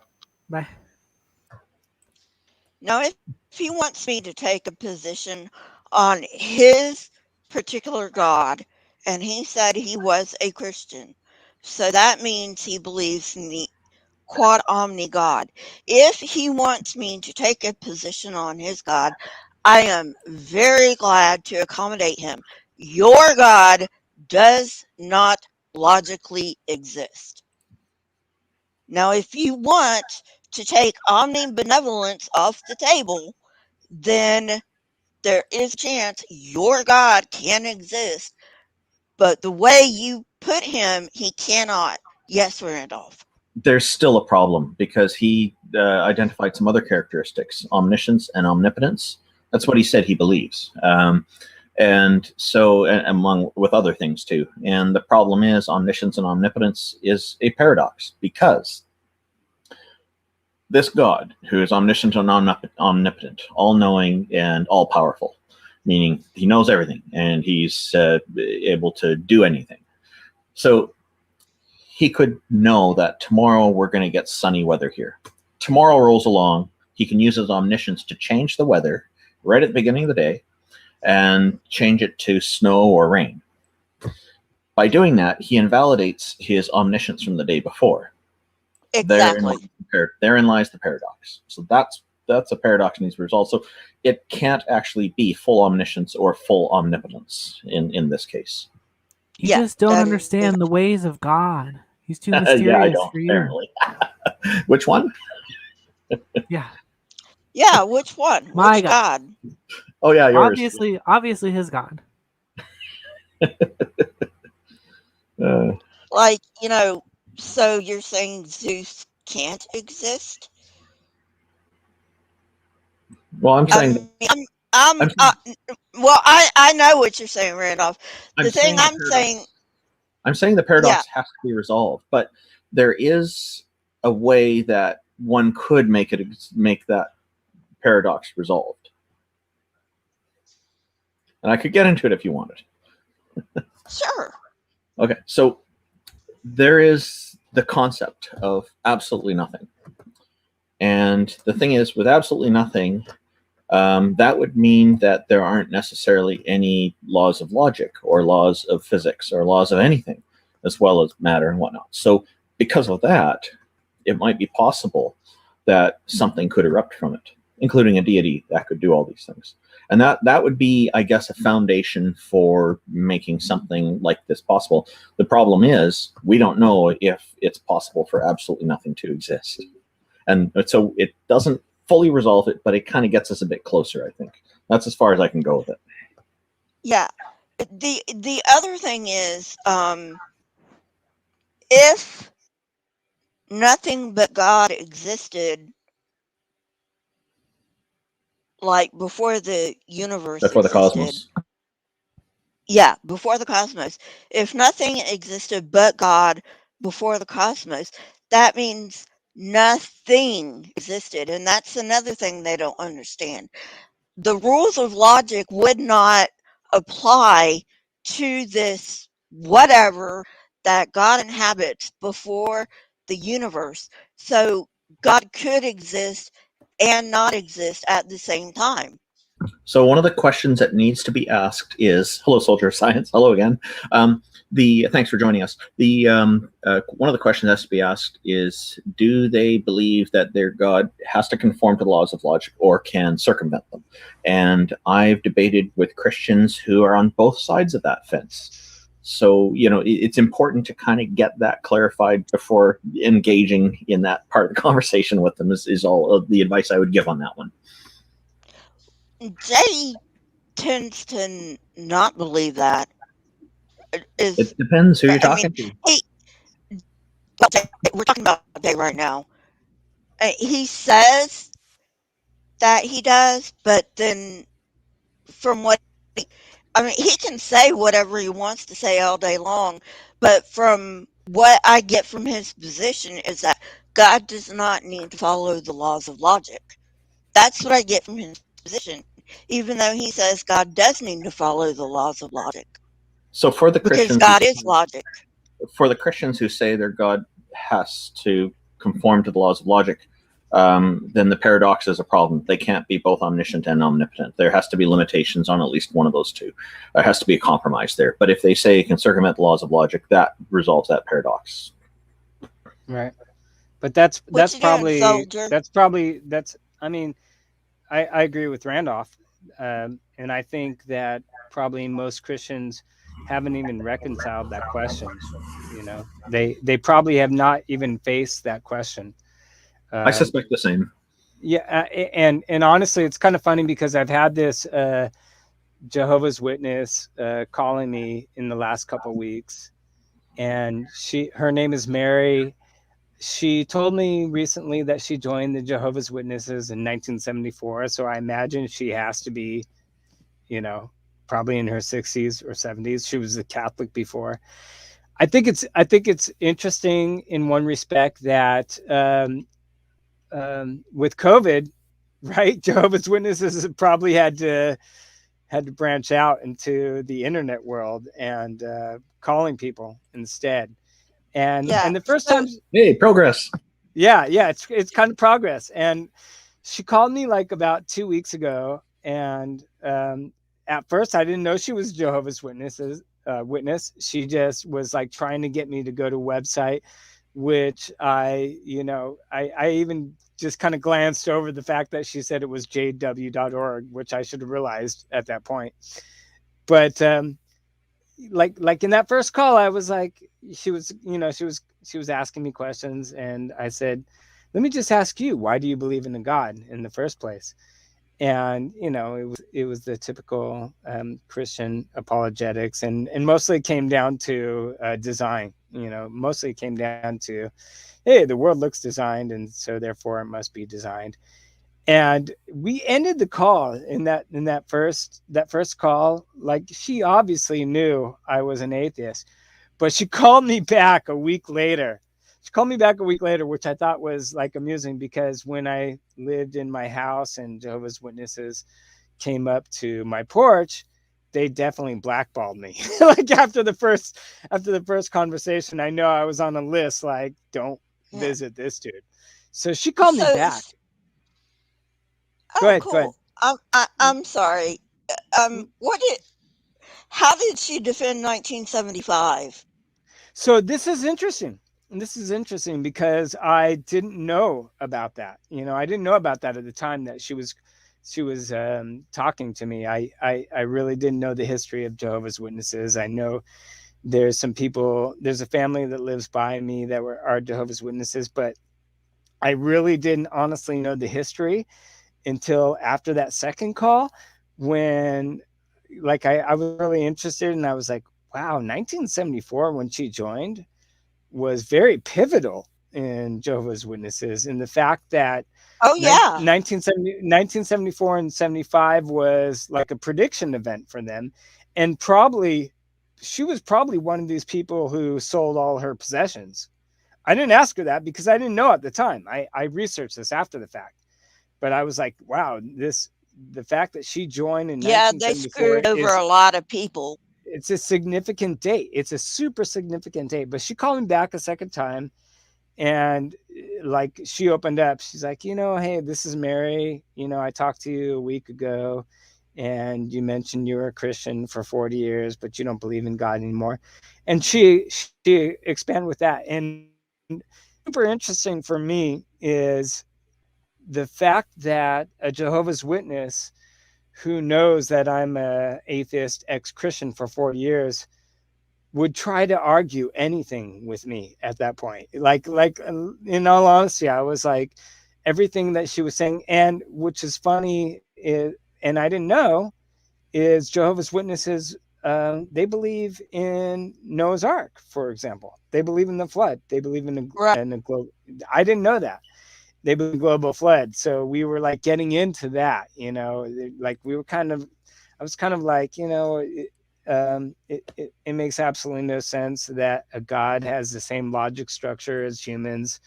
And I was getting into the fact that like a God could have the same logic structure as ants, or any animal, if God wanted to talk to humans and in the same logic that we deal with logic, like God could talk to ants in the same logic that ants deal with logic or lack of logic, right? It's the same, right? There would be no difference. That seems pretty logical, actually. Yeah, I mean, it would be no difference. Like, if like, and so my question was like, why would God prefer humans logic structure and wanting humans to worship that God versus like versus an ant, because it could really talk to ants, it could do that, right?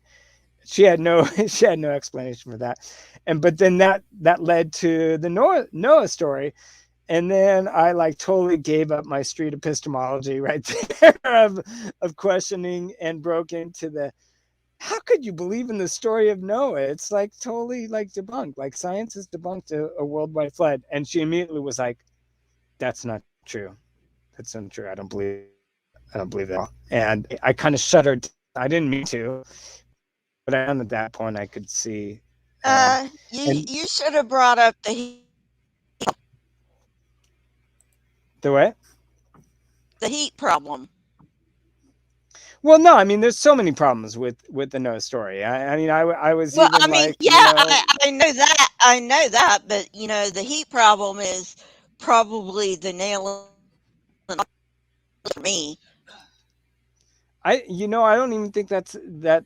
I mean, I was trying to get more to the fact of, like, it makes zero sense that a God who is an omni God knows that it's going to freaking kill 99.99% of the entire population that it created, after it knows it's going to do that. I was trying to get her to get on that point of like omniscience. And of omniscience, and she omniscience struggled would be with that. 100% knowledge of it. Yeah, she struggled with that big time. Like, I'm like, you know what? Good, you got her thinking. And even I was like, even if a God knew that this was going to happen and still chose to do it, I was like, don't you think that that's an evil way for people and like pregnant women and all animal? Like, what did the animals do? Isn't that an evil way for the God to take people out that it knew it was going to take out? Why didn't it just start over? Like, why didn't it just, like, if it's going to like use magic, right? That's magic.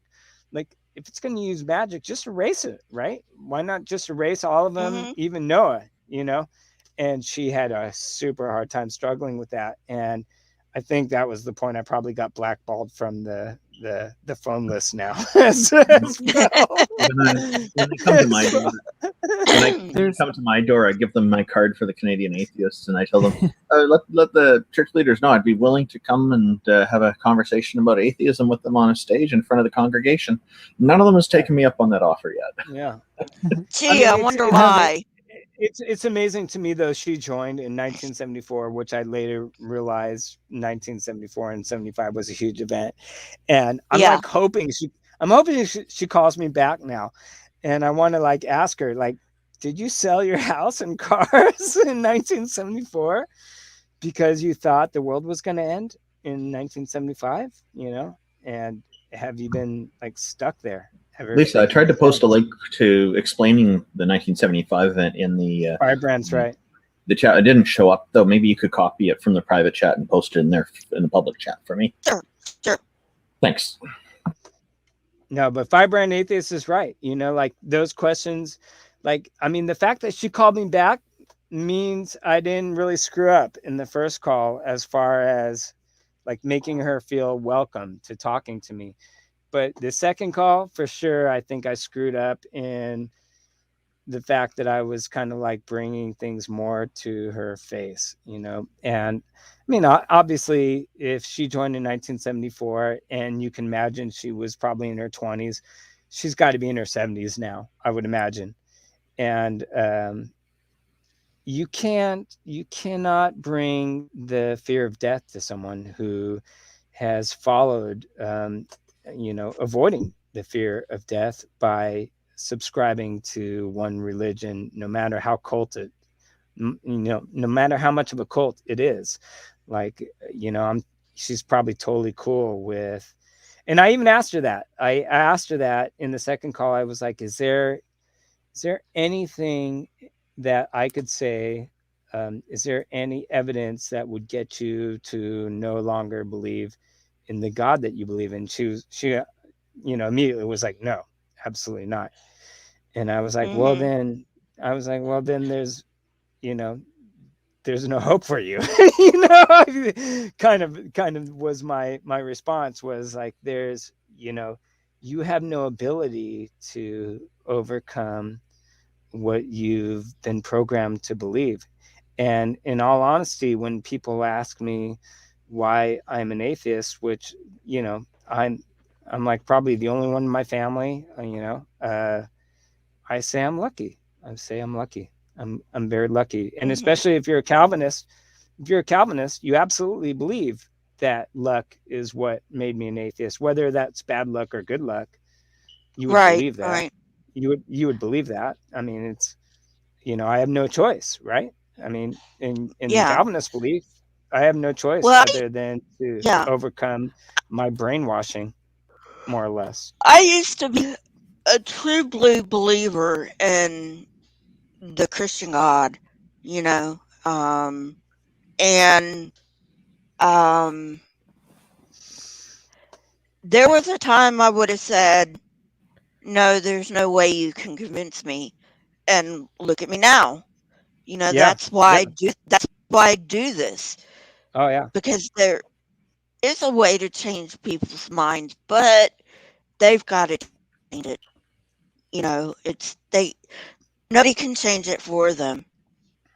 No, and All we and when I was a Christian, Lisa, when I was a Christian, I have the same passion now as I did when I was a Christian, and I know for a fact that I had friends who were not Christian that I converted into Christians when I was a Christian, which makes me like a freaking horrible person now. yeah, Now that I think about that, because really, relationships with people and feeling alive in so many cases is more important than the truth of things, and that's why you have people like Trump getting elected, because people value relationships. And and even I would even say that church and religion provides a community aspect and even a psychological aspect for people like who aren't going to a psychologist or a psychiatrist, to be able to think of a God, and when you have a problem and say, you know what, I forget this problem, I'm going to leave it up to God, is a super warming and convincing and psychologically beneficial thing for you to do. I mean, I know if you're a Christian before, you've done this. Like, dude, I can't solve this problem. This is a problem I can't get out of. I'm leaving it up to God. right, It's welcoming for people to do that, and people don't want to get rid of that poor man's psychologist, which is what it is. And I but it recognize also that, and if you tell people that's what it is, they totally reject it, and they're like, f you, yeah, You know, but I it also takes people's power away from them. yeah, you commented about there was a brief comment earlier about the converting people or deconverting people. I make sure the best I can that I'm not doing that. I don't want people to feel like I'm trying to get them to change their minds. Yeah. I just want them to Right. consider new ideas, and because I know that if it resonates with them, they will change themselves. And to me, that's the best thing, because I think one of the most important things is that we have this intellectual sovereignty, I like to call it, our own free will to choose for ourselves and make up our own minds about things. I call that intellectual sovereignty. Yeah. I think that's a nice Okay. way to describe it. It's important, because if a person isn't pressured to make this change and they just figure all that out on their own, then it's a more genuine change, and it's going to be, they're going to be more comfortable with it, like truly, deeply more comfortable with it. And, again, I don't have a problem with people believing things. Where I have a problem is when they try to push it onto others. And so I feel for myself, it's very important that I do not try to push it onto others. And that's why I don't try to convert or deconvert people. And the more No. you pressure and push someone, the more they dig their heels in, typically. Most people, yes. Most people. Yeah. Some people will Yeah. go along with it. They don't like the pressure, they'll just go for it. But most people will push back. You're right. No, and I even think that there's probably a percentage of, I think the more educated you are in the Bible, the more of an apologist you are. Probably the more you are on that line of I could not believe this, But if you're making money from it, if you're a preacher or if you're a YouTube, channel that profits off of it, then you have to make the choice of I'm still going to believe this. And in all honesty, growing up a believer, I didn't know the apologist aspect of it. I didn't know those arguments. And then once I started learning those arguments, my first thought was like, how could any freaking preacher who went to seminary school still be a believer? And so now I have this kind of cynicism of, I kind of have this cynicism of, there's got to be a percentage of these people who went to seminary school or who went to college to learn about apologetics that are way smarter than me, that are probably closet atheists but have dedicated their life to it and came to a point in their life where like it was too late for them and they're making money off of it. And that disgusts me because it disgusts me, and I'm very cynical. Like now when I see people on YouTube, like the McDowells and, like these people who make money, I'm kind of like secretly like, dude, you're a smart guy. You've like really studied all these arguments and you studied the design argument, and there's none that you're like failing at all these arguments. So you therefore either have to be on the fence or you're just deciding to stay with your religion because you're making money off of it. One of the problems I have with the on the fence description, and this is not a reflection on you, it's just a reflection on the church in general. For sure.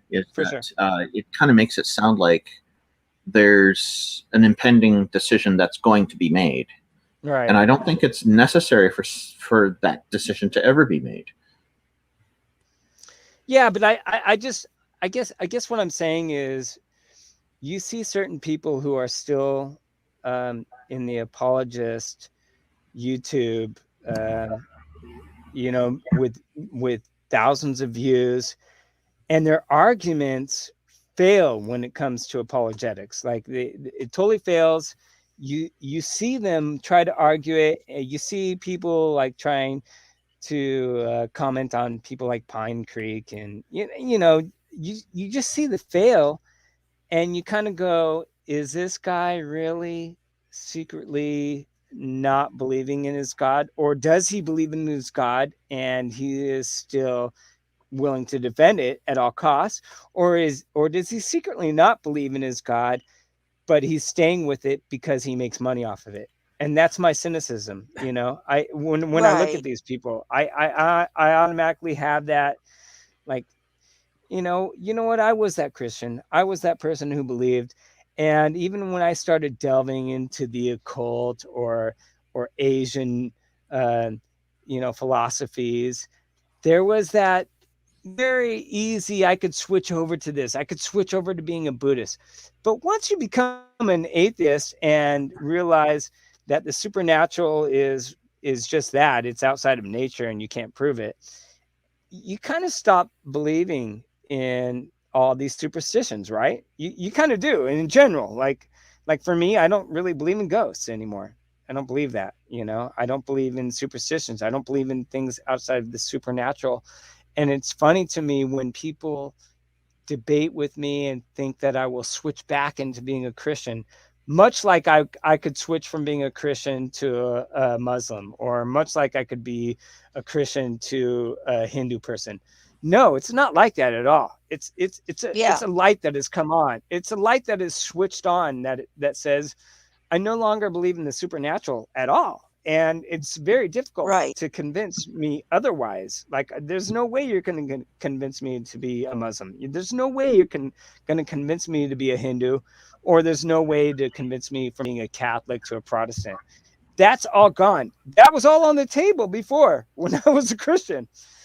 I think all that stuff could have been on the table. I think this is how it is for a lot of people, actually. Yeah. So I think going my back. road. Sorry. Going back a little bit, I think, like, as far as people doing it for money who don't even believe, I think we do need to have a little bit of sympathy for the people who are like stuck in that, Yeah. like they're dependent Right. on it because Yeah, I mean, well, they that's have what the nothing else to turn to. yeah, Right. but That's that's what the the matrix. That's the matrix blue pill, red pill argument, right? Should the sympathy continue after they've got their third private jet, though? No, not those people. Like No. I mean, but honestly, even those people are business people, right? I mean, of course, you're going to look at him. You're going to look at him as a fraudulent person who's taking advantage of people. But do you guys know Jonathan Finley, the Word of the No. Wild guy? Mm-mm. He was an ex no. evangelical pastor, and he didn't know how to get out of it, and he was like that was his livelihood, and he was doing it for a while after he stopped believing specifically in that church, but he got out of it eventually. So and that's hard. That's super hard, right? Yeah. I mean, that's literally the blue pill, red pill. Like, even for me, right? When I can't stop, but I can't change my mind to believe in God anymore.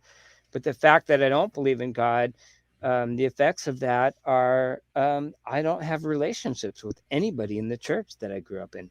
None at all. Like people that I grew up with that were some of my best friends, I don't have any relationships with them at all. And so I think for humanity, you kind of look at it and go, is it more beneficial to have relationships and a community with people, even if it's based on bullshit, versus you realizing the truth and no longer having those relationships? I think that's a valid argument. I mean, that goes into the argument of, is religion beneficial for evolution of humans?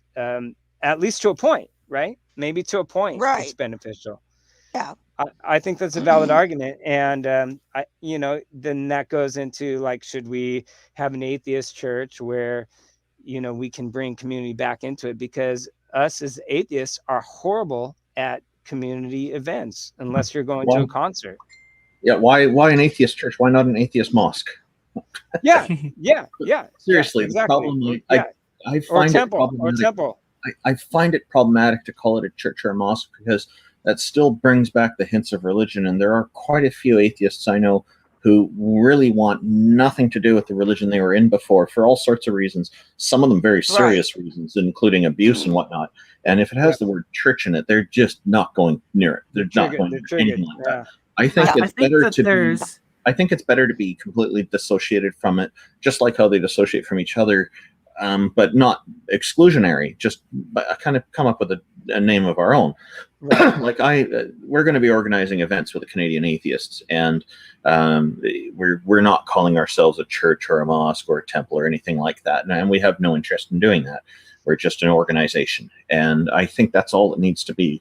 We're going to do local events. We're also planning to do an annual event. We had these plans before the pandemic struck, and then everything had to go on hold. So it looks like we've been doing very little for quite a while now, unfortunately. But we didn't want to contribute to the spread of the virus, so of course we didn't do those things. And here in Canada, it's kind of hit and miss. Some churches were doing it, and some churches were following the pandemic recommendations and doing the stuff over Zoom meetings and things. And I applaud those churches for doing that, because that helps the whole society, and that's the right thing to do. But unfortunately, there are some churches and other religious institutions that said, nah, this is all fake. We're going to do this anyway. Mostly evangelicals, as I can tell. But but it's just, I'm really looking forward to next year. We're going to be able to hopefully start doing these things again. It really depends on how the pandemic's going too, right? So there is something to say about kind of the transcendent feeling of like a community, and like a deeper spiritual feeling like that. For me, a lot of fiction can hold for me, where there is this deeper transcendent truth. It's not magical, but there's truth to it, and it feels different than just, oh, we have a potluck and we get together, I mean, that's honestly a personal truth. And Those are nice.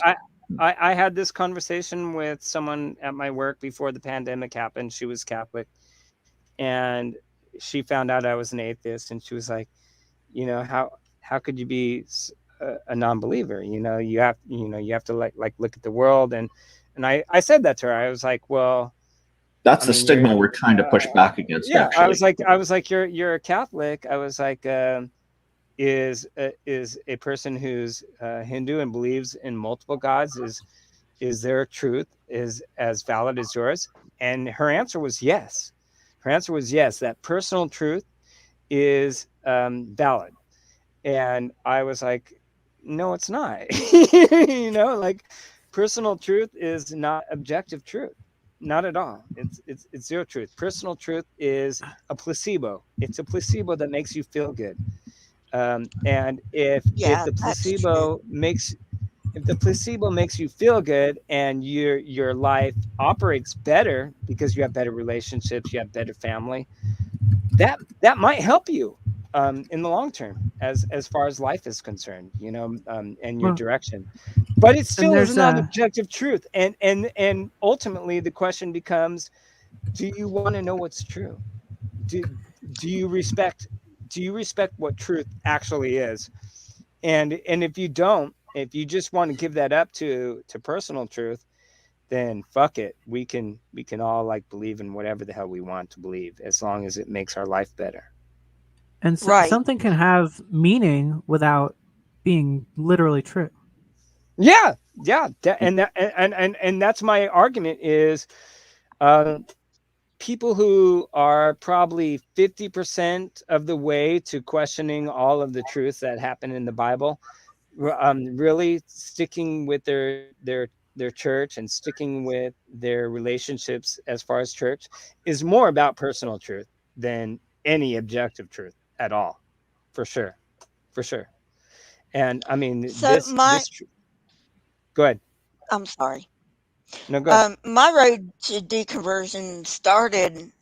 I've always been more of a rational person, even though I believed in, Christianity. But I've always been the well, as far as you can say, any Christian is rational. You know, um, I would have been that person, right? And so one day I thought, well, you know what? If my faith is true, if it really is the truth, then why don't I look at these other faiths? Or, when I was growing up, the thing was the theory of evolution, right? Oh, don't learn about the theory of evolution, you know, um, which is a major problem because anybody who knows anything about psychology is going to know if you tell them not to do something, that's exactly what they're going to do, you know. But Right. Yeah. anyway, moving off from that, my feeling was okay if my faith is the truth, if my faith is that strong and it is the absolute truth, then when I come out of my phase of discovery, which is what I called it, um, then I'm still going to believe, well, that didn't happen, you know. Yeah. Yeah. Yeah. Yeah, yeah, absolutely. I mean, I think it's a win-win if you try to discover the truth through the Bible, because ultimately you either confirm your belief in a God, or you go, "Hey, this is bullshit," and you confirm that you're not a freaking crazy person that was grown up Yeah, brainwashed. And ultimately, to me, what just super frustrates me when I put it into terms of math with people, and I'm like, instead of going from the bottom up viewpoint that you grew up in, meaning you know what, I grew up in Canada, around all these churches around me, and everybody believed in these same churches that I believe in, you know, and you take the top down and you go, okay, look at the whole world and look at every religion, which you do not believe in. Um, there's more religions you don't believe in versus the one you believe in. And this is very difficult for believers to do. It's very difficult for them to put themselves in the shoes of another human being. Especially if they got into it at a very young age. Seems to be even more difficult. Yeah. Yeah. I mean,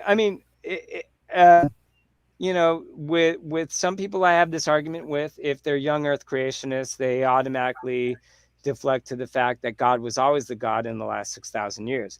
But to other people who recognize that, you know, humans have been in their current form for over 200,000 years, and, you know, Denisovans and so forth, are even back to millions of years.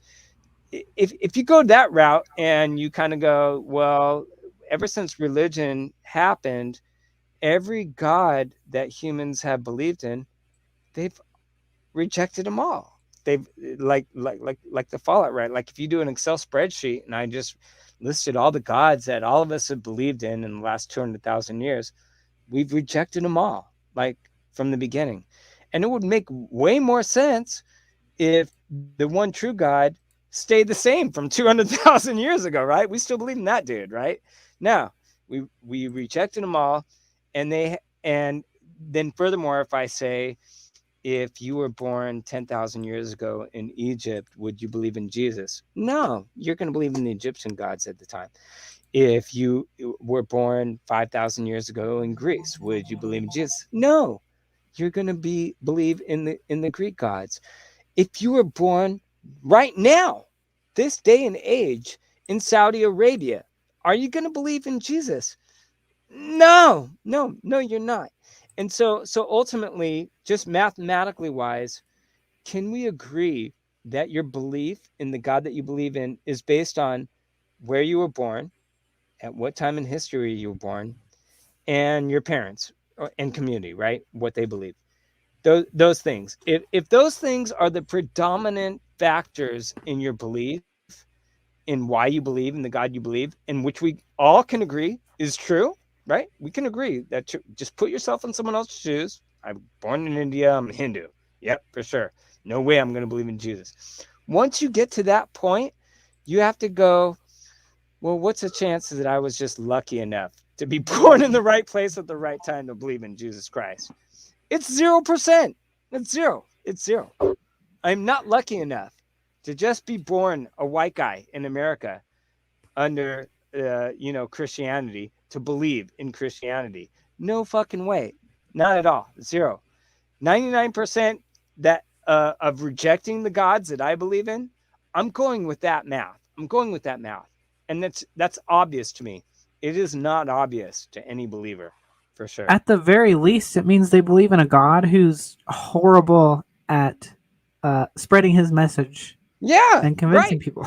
Right, absolutely. That was the same argument I had with the Jehovah's Witness, who was trying to tell me why God doesn't like show himself to people, and I'm like, well, he showed himself to freaking Satan, right? Who still rejected him? Hello. Like, why are you trying to give me the argument that Jesus doesn't show him, or God doesn't show himself to people because he wants people to have faith to believe in him?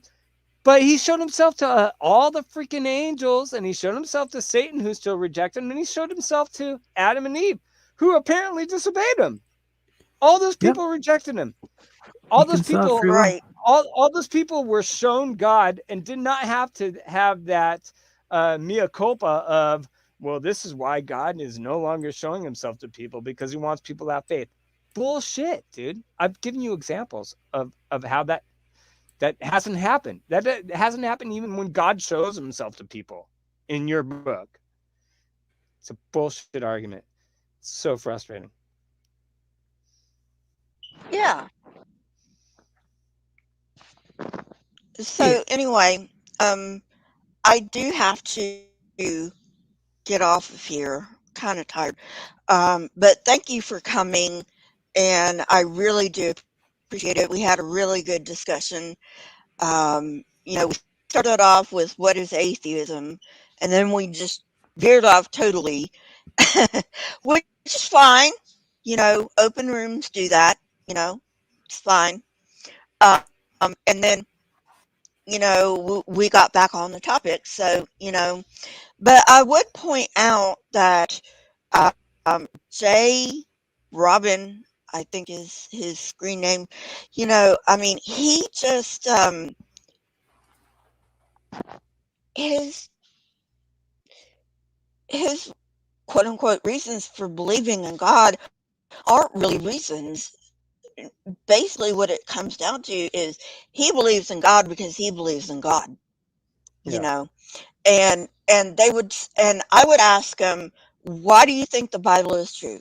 And they'll be like, well, the Bible is true because the Bible says it's true, you know? And I'm like, Right. what about the Quran? The Quran says that the Quran is true. So why don't you believe the Quran? You know? Well, that's a false book. Well, you don't know that. I mean, it says right there that the Quran is true. So, if you believe the Bible, because the Bible says the Bible's true, why aren't you believing the Quran when the Quran says the Quran is true? Yeah. Yeah. I mean, you make a great point, Lisa, and I think, I know you want to end this, but I think this is all for us to kind of think about is the arguments that any of us can come up with right now, even everything I've said right now, matters zero to the person who ultimately fears death and really wants an afterlife. It matters zero. If your fear of death is more important than your knowledge of truth, it's not going to mean anything to you, no matter what religion you are. I mean, that's ultimately it. Not only fear of death, but fear of punishment by the God that is pronouncing that death on you, whether it's obviously Islam and Judaism and Christianity all believe in the Abrahamic God, even though there's Right. differences and different versions of it.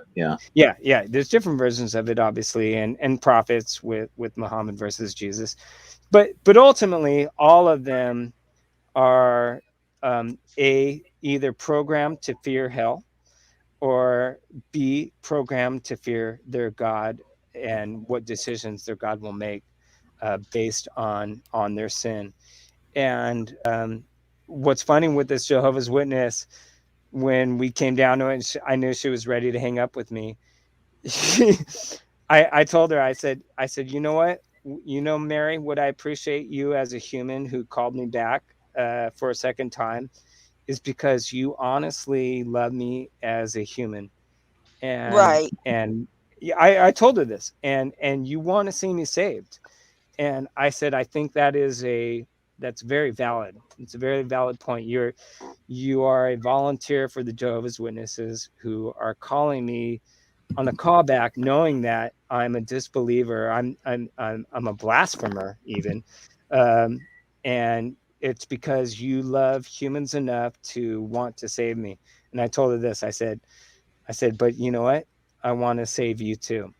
And I want to save Yeah. you. I want to save you from the program of the Jehovah's Witnesses. And I kind of got into the whole history of the Jehovah's Witnesses. And she said to me, she said, what are you going to save? What are you going to save me from? And this is a great question from a believer. Mm-hmm. What are you going to save me from? Because obviously she has a family. She's grown up in this. And I said, what I want to save you from is the guilt of life, of thinking that you're ultimately a sinner no matter what you do. And no matter Yeah. what you do, not perfect for God. And imagine the guilt and the stress that you have lived for, the last 70 years of thinking that you're not good enough. Imagine how horrible that is. Imagine how horrible that no matter what you can do, it's just not good enough. And once I became an atheist, that guilt was gone. Or Yeah. the feeling that I'm going to go to hell, that's gone. It's gone. There's no way I think I'm going to hell. And she said to me, she said, so you think when you die, you're just dead and that's it? And I said, that's exactly right.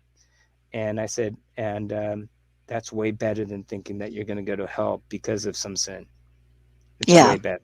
It's way better. So that's all I have to say. Okay, well, thanks for coming, Soldier of Science, Randolph. Thanks, Randolph. Yeah, Snake was right. If you are new to the channel, don't forget to subscribe. If you like this kind of content, I don't really do open rooms, but every now and then I will. So check out my channel. I got a lot to offer. Yes, Randolph. Just like to say thank you, everybody, for being here, and thank you for hosting this. We made it past 4:20. 4 hours and 20 minutes. That's a fun number. Thanks, guys. And I really appreciate everyone in the audience who's been here now and from before. It's been great. I really enjoyed this conversation today. I always love seeing you, Randolph, dude. Yeah, everybody. Yeah. All right, bye. Yeah. It's been real. Bye, everyone. Bye. Yeah. So I'm just going to, sign off now because it's like 8:39 here, but I do have a headache and it's just better if I just lay down. So thank you for being here, and I appreciate all of you, and I will see you sometime. I am planning on having Saturday live stream. All right. Yeah. So take care, everyone, thanks, y'all. and thanks for being here. Yep. Alrighty. Y'all. Bye. Bye, guys.